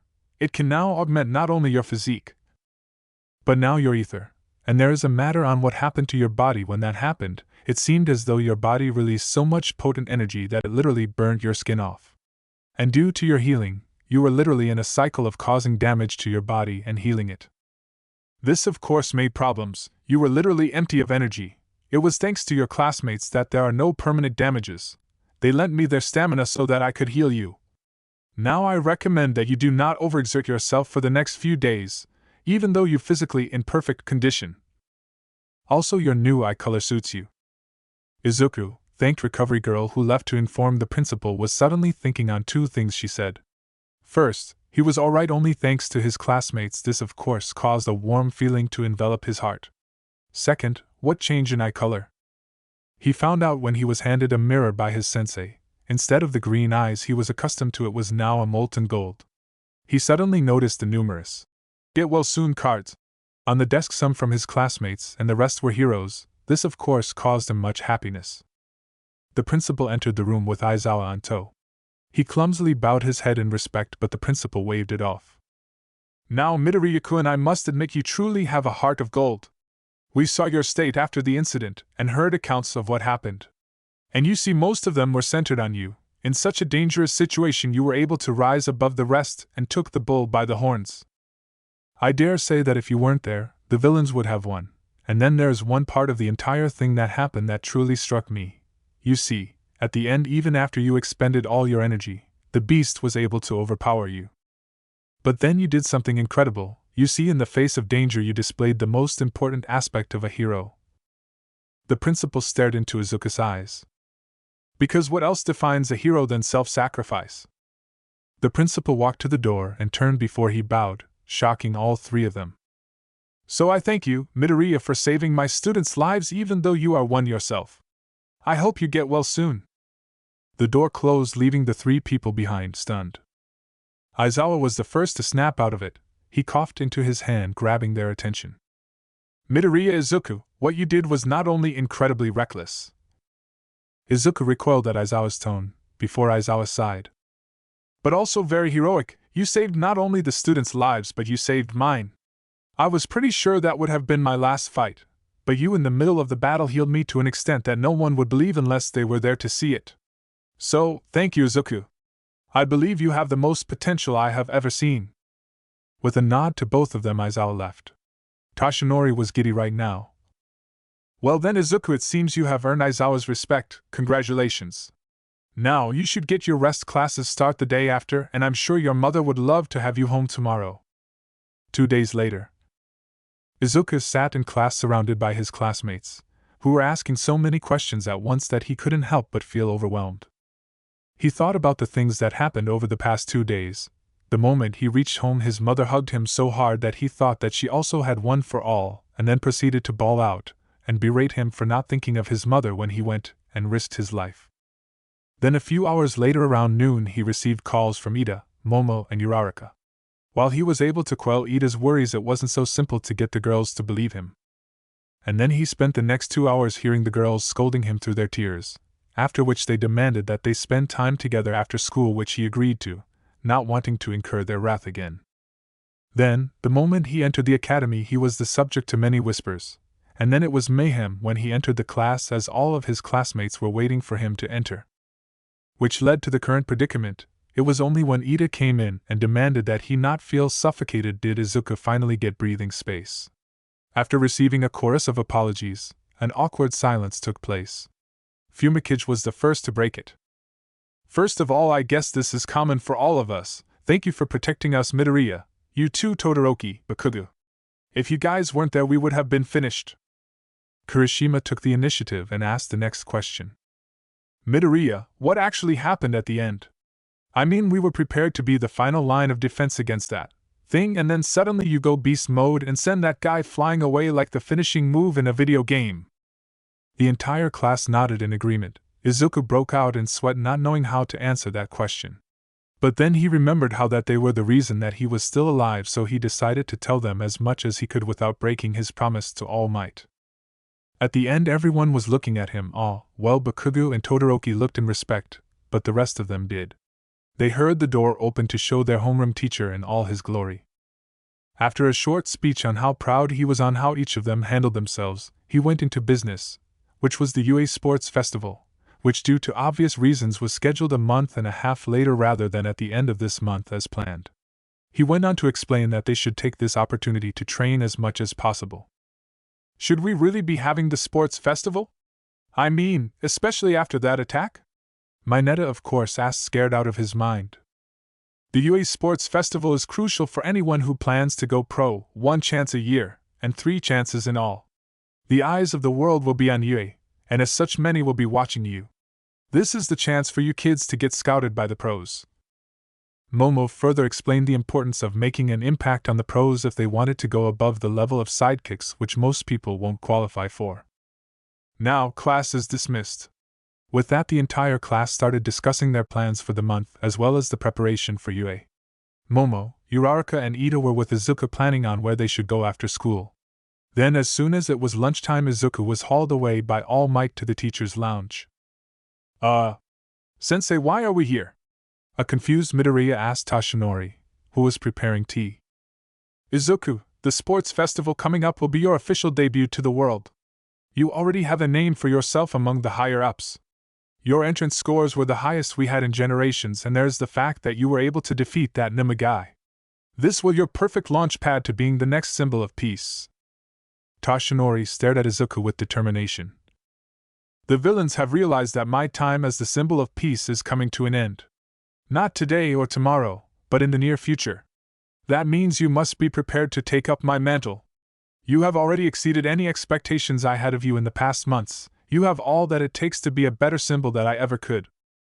And the sports festival is the prime opportunity to do so.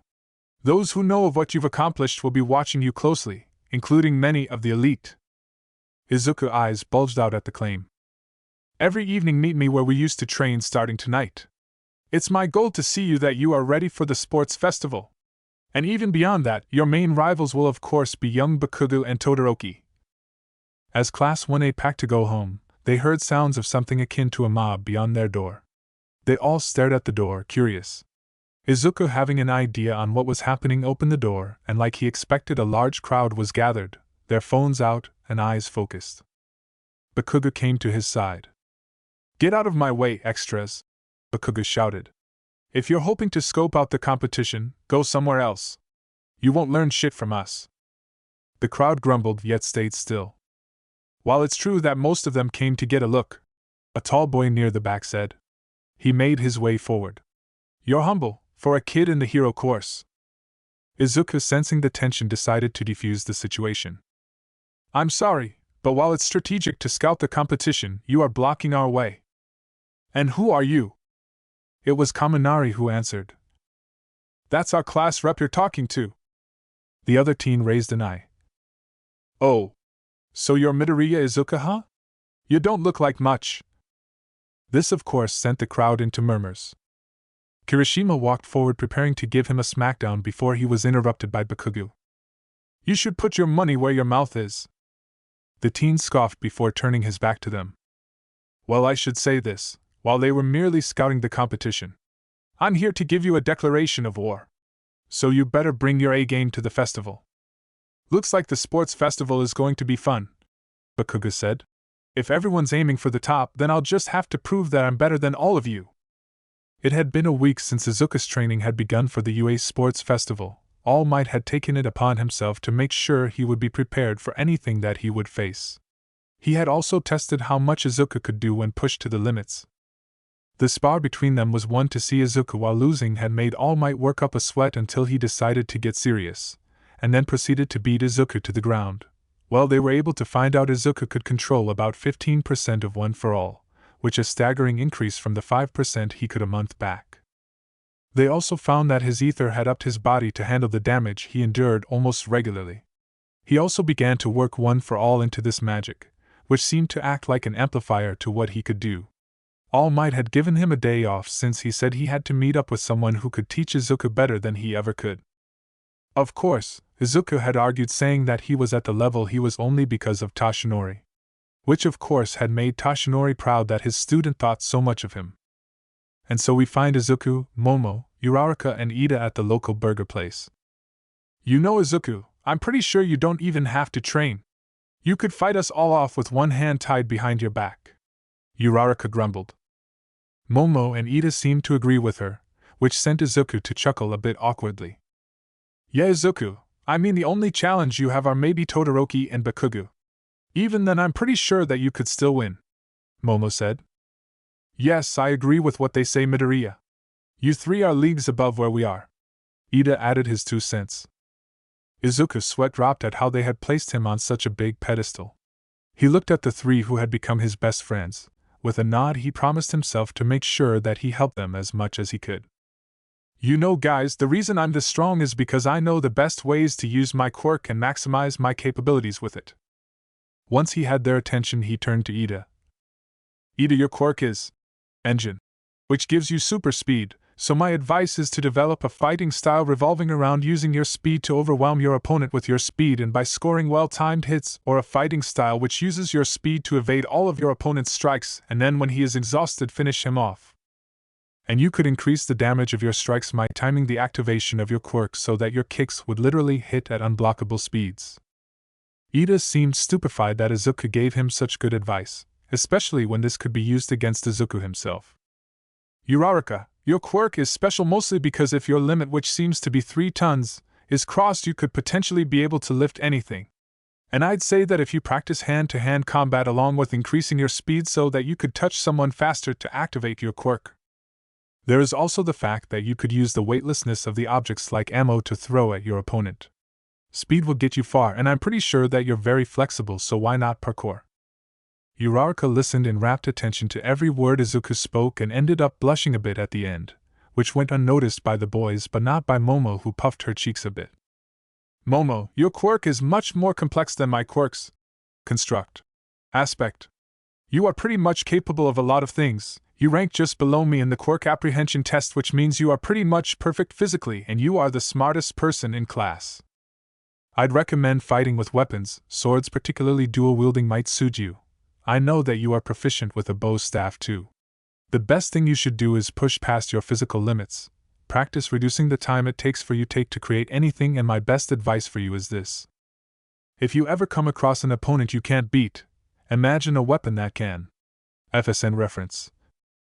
Keep that in mind and I'm sure you'll do great. Momo noted every point Izuku told her, blushing whenever he complimented her, which of course only caught Uraraka's attention as the boys continued to remain oblivious. It was only when Izuku finally finished did he notice the looks he was getting from his companions. Izuku sweat a bit as he saw their piercing gazes. Ida was the first to speak up. To think that you would be able to formulate such helpful advice for us without us even telling you about our training or quirks, and to deduce the best mode to progress our training. Truly, Izuku, you are a great tactician and an even greater friend. At the end of his statement, Ida had animate tears coming out of his eyes. Momo and Uraraka simply looked at him with a blush and sputtered out their thanks. Izuku, oblivious to their dilemma, simply left it at that, before telling them that they were friends and friends look out for each other.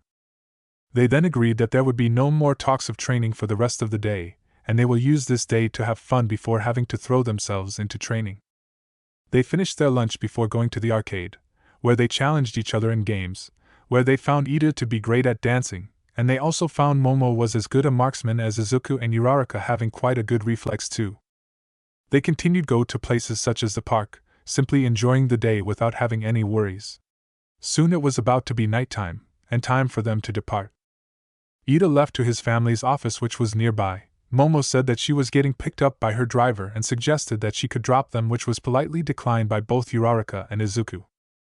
As the car came to the park entrance, Momo bid goodbye to both of them and walked a few steps before turning around and giving Izuku a hug and running to the car sputtering.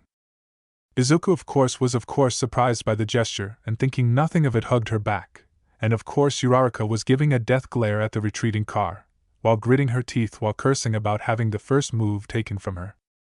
As they both walked in silence to Uraraka's house, where halfway through Izuku asked her on why she wanted to be a hero.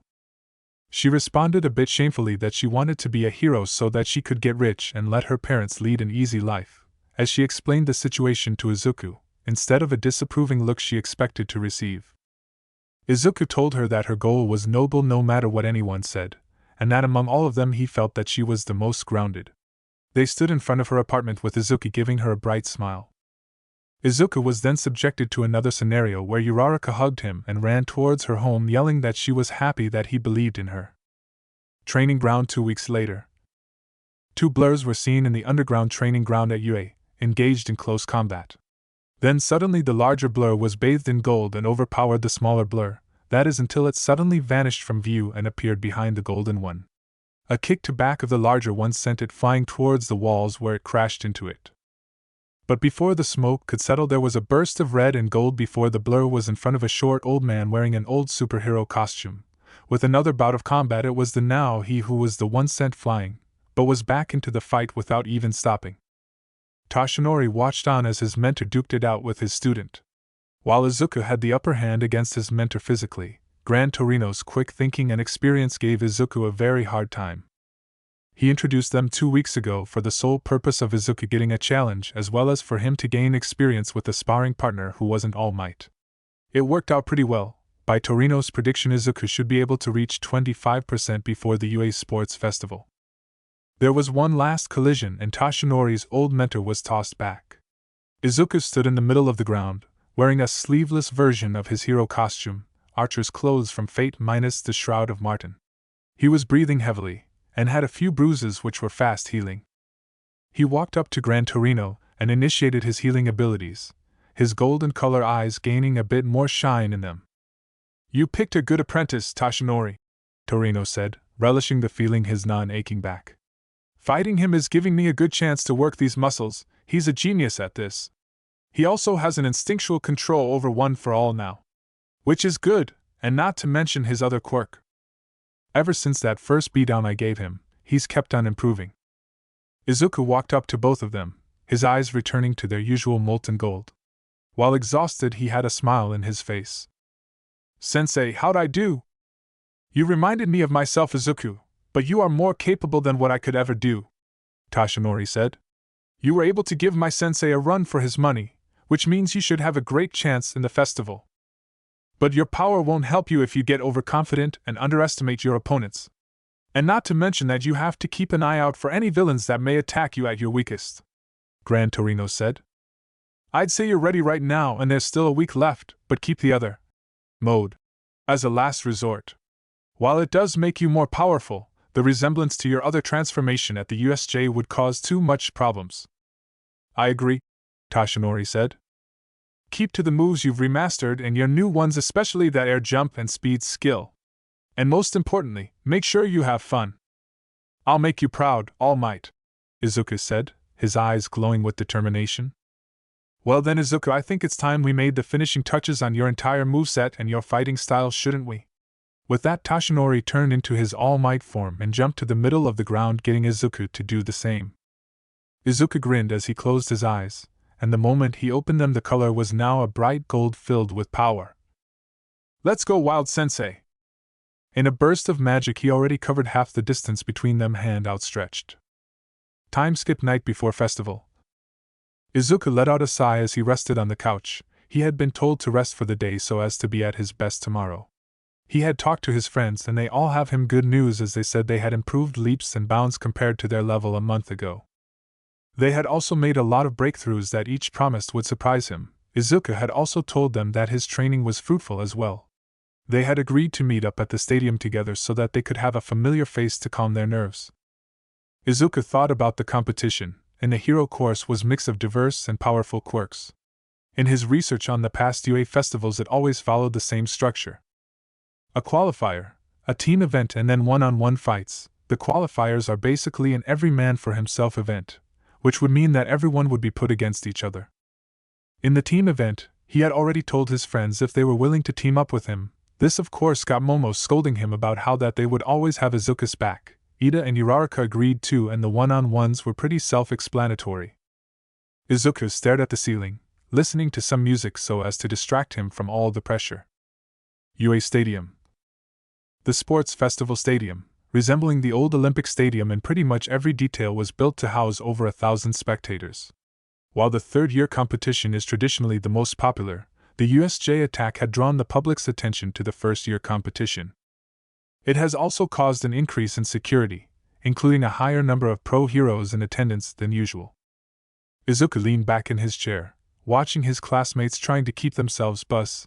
In fact, even his friends were a bit nervous. Their prep room had been well stocked with simple furniture and water bottles.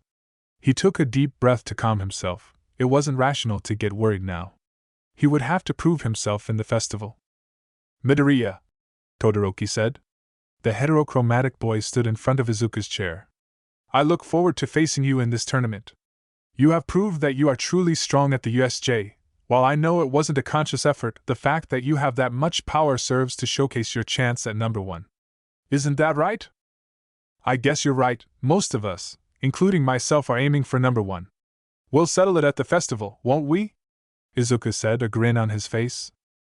Shoto simply had a small smile. Yeah, I guess so. With that he left. Momo turned to Izuku. He considers you a rival. Well, I should not be surprised. Izuku nodded, but before he could reply he heard the announcement for them to prepare for the entrance. Looking around he saw his classmates were still a bit overwhelmed by the pressure. Izuku walked up to the door and turned to the class. He clapped to gain everyone's attention. I'm not really sure what to say in this situation, but I feel as though I should tell you this: the festival, while important, isn't worth getting anxious over. The most important thing about the festival is to have fun. You shouldn't have to think that there's a guillotine over your head. Just do your best, guys, don't sweat the small stuff. Izuku saw that his classmates looked a bit better than before. While not at a 100%, it was enough. Soon enough, Class 1A was led to the northernmost gate onto the stadium's floor. They listened to present Mick's welcoming speech until he said, "And now the athletes. First is this festival's favorites. The students who fought off a villain attack on the USJ with incredible power, from Heroic Course, Class A." They emerged from the gate and stepped out onto the grass field. Izuku, in front of his class, head held up high. He looked to where the pros were sitting and stared determinedly. Following them is Heroic Course Class B, and then Classes C, D, and E from General Studies. Classes F, G, and H from the Support Course. And of course, the Business Courses. I, J, and K. President Mike finished as the students congregated on the stadium grounds. A stage rose from the ground and a female hero dressed in leather and latex walked on. We're going to begin with the athlete's oath. Midnight, the R-rated hero shouted. Your student representative is Midoriya Izuku of Class 1A. Izuku walked up to the platform and stood in front of the mic. The sports festival is an event designed for the next generation to prove that they are strong to carry on the legacy left behind by their predecessors. It is a chance for us to prove that we are capable of carrying the torch passed on each generation and to lead us to a better future. And now on this stage, all of us here have no barriers, whether they be from the hero course, the general, or support or business. The fact is we are here to prove ourselves, and we will give our best. With that, Izuku walked away from the mic. After giving a bow to the crowd, he was greeted by smiles from the students of all courses. Well, now that's over, Midnight said, voice filled with pride. Let's get going. The first event is the qualifier where dreams are crushed and many of you will be sent home crying. This year's event is... She pointed at the large screen, which flashed and showed obstacle course. The first preliminary event is an obstacle race between all 11 first-year classes, through a near 4 kilometers long course around the stadium. Aside from leading the course, participants were allowed to do anything. The first 42 students to finish the race will earn the right to advance and participate in the next event. So best of luck, kids! Izuku watched as everyone stood in formation at the gate of the stadium. The first test was designed to weed out the competition, by pitting themselves against each other. Izuku looked at the narrow pathway and suddenly it hit him. Ignoring the whistle, Izuku ran back and let the others pass him, which caused some commotion in the audience, especially among the pros. Izuku then focused the max amount of one for all he could control into a single jump. Golden lightning seemed to erupt from his body, and taking everyone by surprise he reached 3/4 of the entire wall, and then shot a chain which he pulled to propel him to the top. He looked to see ice creeping up from the door. Knowing that Todoroki must have the competition, Izuku once again used one for all to pass the crowd and even passing Todoroki. At the commenters box. Aizawa! What the hell have you been feeding that kid? President Mike screamed. Aizawa simply gave a smirk and replied. Midoriya Izuku is one unique character. He was the first in the entrance exam and also played a huge part in the USJ along with Todoroki and Bakugo. I wouldn't be surprised if they completely blew us away with their skills. His voice laced with pride. With Todoroki. As Todoroki looked up and saw a green-yellow blur pass him, he knew that it was Izuku, deciding to kick it up a notch, but before he could, he saw movement far up ahead, and at the edge of his vision he saw huge robots blocking the way. He also noticed that Izuku had slowed as well. Taking his chance, he used his quirk to boost him forward. Icicle Road. Ice shot from his feet, giving him a boost that only left him a few meters behind Izuku, while simultaneously slowing the competition down. As Izuku stared down the robots, he knew that he'd have finished them to keep his lead. He raised his arm much like he was throwing a spear and shouted, "Battle Arts, Heavenly Spear!" A bright spear formed in his arm, and as it was thrown and struck the robot, a violent explosion rocked the area. Todoroki, on the other hand, formed a tidal wave of ice to destroy the robots. This led to the robots to be frozen unbalanced, causing it to topple over the other athletes, while many evaded it, mostly from the hero course. Those in the general studies classes were unable to, and just when the robot was about to crash on them. Battle Arts, Holy Smite! An eruption of gold energy destroyed the robot into pieces, which harmlessly flew to the sides. They turned to see Izuku with a palm outstretched, and the students gave him a sincere smile. Commenter box. Wow, that Todoroki kid sure packs a punch to be able to freeze so many robots at once, and that too without an effort. Although he should be mindful of the collateral damage he may cause. But then again, Izuku shines again, rescuing the students from injury. Aizawa simply sked. Todoroki is fighting to win, he is on a different level than most. Which is why he is gunning for first. And it seems Midoriya has dropped to 10th place, with most of those who passed being from the hero course. Let's see what he'll do next. With Izuku. Izuku sked at losing his lead, but his hero complex, LOL, refused to let him leave them helpless. He saw that Todoroki was about to begin the rope stage. Izuku decided to bust some moves. Izuku focused ether to his saws and burst past 2 people ahead of him. The moment his feet touched the ground, he used another burst to propel him forward onto the edge of the rope, putting him in 5th place.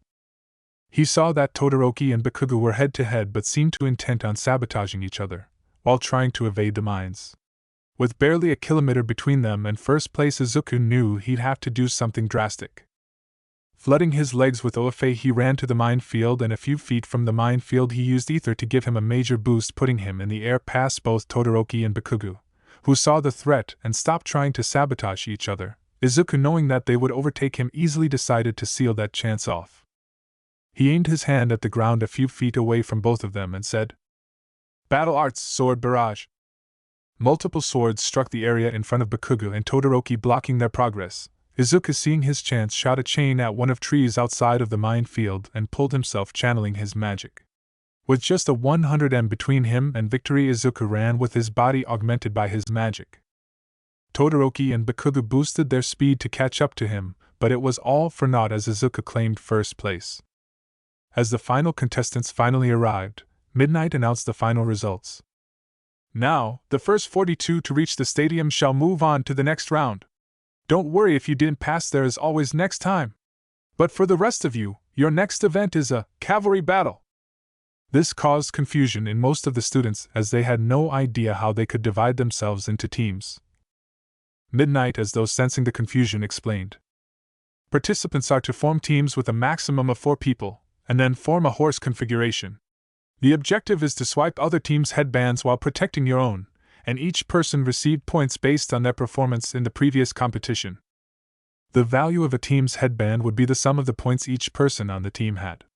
The person who ranked last would be worth 5 points, and each above rank would be worth 5 more points than the previous one, with the exception of 1st place, whose headband is worth 10 million points. This made everyone turn to Izuku, who broke down in sweat. Midnight just made him public enemy number 1. It was good thing he had his friends who were right beside him, glaring at everyone who looked at him with malicious intent. Ida being particularly scary with his stature. He was lucky to have such good friends. Now, the rules are pretty simple.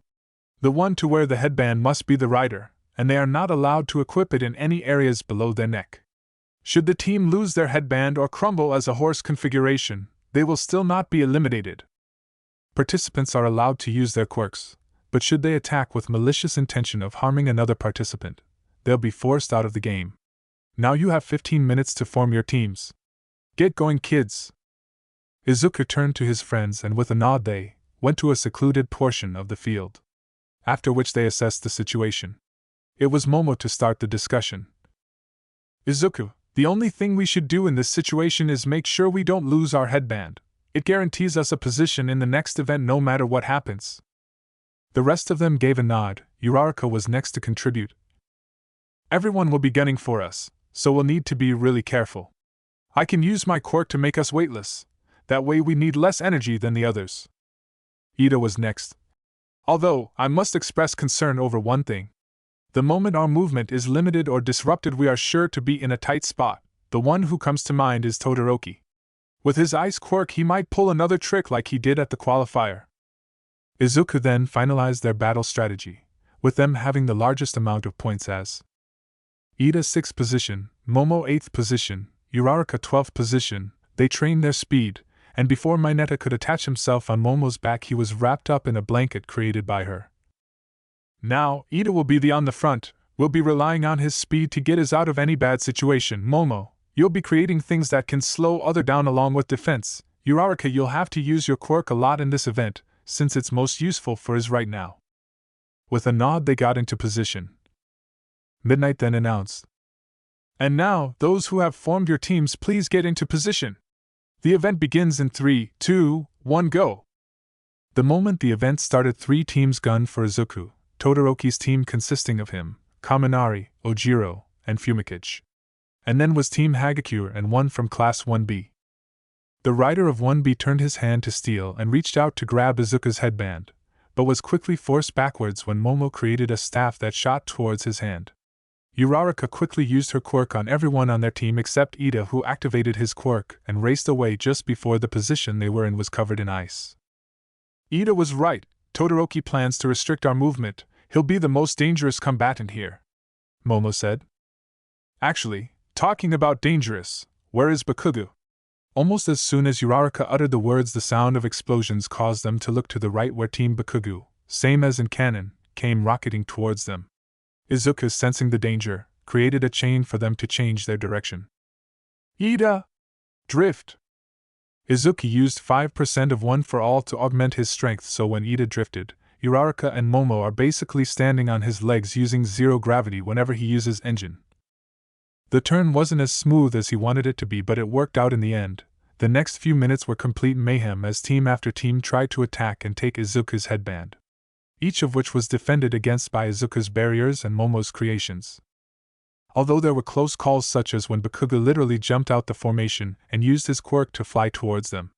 Then was Todoroki, who was using his ice quirk to focus on attacking, while Fumikichi's dark shadow and Ojiro's tail defended them. Around 7 minutes later, Midnight announced the present point tally of each team, which led to a surprise. Whoa, it seems as though 1A isn't doing so hot. Even Team Bakugo seems to have lost all their points. The only survivors seem to be Team Midoriya and Team Todoroki. It seems as though Class 1B seemed to have had a long-term strategy, Present Mike commented. With each of the main teams, Bakugo scowled at what the extras had said. He'll show them who's the victim. Bakugo suddenly developed a very murderous aura. Kirishima, change of plans. We're going to show them what it means to be that of the elite. Todoroki stared at Izuku. He had finally been able to trap them into a corner, but he couldn't reach the headband. Every time he got close, Momo's creations would interfere or Izuku would drive them away, and not to mention he had made him almost use his left to block their advances. He had less than 6 minutes. Todoroki shot 6 spears of ice at Izuku, which was immediately blocked by a barrier of light.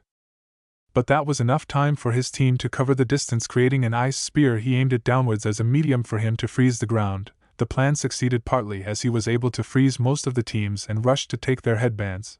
But Izuku had created a chain of light, and using Ida's and Uraraka's quirks had gotten past them. Todoroki's team chased after them but was intercepted by another team, leaving him with no choice but to leave Izuku's team. He had already secured enough points to move to the next round. As Team Midoriya continued to evade the opposing teams, they were reintroduced to a certain explosive individual. Izuku! I'm coming for you! Bakugo had around 5 ribbons on his neck, showing that he had indeed succeeded in taking all the points with the other 1B teams. Izuku knew that he only had to last 3 minutes, but he knew Bakugo was not an opponent he could handle by just running away. Both teams clashed. Explosion met barrier. Tapes met creation. Acid was evaded. The clash was short and furious. Izuku summoned a chain to try and pin Kirishima, but that ended in failure as Bakugo used his explosions to change the entire team trajectory, using Mina's acid quirk to give them a smooth transition. With only 2 minutes left, Izuku was almost sure he'd win, and then Bakugo surprised him by literally jumping to the sky and exploded toward him. He created a barrier to block him, but Izuku surprised him once again as he literally punched through his hastily created barrier and took his headband, before he could counterattack. Zero pulled Bakugo by the legs where he had attached his tape to. Bakugo was in the air, headband in his hand, and in just a few seconds he would reach his team. Izuku knew what he was about to do was beyond crazy and stupid, but it was their only hope of winning. "Ida! Make sure you catch me!" And then Midoriya jumped up using Ida's shoulders as a launching pad. Then he channeled his magic to his legs in preparation for a burst, and then decided to go further, directing 10% of One for All to amplify his magic. He then released the stored-up energy in one go. A shockwave was created when Izuku literally rocketed towards Bakugo, cutting the tape attached to his legs with a chain. Tackling Bakugo in air, they were around 160 meters in air. Bakugo and Izuku engaged in close combat, and as a testament to Bakugo's instincts and skill, he was able to keep his own even in an unfamiliar terrain. 45 seconds left! Izuku's eyes widened at Midnight's announcement. "Ha, I win, Izuku!" Bakugo laughed, but Izuku was already in action. Augmenting his magic once more, he created a flash of light which blinded everyone at the intensity. Then with One for All he broke through Bakugo's defense and grabbed the 10 million headband which was seen on his neck, and just in time too, as Zero suddenly attached another tape to Bakugo and pulled him away. It was then, when Izuku was in freefall, did Ida suddenly focus. "Yaoyorozu-san, Uraraka-san, please hold on. This will be our last shot. I'm going to go beyond fast. So please don't let go." With a nod, Momo created a binding on both of them and Ida, while simultaneously Ida diverted his entire energy to his legs. Recipro burst. They blurred from everyone's vision directly to where Izuku was about to land. Momo created a line to Izuku and pulled with a roar. Just as Izuku was to topple them over, Uraraka slapped him hard, which caused him to float just an inch above them. President Mike then addressed the crowd. "It's over. And the teams that pass to the next stage are Team Shinso, Team Todoroki, Team Bakugo, and in first place by pulling off some sick moves is Team Midoriya. Make some noise, people!" Uraraka released her quirk, which caused them all to topple over, laughing at the craziness of what they had just done. With the pros, Tashinori let out a sigh of relief. Bakugo sure was unpredictable, but he was glad that Midoriya was able to pull through. His trust in his teammates pulled him through. The other pros were talking amongst themselves, mostly about what they had witnessed and the versatile ways the students had used their quirks. And of course the top 3 contestants. With Bakugo. Bakugo looked at Izuku blankly. He watched as they got up and started congratulating each other. He made a fist with his hands. He was that close to first place, and Izuku pulled that move out of his ass. He was about to scream, but then remembered that there wasn't anything to get mad about. There is the next match, and Izuku had proven himself time and time again. So with a smirk he walked up to Izuku.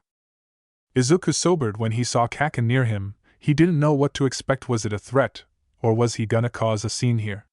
But much to his surprise he saw that Kaken had a small smirk on his face, not one of maliciousness. No, it was the ones he used to see back in his childhood when they were friends. Hesitantly, Izuku raised his hands for a fist bump. The rest of his friends tensed. While they were friends with him, he still had his moments, but to their surprise he simply rose his hand and returned the fist bump. "You did good, Izuku, but I'll get you next time." Bakugo had finally buried the hatchet. He hoped that he would a long time ago, and now they could be best of friends again. Izuku snapped out it and said, "I know you will. So let's give it our best then." Izuku joined with the other students that had made it past the second event. He felt happy, given that his team had come out on top, and also since he and Bakugo had finally set aside their differences. "We'll be taking a break for lunch," Midnight said from her stage. "We'll see you back here in an hour. Enjoy yourselves." As he turned to leave, a hand caught his shoulder. As he turned around he saw Todoroki. Bakugo and the rest of his friends stopped to look at him. "I need to speak with you, Midoriya, in private." Izuku was about to decline, but something about Todoroki's stance reminded him of when Bakugo was captured by the slime villain. "Sure," Izuku responded. His friends were a little surprised by the answer.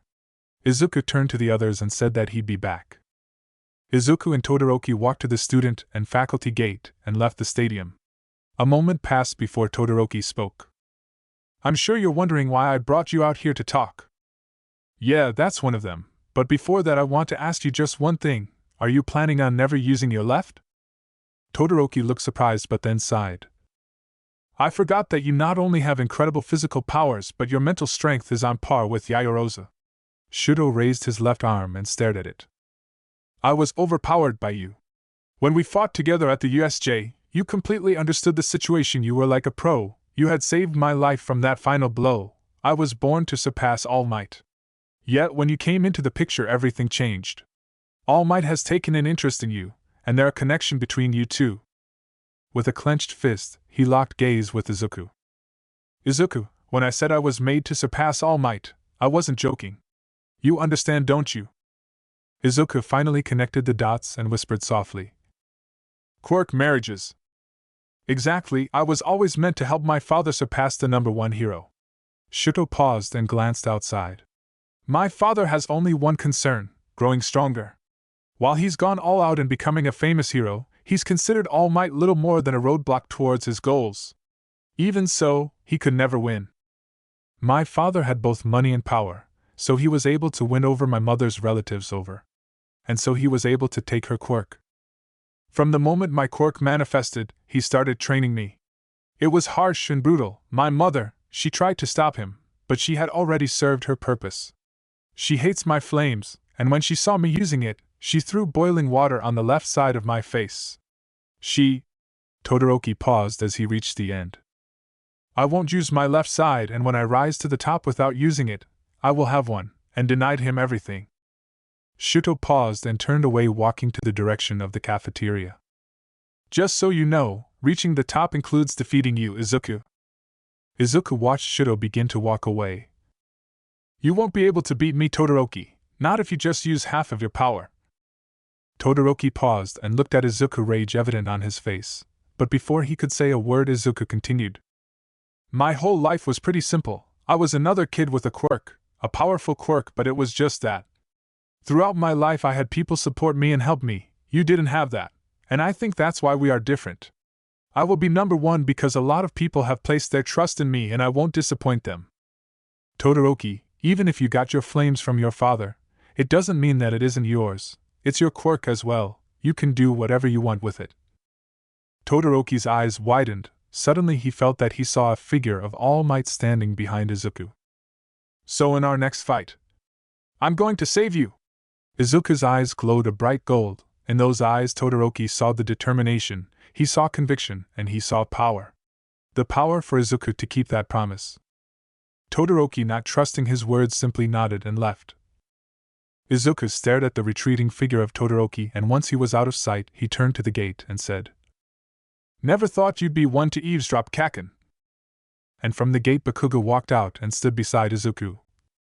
Well, it isn't uncommon for people to cause harm to opponents during these intermissions, and I'd hate to see you hurt before our match.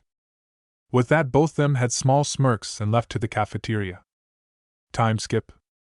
The students gathered once more before the stage where Midnight stood, waiting. Now that we're all here, it's time to present the final event. The screen rolled through a dozen possibilities before settling on 1v1 tournament. And now, here are the matchups. Match 1, Midoriya Izuku vs Shinso. Match 2, Bakugo Katsuki vs Uraraka Ochako. Match 3, Kirishima Aijiro vs Tetsu. Match 4, Ashido Mina vs Aoyama Yuga. Match 5, Yaoyorozu Momo vs Tokoemi Fumikage. Match 6, Shiozaki Ibara vs Kaminari Denki. Match 7, Hatsune vs Ida Tenya. Match 8, Todoroki Shuto vs Zero Hanta. Present mixed amplified voice cut through the chatter. With that, the matchups are official. Good luck to all of our competitors as we take a break for the simpler festivities. Izuku watched the cement floor that had been prepared by the Pro Heroes Cementos. He idly thought that by the end of tournament the stadium would have to be remade at least twice, considering Kaken that is. Izuku turned around, sensing a familiar presence enter his sensory field. He smiled as Toshinori joined him, laying a hand on his shoulder. He looked the same as always. Izuku had been secretly training so as to cure the condition that his sensei had been afflicted with. While he was better than most at healing, it wouldn't be enough for him to heal his sensei's condition. You were spectacular, Izuku. A lot of people have their eyes on you. Especially after those stunts you did. You truly did introduce yourself in a fabulous way. Ha! While Toshinori started out strong, his laughter died down a tad too fast. I met Endeavor while coming down. If you win against Bakugo, it's almost certain that you'll be facing his son in the finals. There was a contemplative silence, where both of them simply thought about the tournament and the training. Then All Might spoke. His son, Shoto, he's had a tough life. Endeavor was merciless in his training. He wanted him to be able to surpass me, no matter the cost. Izuku stared at All Might, thinking back to the conversation with Todoroki, but then he wondered where his sensei was leading this conversation to. Izuku, am I doing the same to you? I have been training you beyond what most people can endure. I saw young Shoto's eyes. They were a bit hollow. I feel as though I might dash. Before he could continue, Izuku interrupted him forcefully. Sensei, please don't even think of comparing yourself to Endeavor. The training you put me through while strenuous never caused me lasting harm.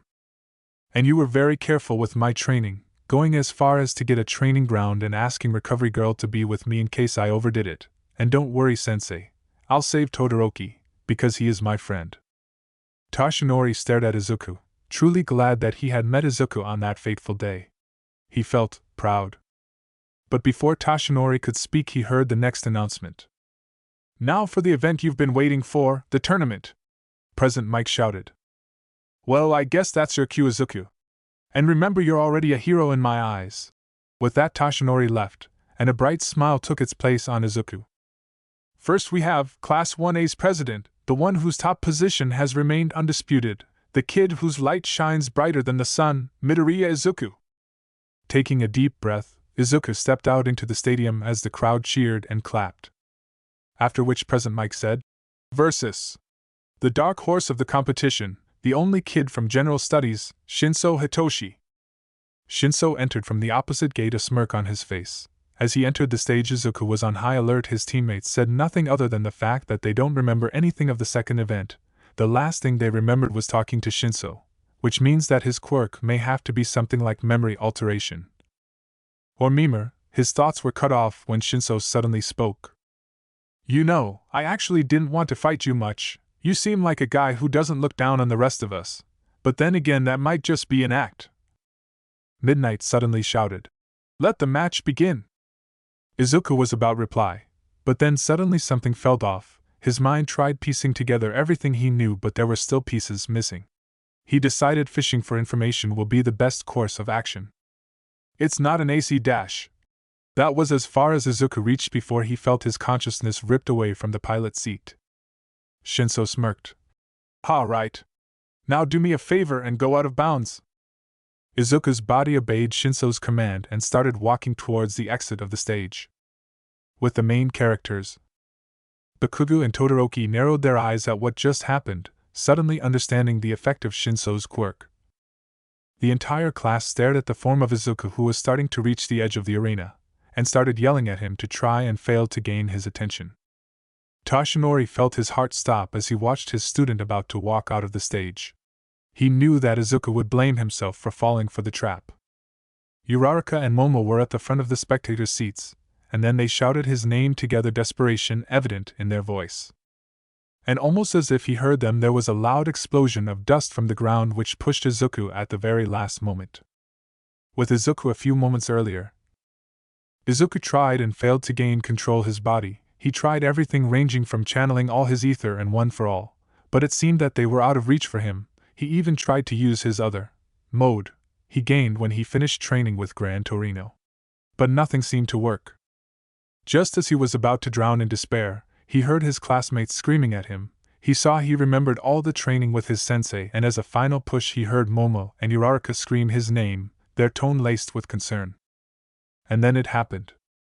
He saw a rainbow of colors wash over him, and in front of him at the gate, he saw the silhouettes of 7 figures, with one of them looking very similar to his sensei.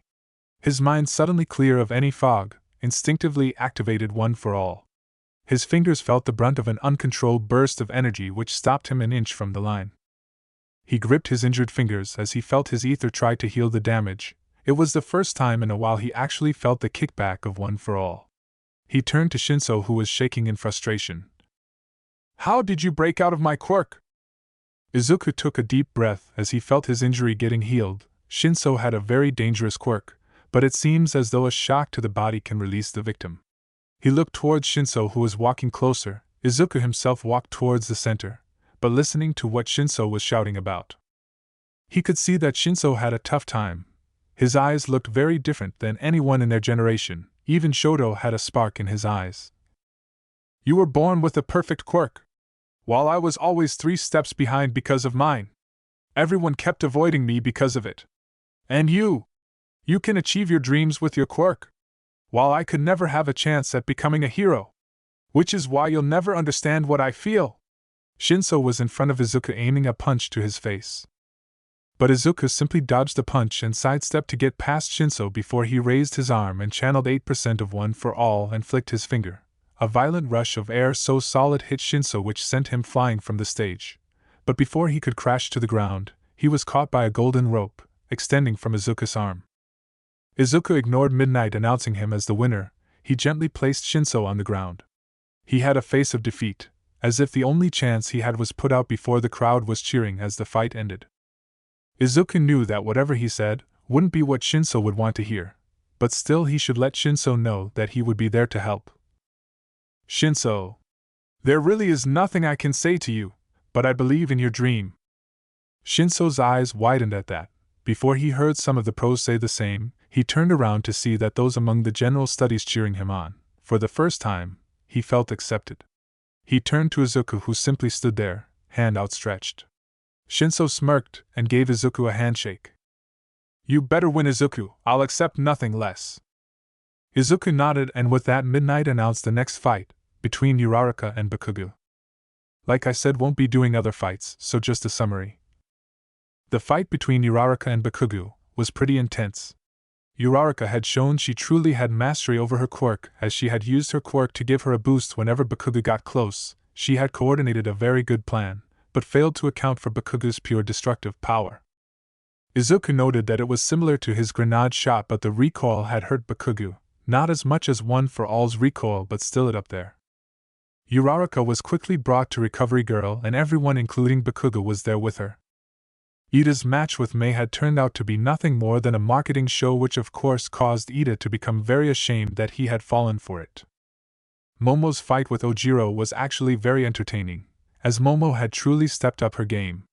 Her creation speed was faster than it ever was. Also, her month-long training had led her to gain a lot of agility, which was showcased when she effortlessly dodged the strike sent by Ojiro. It was when Momo was able to surprise Ojiro that she was able to strike him with a bow staff which had a black color with red hexagonal designs, and without giving him a chance to recover, Momo had used her staff to knock him down, but was blocked by his tail. When he countered, Momo disengaged and then created 2 staffs of different lengths, one about as long as ninjato. The next few minutes were a clash where each time Momo was disarmed she would create another weapon a moment later. It was when Ojiro came with an overhead strike which overextended, Momo mercilessly took the opportunity and knocked him out with a strike to his head. The crowd erupted in cheers at the display of fighting skills from both contestants. Momo was greeted by everyone, where she was happy with the praise. And then they heard the announcement for the final preliminary match between Siro and Todoroki. They all saw that Todoroki was not in a good mood, which showed when he ended the match in an instant. A great wall of ice enveloped the entire area to outside the stadium. Todoroki apologized for the excessive force, but Izuku only saw a very sad sight. But before he could question it, President Mike announced led the beginning of the next match to begin in a minute. Both Izuku and Bakugo tensed. This would be the second time they had fought without anyone interfering. Bakugo turned to Izuku. "Well then, we shouldn't keep them waiting now, should we, Izuku?" With that he left to the stage. Izuku was about to do the same but was stopped by both Uraraka and Momo. They hadn't fully trusted him after Bakugo had used that grenade shot against him. He could see there was still doubt in their eyes, but he trusted Bakugo. And so with a smile he gently walked away from their grip. Izuku and Bakugo walked to their side of the ring. They ignored whatever President Mike said because as of now, this is a fight between rivals. From the beginning they've been rivals before friends, and now they'll bridge together the final pieces. Midnight then announced the beginning of the match. Both of them wasted no time, as they rushed towards each other. They engaged in a fist fight, neither of them landing a hit, but they knew that before. This was to get a feel of the other's fighting style. They broke away after both of them simultaneously landed a hit on each other's chest. Bakugo then took the chance and immediately used his quirk to push him towards Izuku, who responded by augmenting his body with 8% of one for all. They both met at the middle of the field, clashing with each other in mid-punch. Just as Izuku was about to overpower Bakugo, an explosion from his other hand pushed his body back. Bakugo used the opportunity to try and land a devastating axe kick. Almost immediately, Izuku's body responded by cranking up 1 for all to 13%, where he then disappeared from Bakugo's sight. And then, as a testament to Bakugo's fighting instinct, he evaded a vicious punch from Izuku, who appeared to his right, by using nothing more than a controlled explosion to turn his body just so that he could evade Izuku's strike by a hair's breadth. Izuku himself was surprised when Bakugo had dodged his punch, but then it was Bakugo who was surprised when he was sent flying by an air wall which had accompanied Izuku's punch. Just as he was about to fall out of the stage, he created a powerful explosion which brought him back to the edge of the stage. Bakugo panted as he looked at Izuku, who had golden lightning coming off his body. Izuku, while not having any physical injuries, was a bit tired from the hand-to-hand combat he had with Bakugo. Knowing that he shouldn't drag this out because of Bakugo's history of being a fighting genius, Izuku took the initiative and rushed towards Bakugo, who returned with using his explosions and propelling him forward. Just when they were about to clash, Bakugo suddenly changed his direction with a well-timed explosion which made him go just above Izuku's head, and then created an explosion that met with Izuku's back. Izuku was unprepared at the sudden maneuver, was suddenly thrusted forward with a pulsing pain on his back. While Bakugo looked more tired than him, he knew that he wouldn't give up without a fight. Izuku sent a number of chains at Bakugo, who evaded them using his explosions. But then the inevitable happened. 2 chains came up from opposite directions, and he was certain that he could only dodge one at best. So then Bakugo once again proved his skills and released an explosive wave of power which broke all the chains surrounding him, as well as knocking Izuku back. Bakugo went to his knees as the explosive wave had used up much of his stamina, yet through his exhaustion Bakugo refused to break eye contact with Izuku. He knew that Izuku couldn't break out any of his more dangerous moves. While it was a tough pill for him to swallow, he knew that Izuku would have finished him immediately if he had truly been able to let loose. "Heh, I guess you really can pack a punch at Izuku?" Bakugo panted out. "Yeah, I've been practicing a lot. You were always a better fighter than me, considering you're a walking ball of reflexes and destruction," Izuku said with a smirk, which Bakugo returned with a laugh of mirth. "Yeah, I guess so. Well, I guess you would know that my next move will be the last, right?" To which Bakugo received a nod. "Well, you better make sure to do something about it, 'cause I'm giving it my all." Bakugo jumped up with his quirk, leaving the ground cracked in his wake. He then flew to a good height where he screamed out, "This one's for you, Izuku, my most powerful move yet!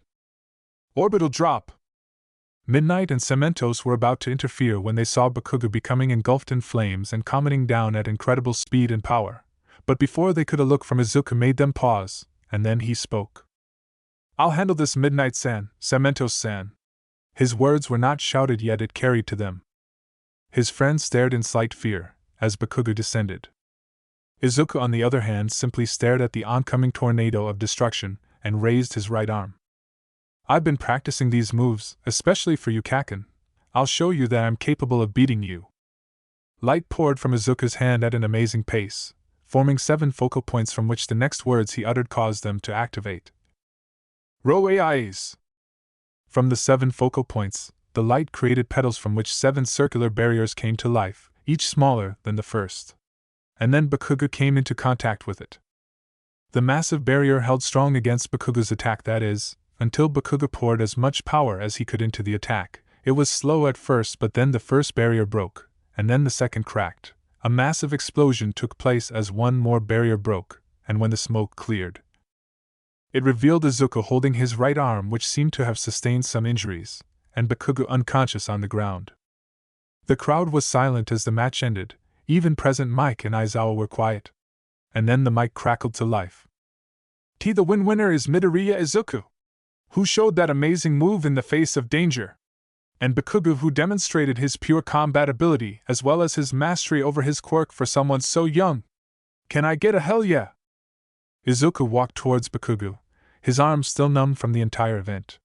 But before he could attempt to lift Bakugo, Ida came in and stopped him.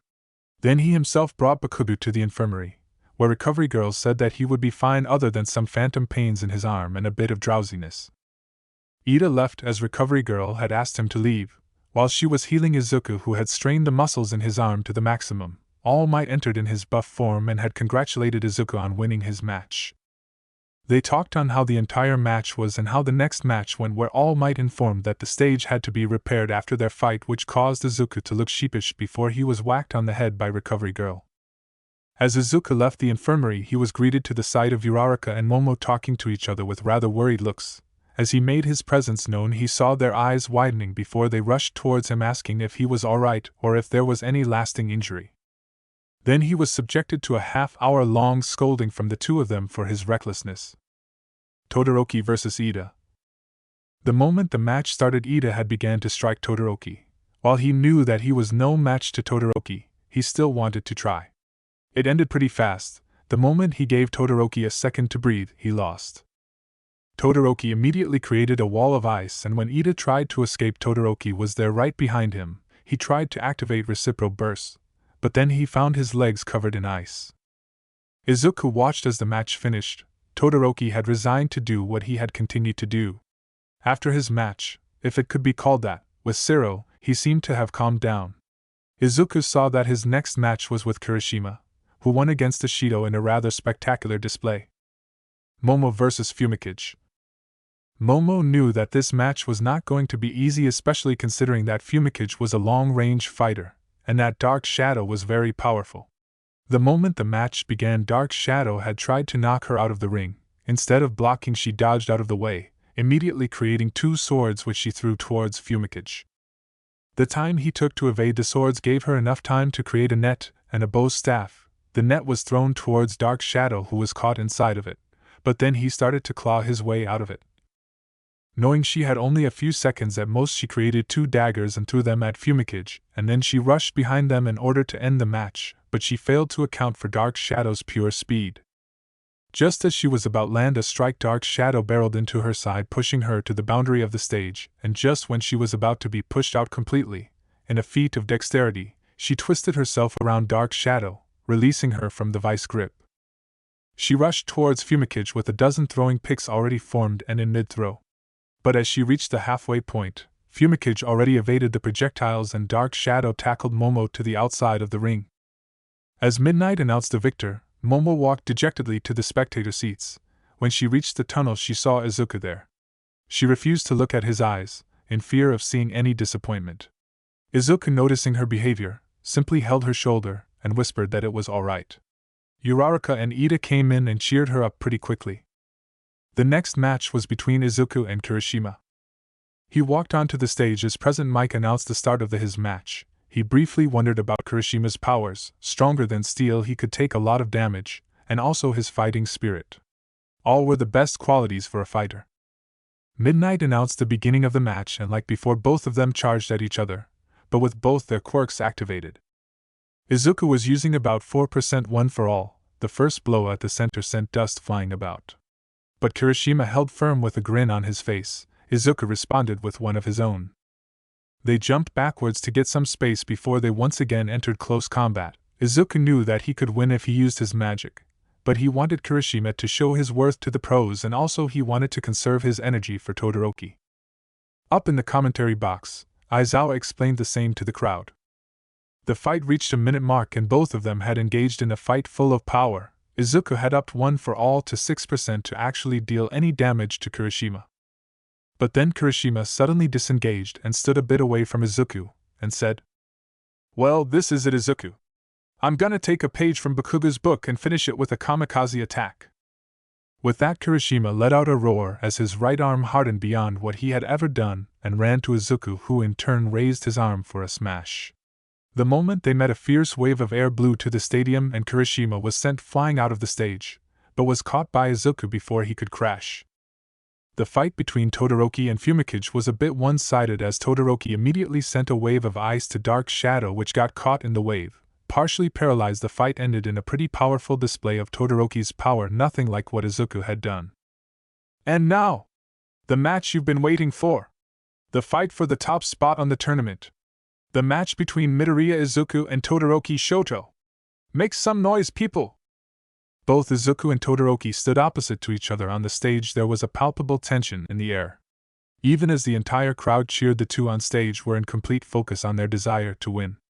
And much like the previous fights, both contestants immediately clashed the moment midnight announced the start. Todoroki sent a wave of ice comparable to the one he had sent at Zero. Izuku stared at the oncoming wave and raised his fists before channeling 15% of One for All, and then hit the air in front of him. A wall of air literally broke the ice to pieces and struck Todoroki and sent him flying. He blocked his path with a wall of ice and stared at Izuku, who simply looked at him and said, "You can't beat me with just your left, Todoroki. I won't let myself be defeated by someone who isn't giving it their all." Izuku's eyes stared down at Todoroki. They shone with power. A subtle stream of energy flowing out, invisible to all but Todoroki. His molten gold shifting, as though it was heating up. Todoroki repeated the words Izuku said over and over again in his head. Each time he heard it filled him with rage. He refused to use his left. He roared as he raised his right arm. A sea of ice accompanied it, converging at Izuku's position, whose eyes now reached a bright gold, the stream of energy going up to his hair. Izuku then repeated the motion of raising his fist at the ice, but unlike before, he roared out as loud as Todoroki. Meteor Smash! It was more powerful than what he felt from the last punch. The force behind that punch had cracked the sea of ice to dust and cracked the ice wall behind him. Todoroki groaned as he felt the impact of just the air forcing him to use his ice to freeze his position to the ground. As the dust cleared, Todoroki was at 3/4th mark of the stage, while Izuku had a golden lightning subtly racing through his body. The crowd watched mesmerized at the power both students displayed. Endeavor looked at Izuku, remembering what he said when he explained the significance of Todoroki's very existence and his destiny. Todoroki-kun won't become like how you want him to be. He is not you, he is his own person. And I'll show him the way, because it's a hero's duty to save those in need. And now I need to save Todoroki from himself. With that, Izuku left to the stage. His attention returned to the stage where Todoroki was futilely trying to harm Izuku, who simply dodged the barrage of attacks. But what he noticed was the way ice seemed to form around them in a circle. The moment the circle was complete, Todoroki forced some distance between them by hurling a wall of ice at Izuku, which served its purpose as it provided breathing room for Todoroki's next move. You said I couldn't beat you with just half my power, Midoriya. Now I will prove you wrong. Arctic Burial!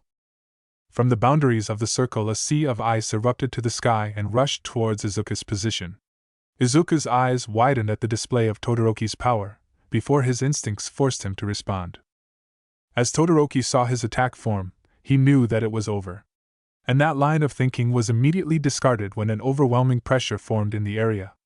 The tomb he had created was glowing. Before he saw cracks forming, he knew what would come next. He raised his arm and created a wall of ice to protect himself. Battle Arts, Exorcism. The tomb of ice shattered as the light broke through it. The entire ice encasing Izuku broke down and vanished as the light blanketed it, and once it died down, it revealed Todoroki, who was looking forward in astonishment. And then was Izuku, whose clothes were a bit ripped and seemed to have some dry blood yet no cuts on his actual body. Izuku stared at Todoroki, whose right side was now completely encased in ice. Izuku walked forward, causing Todoroki to try and slow him down with his ice spears. He tried to raise his arm, but it refused to budge. Izuku, seeing this, decided to ask a question. Todoroki, why is it that you continue to fight like this? You aren't even capable of using your right completely too, isn't it? There is a limit, your left, no matter how much you want to deny it, it is a part of you. Todoroki stared at Izuku when the words registered. Yes, quirks are naturally passed from parent to child. Izuku blurred from his position and buried his fist into Todoroki's stomach with his 5% activated. The ice broke apart as Todoroki was launched to the sky. Can't you see what you are doing to yourself? Everyone here is fighting with their all. And you think you'll win without even fighting at 50%? Yet that's not the only thing that matters. It goes beyond blood ties. Izuku landed a vicious right to Todoroki's ribs before using a chain and throwing him towards the center of the stage. Todoroki's reflex caused him to respond with a dozen spears of ice which erupted from the stage. Almost immediately a dozen golden chains burst to life and destroyed each of them. Why do you want to be a hero when you can't save yourself? Your place is not with them, Endeavor said as he dragged Todoroki away, who had been watching his siblings play together, all of them with either fire or ice quirks. None of them had both. They live in a different world than the one I'm training you for. Izuku rushed forward, the ground cracking as he reached Todoroki, who raised his right arm and with it a glacier erupted in front of him, and Izuku, not even slowing down, roared as he punched through it. Smash! And an overwhelming force shattered the glacier, giving Izuku a straight shot to Todoroki. A dozen golden swords formed behind Izuku and shot towards Todoroki, who tried dodging the blades with his limited dexterity. Izuku then came in close and gave another punch directly at Todoroki's chest, which cracked the ice and sent him flying back. What is the reason you don't fight with everything you have? It's your power, isn't it? Those words, they reminded him of a memory, one that was buried deep within him. Among all the memories of him and his mother, this was the one he had forgotten. Oka-san, I don't want to be like Ota-san. He always hurts you. I don't want to be like him.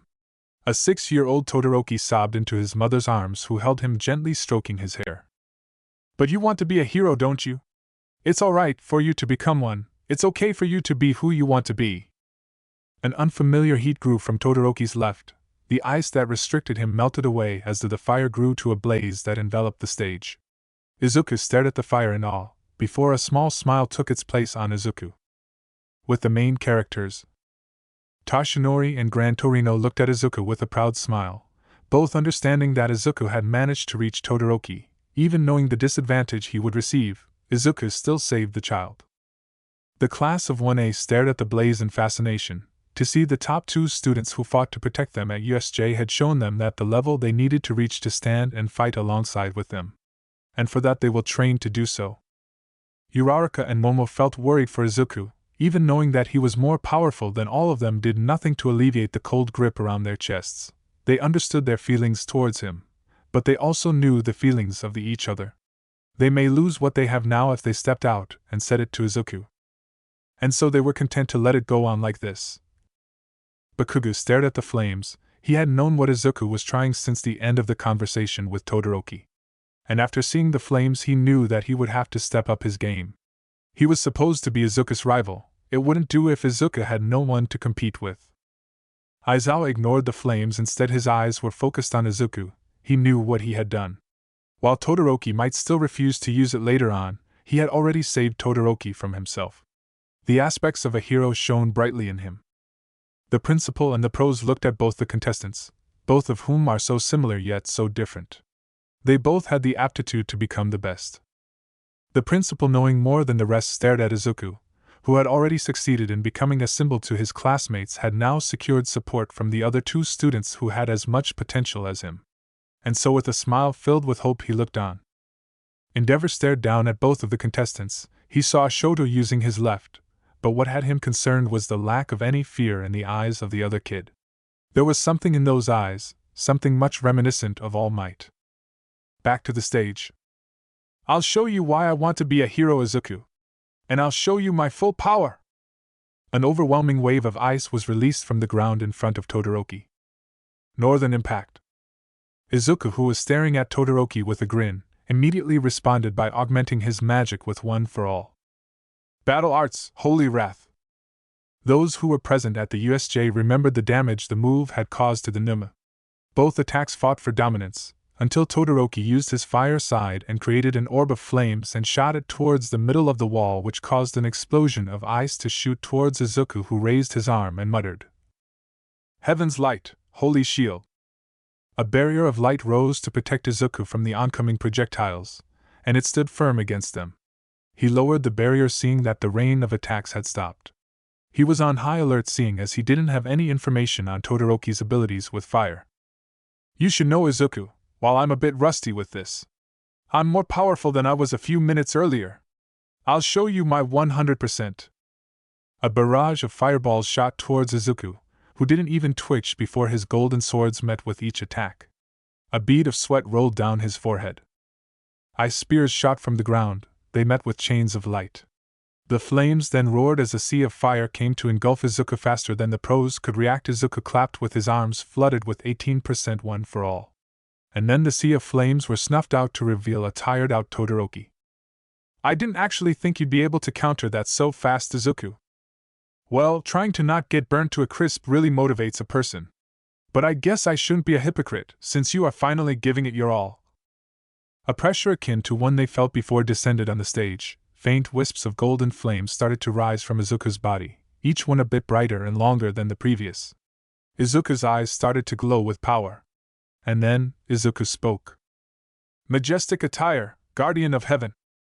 The words carried to the crowd, and like a new sun, Izuku's body was bathed in gold.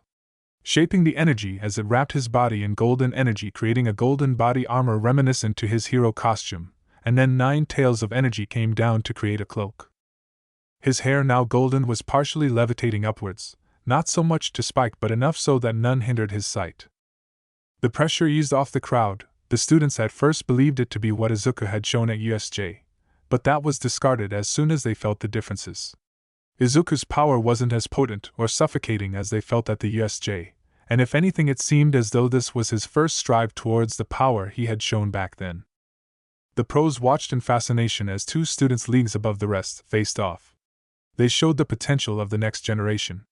Gran Torino and Toshinori were sporting grins at the fruits of Izuku's labor.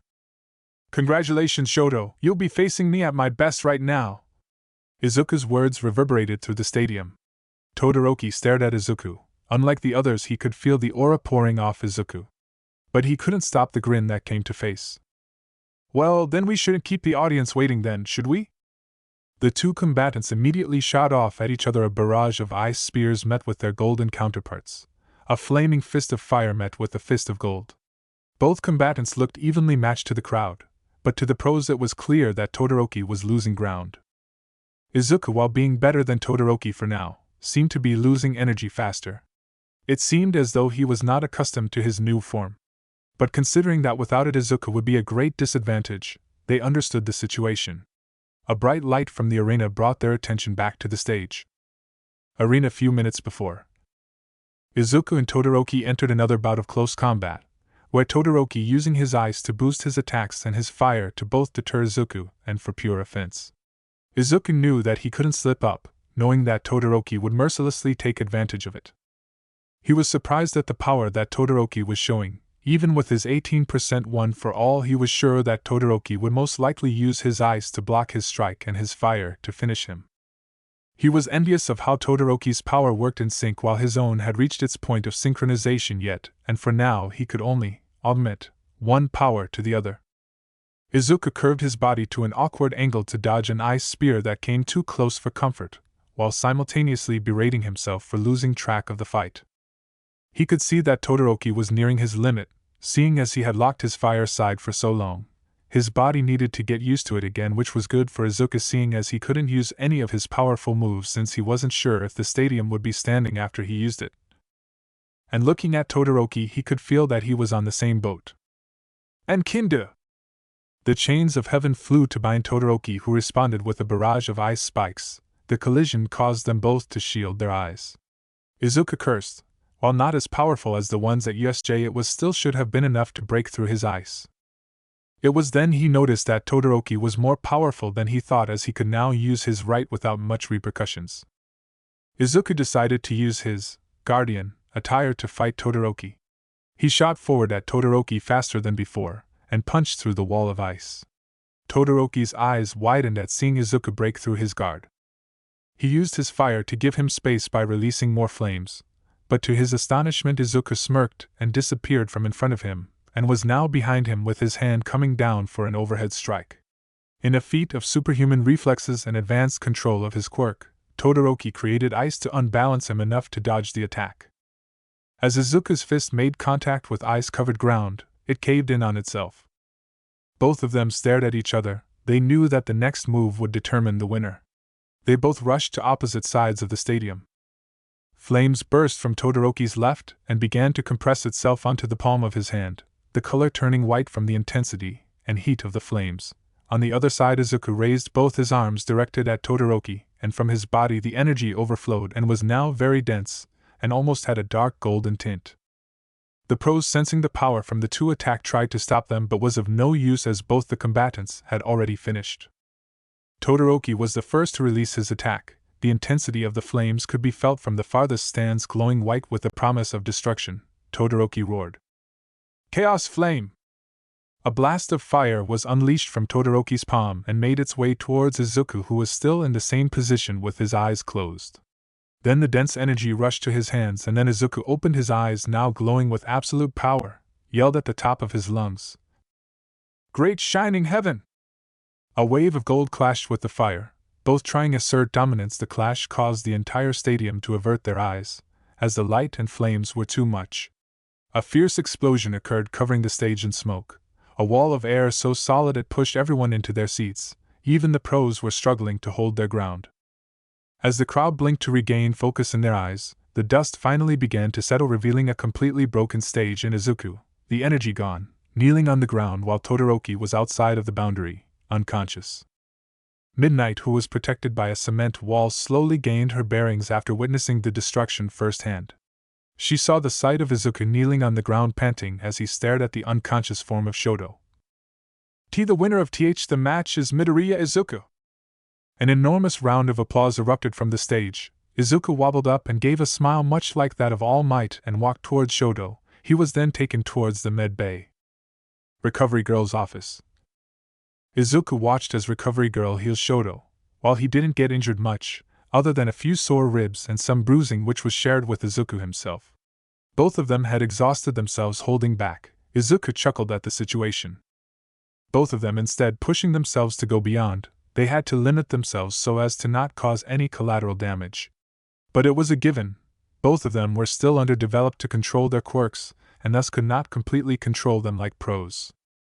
As Izuku was muttering on about their situation, which annoyed Recovery Girl gave a whack to Izuku's head, getting him to stop as well as waking Shoto up from his slumber. While physically they were fine, it was the exhaustion they felt that caused problems. Recovery Girl left the room, telling both of them that she'll be back with some medicine to help with some exhaustion.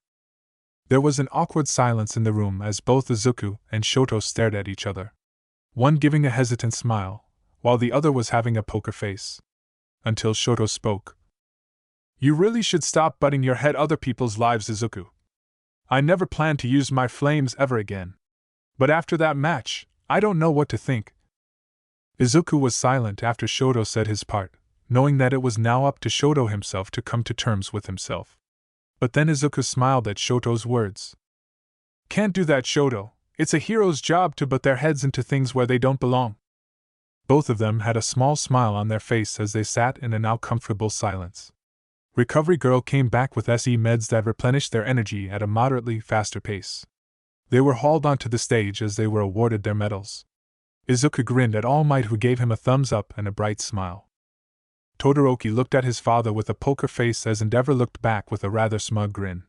The class of 1A were cheering louder than the crowd, and even the pros seemed to have enjoyed the fight. Izuku stared at the crowd, the happiness on each of their faces. This reminded him of his reason to become a hero, and so he promised himself he would become the symbol of peace and surpass All Might. Sometimes there are no villains to fight.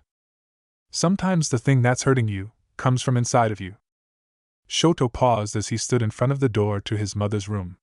His right arm was shaking a bit even though he hadn't used his quirk. He took a few steps back and stared at the white ceiling.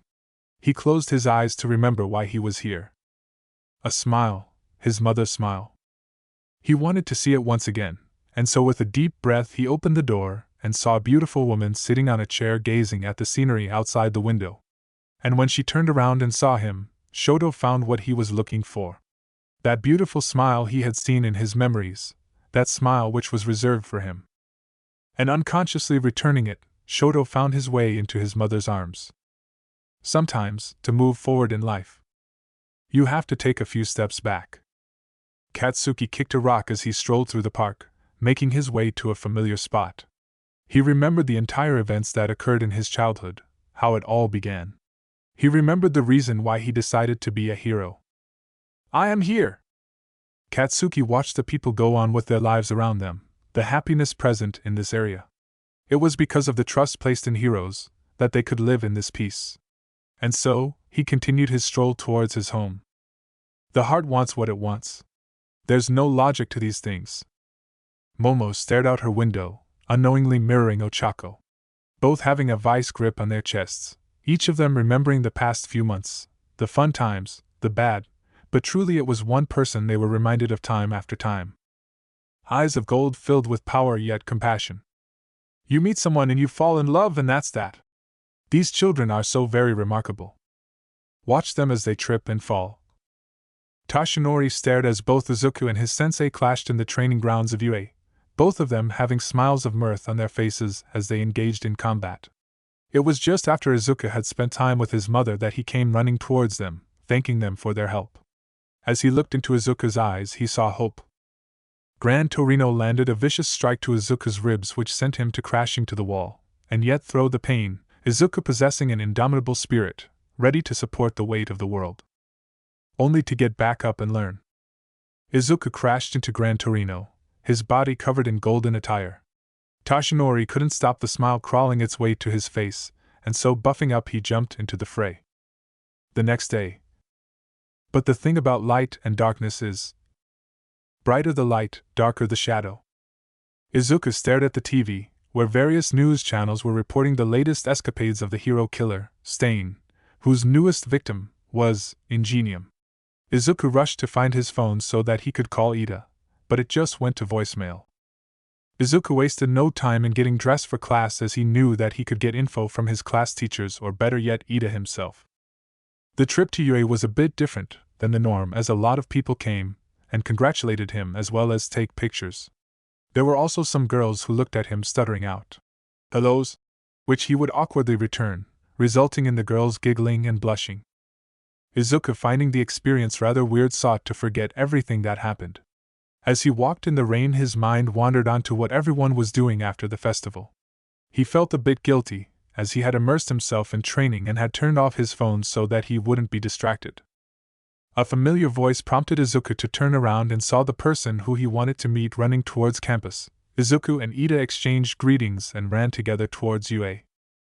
Izuku thought that this would be the right time to ask about Ingenium's condition, which Ida had replied with a rather laid-back response, but Izuku saw Ida's eyes. While he hid it well, Izuku saw rage not at him, but towards Stain.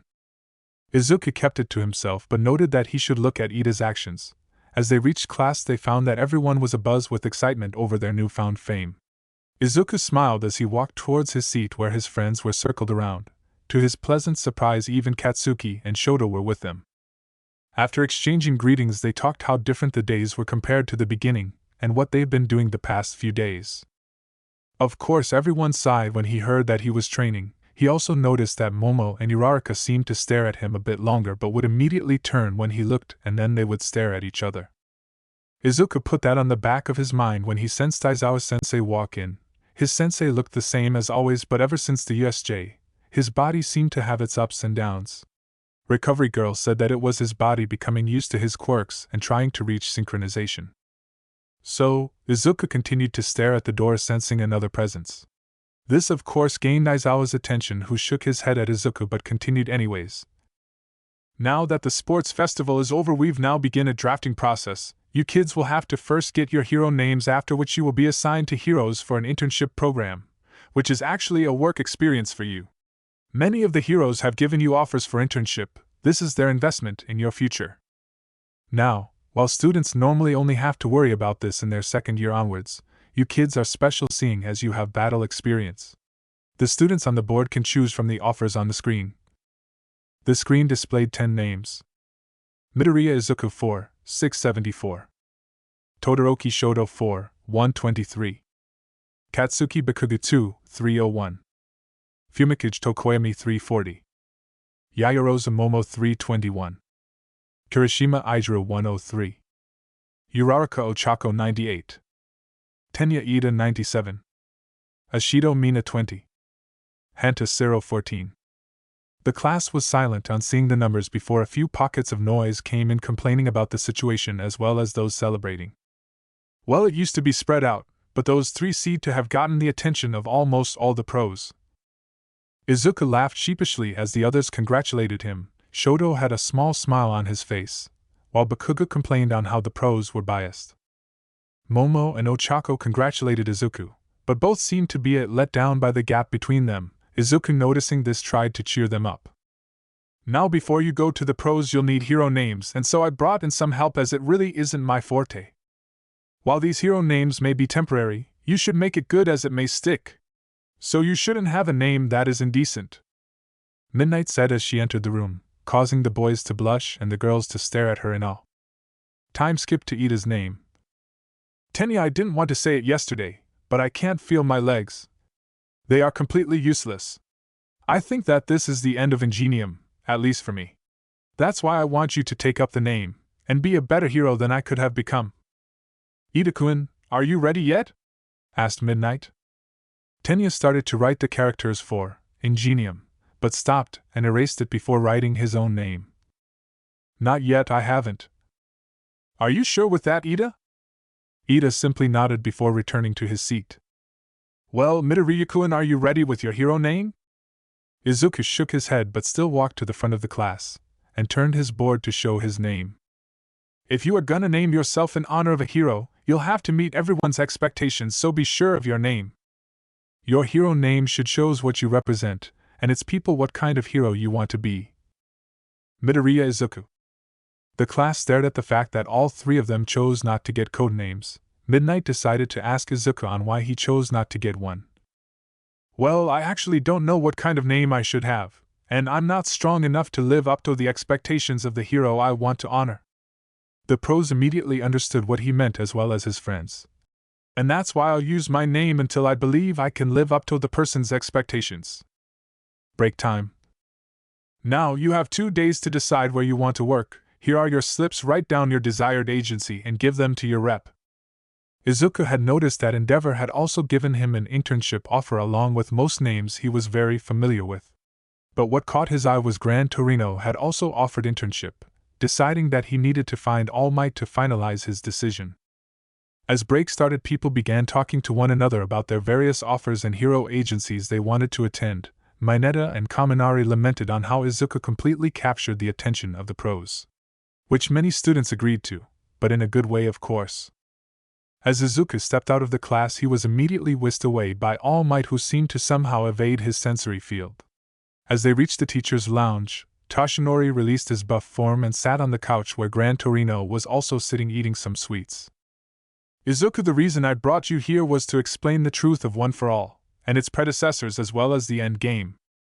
Izuku noticed the shift in the atmosphere as everyone seemed serious, so with a nod Izuku sat across them. A few generations back, as quirks became more prevalent, public outcry from the quirkless grew in response. This was mostly because quirks were used for criminal acts. This all led to a period of chaos. One man rose to power using his quirk. He was named All for One. He was able to steal as well as gift quirks to others. Thus he created an empire which he ruled. Now All for One had a brother who opposed him. But he was very weak and appeared to be quirkless, so All for One forced a quirk that stockpiles power onto his brother.